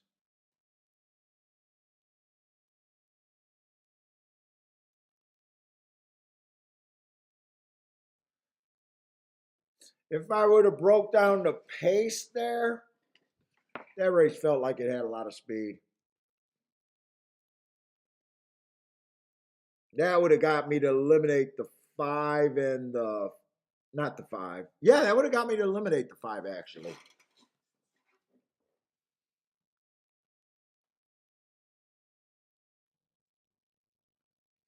I would have eliminated the. I would have been able to eliminate the 4, probably the 5.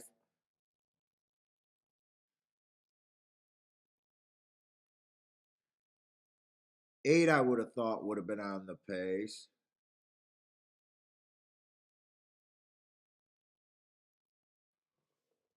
Ugh.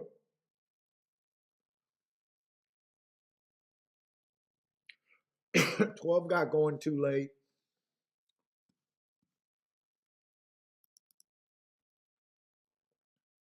All right, watch this race. Oh man, Fairgrounds, another 5 horse field.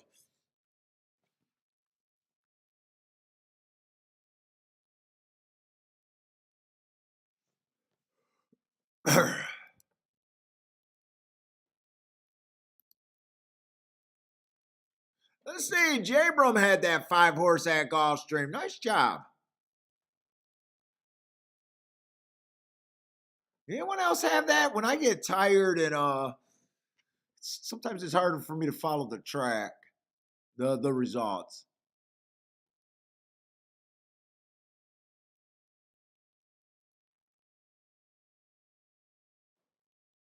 Rick says, just so I know, he gave out all his picks. Yeah, I don't know. I don't pay all the attention, man.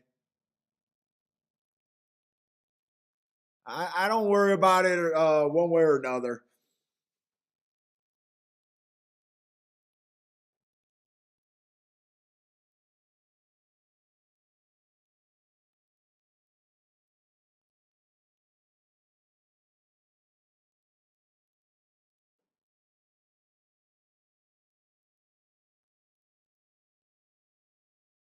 Is that inside going to re-break with this? It looks like it's going to be 1-2-2-1 over there at Fairgrounds. Two's a big favorite. One's the price, so it's only good if it comes in 1-2. Came in 1-2-4. That's 1-2-3 in the post positions in a 5 horse field. I'll be right back again.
Oh.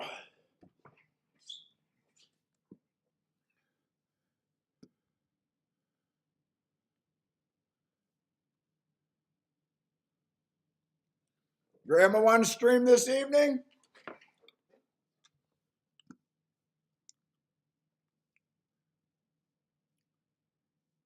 Listen, Gulfstream's supposed to go off before Tampa.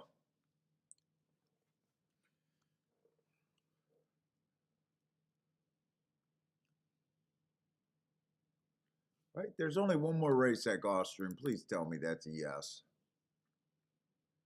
Because I'm already checked out. Yes, that's a yes. All right, Gulfstream. 7 horses there.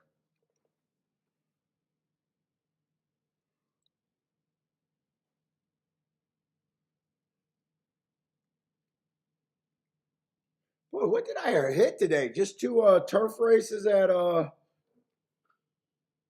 Gulfstream? Is that all I hit at Gulfstream? Was the 2 turf races? And then that exacta at Tampa, is that all I hit?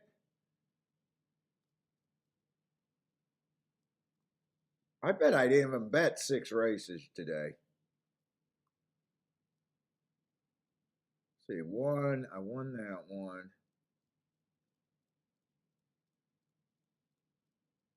2, won that one.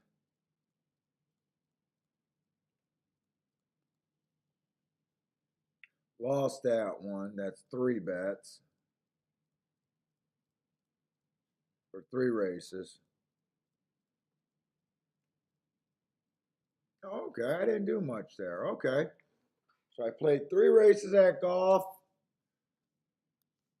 maybe 3 races at Tampa. Oh God, that's ridiculous. I'll be hitting at no. I need to play more. Can't be hitting at a 50% rate. That's 4 bets with 3 winners.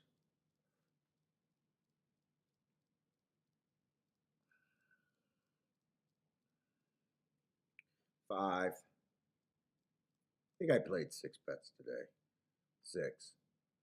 And I just lost that one by a K hair, and that would have been a nice ticket. Oh, I made 7 bets there. All right, 7 bets today.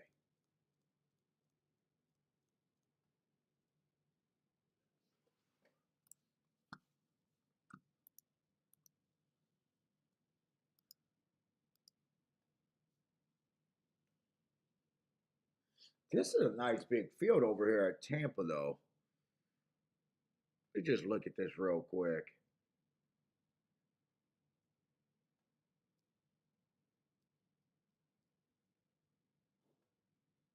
I know I got a lot of horses not marked, though,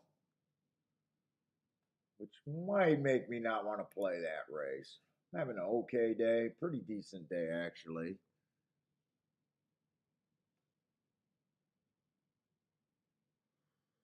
How are they betting that race? Let's see. The 3 is out.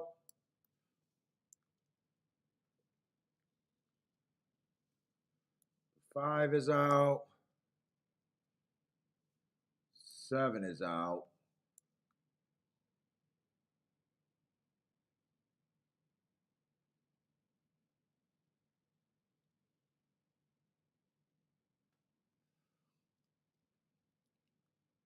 I think I was trying to look for a double here, and I just think I kept saying I don't know what to do with all these shippers.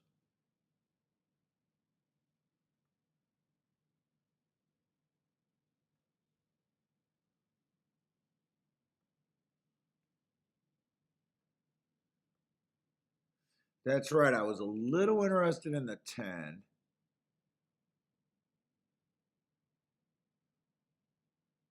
Oh fuck you. 10's 46 to 1. I might have to do that no matter what I think.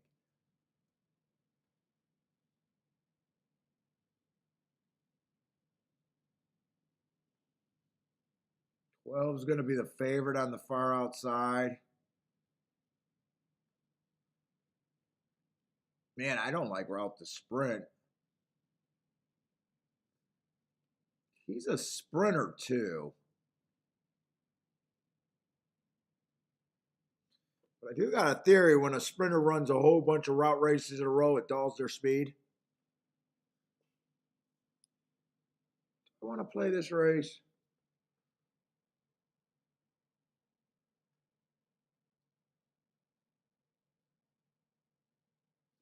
10's a pretty big reach. I thought there was another horse that I was interested in. Was it this 6 horse? Might have been the 6.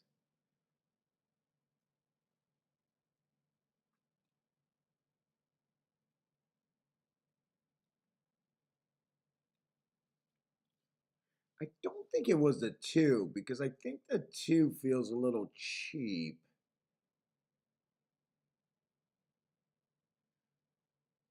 I thought it was a front speed horse.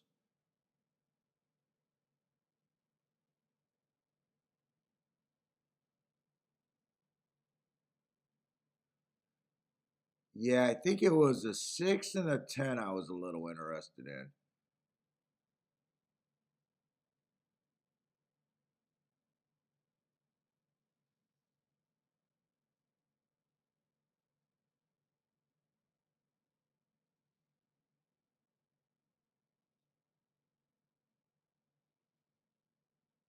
I don't know. Let me look at Gulfstream. Not sure. I'm not sure I want to bet dirt races at Tampa, really.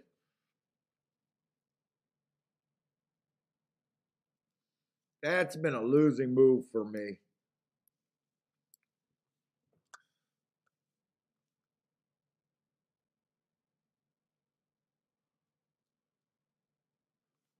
Let's go look at Gulfstream.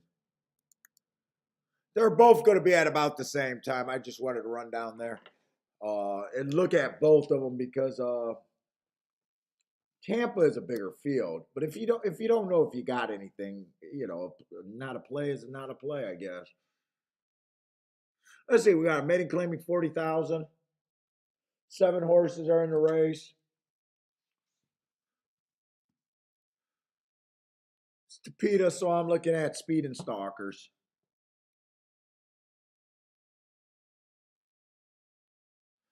Let's see, 2 races ago, this one horse ran on a bad rail early pressing day.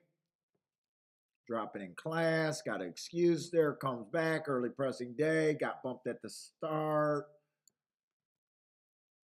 Overall, he has speed. I'm wondering if I could just forgive that. Bumped at the start is why he didn't have any speed.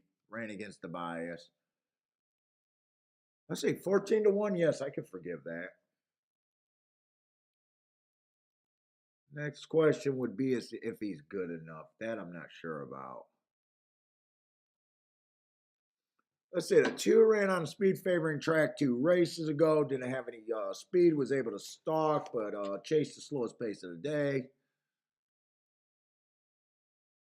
Not the speediest horse. In fact, he borderlines on a closer. I probably don't want to deal with him. Wow, he's 2 to 1. I'm hard on him. If I come back and readjust that, I'd be shocked. He can win. I don't like him, and I'm not interested in him unless he's 20 to 1.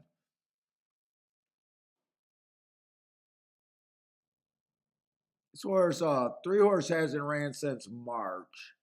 Doesn't have any speed. I don't know. I don't like him.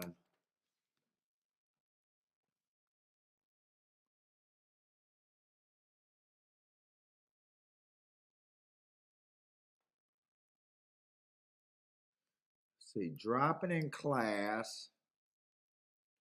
Not really a speedster. Can be on the lead, but I can't count on him.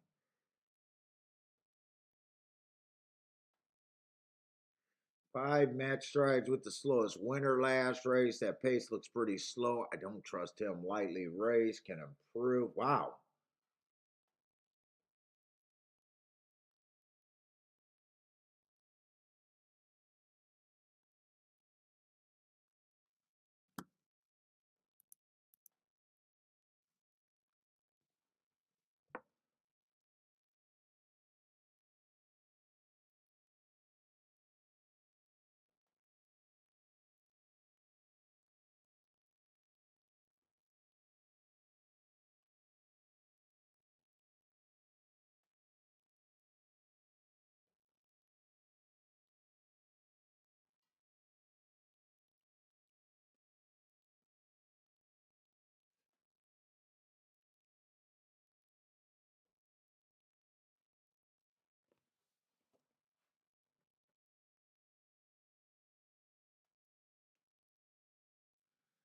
I gotta look up that 11/23. I'm not sure there's anything at the. I'm not sure there's anything in this Gulfstream race for me.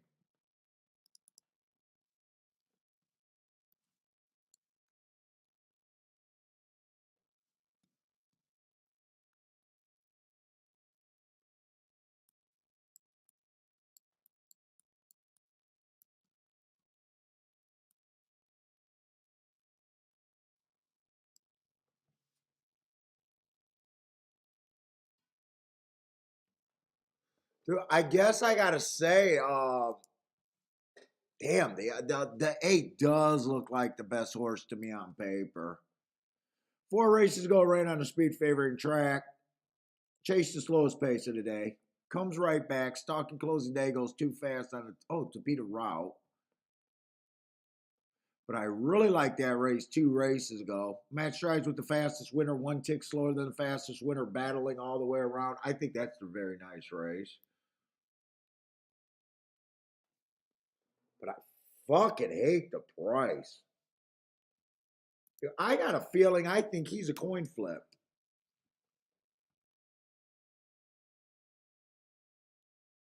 7, if 7 beats him, will have to run his best race ever. Not sure what his advantage would be.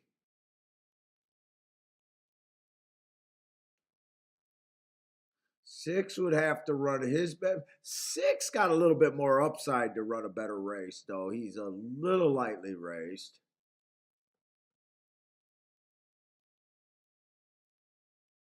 But I still feel like that's a oh, 6 is actually out, right? 6 is out, so 6 is not going to run a better race today.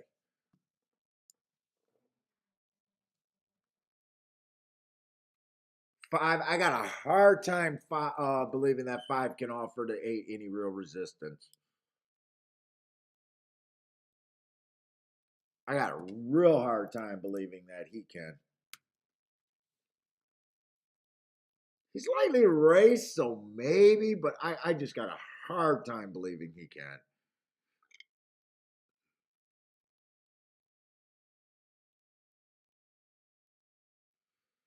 Four Horse is not a speed demon. I don't know where Four Horse helps him out.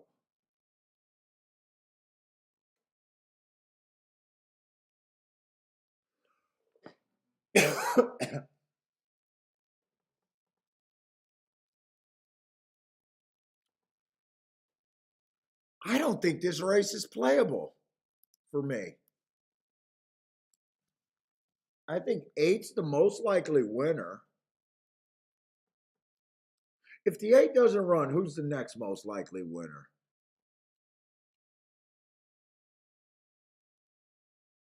Maybe the 1. Then I think it's wide open. I think the 1 can do something, the 2 can do something, possibly the 4, possibly the 7. Let's do this. I think I've given up on this race unless there's something here. I'd be shocked if there's anything with the 8 on top in the exactas. I'd be shocked if there's anywhere I can go there.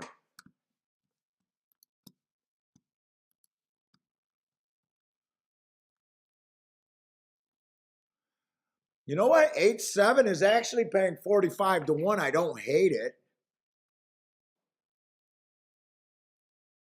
8-5 at 12 to 1. I don't want anything to do with it. 8-4 at 9 to 1. Want nothing to do with that.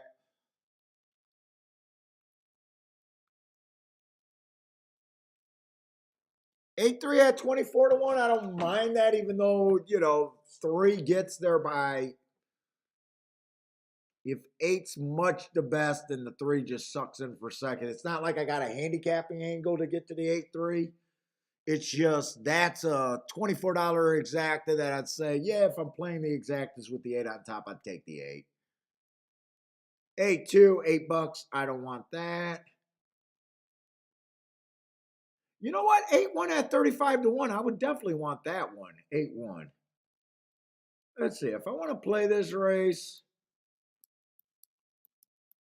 probably 1, 3, and 7 and just hope.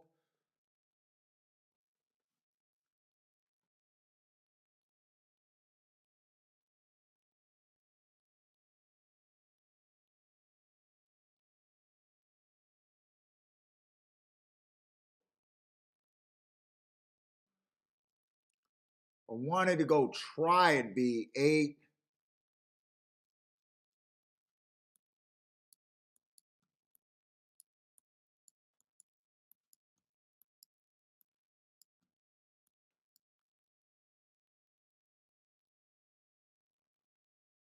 In fact, you probably can't even play that 3. You probably got to have the 1 and the 7. I think that's the only place I can go there. Let me look at Tampa. I don't think I even tried to beat the 8 there.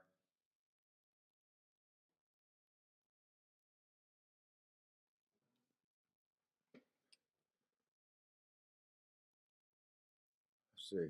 How much time I got?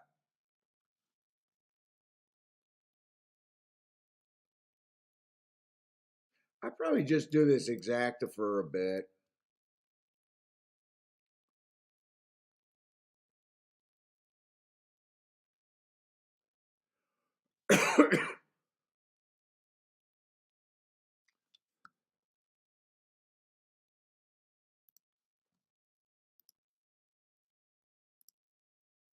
Yeah, I'm going to play that a bit. Whoops, I'm playing the wrong track.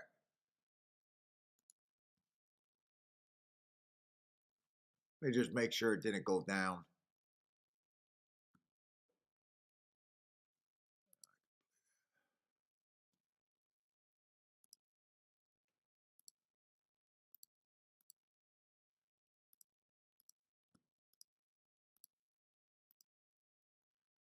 All right.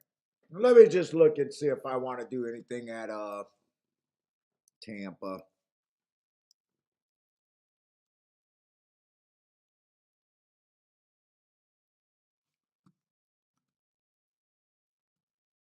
Where's Tampa?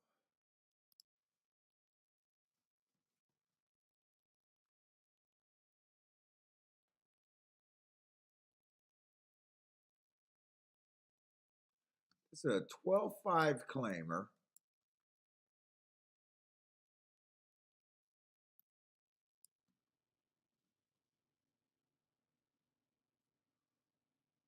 One doesn't look bad for him. I just feel like he's cheap.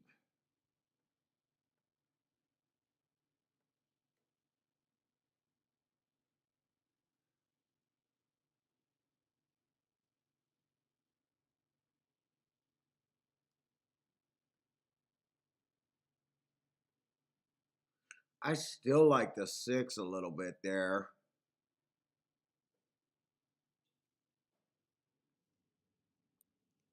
Let's see. I like the 6 a little bit at 8-1.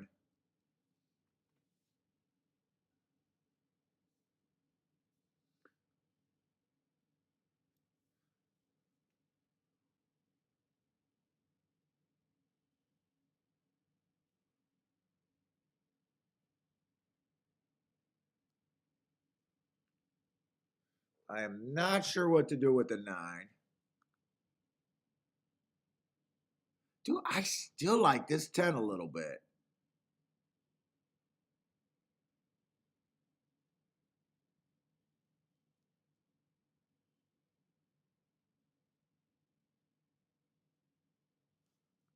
Well, that can't be bad. Hold up.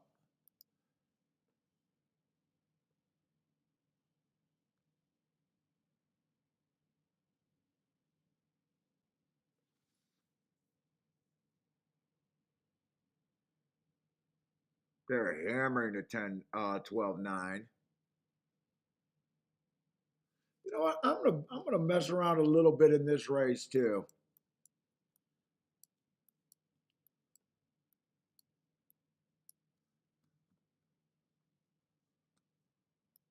I go 6 and 10 to win there too.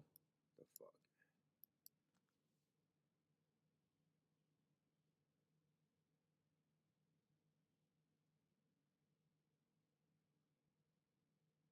I don't think there's any other exact I want there.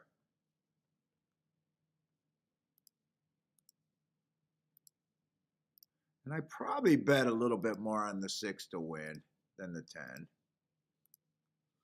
10 would still be the bigger hit.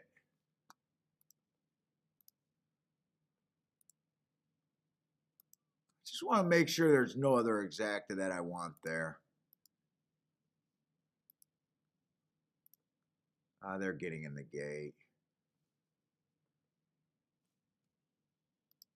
Check those wheel pays. If the 12 wins, 12-1 wouldn't be bad. 12-4 wouldn't be bad.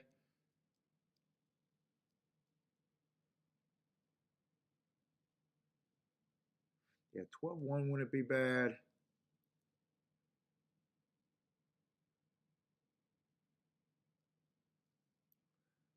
Four wouldn't be bad.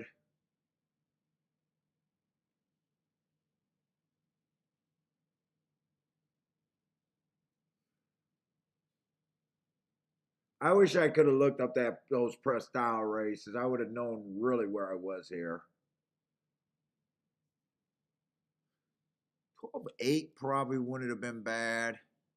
Oh no, 12-8, 97-1.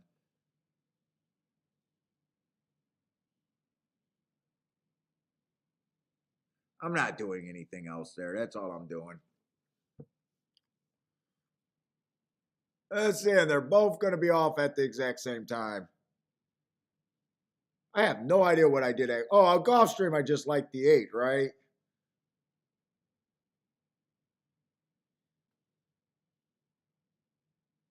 Fuck. Come on, 7, get through.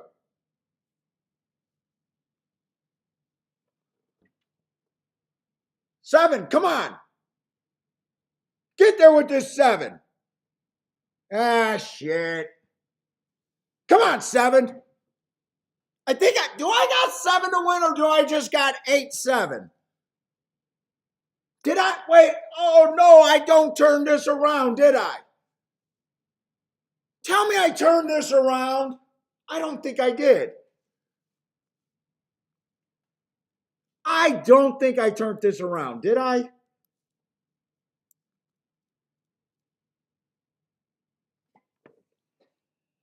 I didn't turn it around.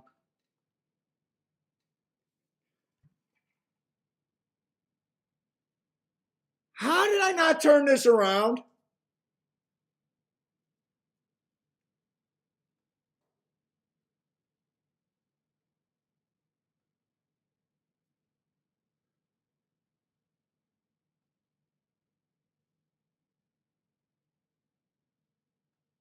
What's up, Greer?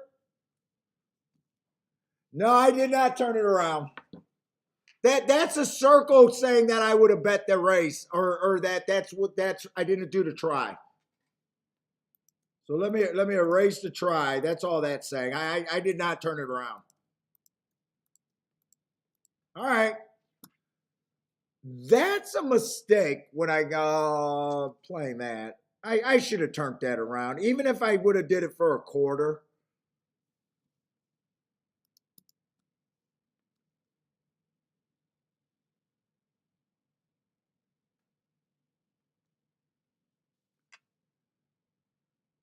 In fact, I'm going to get rid of that circle just so I know that I did not box it without checking that. First time starters with the boom over there. Nice hit. That's a big mistake for me right there. Oh, no, I didn't hit it. I didn't hit it. Unless I hit at Tampa Bay. Unless I hit at Tampa Bay because they're running too.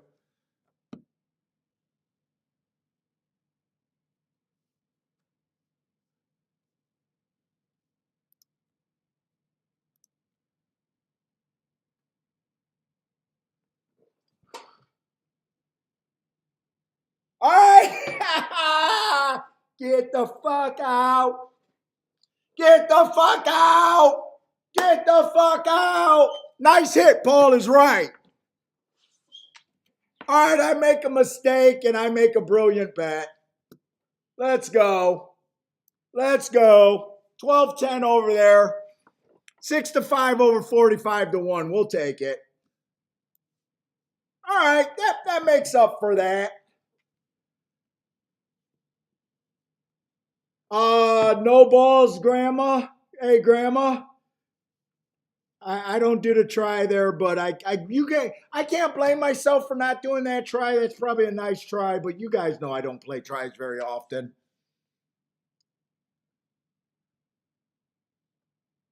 Did anyone take that Gulfstream Park and caught that 7 horse? I bet some of you guys turned that around.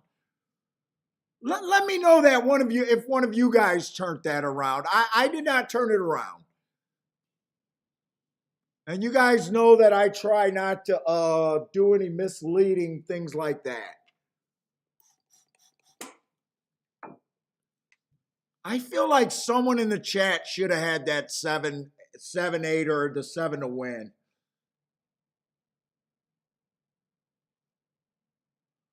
What's up, Tom? Trisha, what's up, Trisha?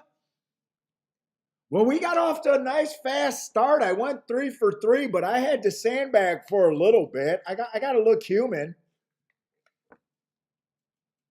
I got to look like that I don't have a time machine. Grandma was too busy celebrating, and Rick warned her about celebrating. Yes, we're gonna next show, everyone. We're gonna have to celebrate like we're in church. Sit in the pew and calmly walk to the window and cash like you're doing banking.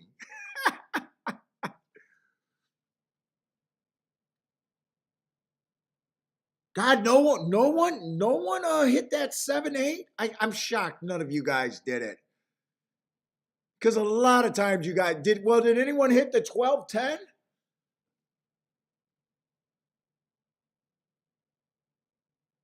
I don't do place bets, but tell me the exacta is at least good. All right. I thought the exacta might have been a little bit better, but I am not going to complain about, I don't know, 66 to 1 exacta. Wow, that try was nice. 387 for $1.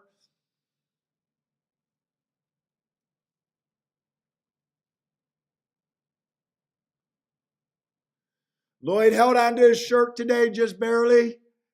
Oh, first time you were telling me that I hit at Tampa, and I was thinking that you thought that I turned that exacta around. All right, that was a pretty good handicapping day. Would have been nice to not waste that 30 to 1 or backdooring that exacta. Would have been nice over there at Gulfstream, but fuck, I can't complain for what I do. Guys, I am feeling miserable. I am going to try to take Bentley on a short walk and rest up. I don't know. Tomorrow I'm going to try to do a show again. It might just be Gulfstream. Right now I don't feel like doing any extra prep work.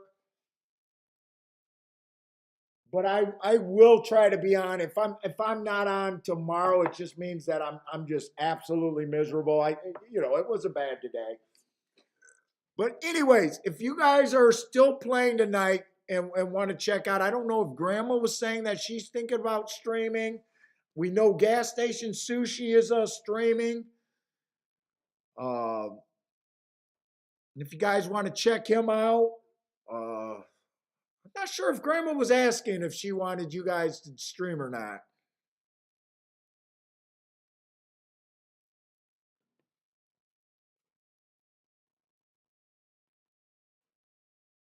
But anyways, guys, hopefully tomorrow, if you guys are playing Turfway tonight, good luck. I hope we can play Turfway during the day on Sunday, I think it's going to be. But anyways, I'll try to be on tomorrow. So if you guys are playing tonight, good luck. Stay safe out there and hope to see everyone tomorrow. Yes, I will be working on feeling better. Thank you, Grandma.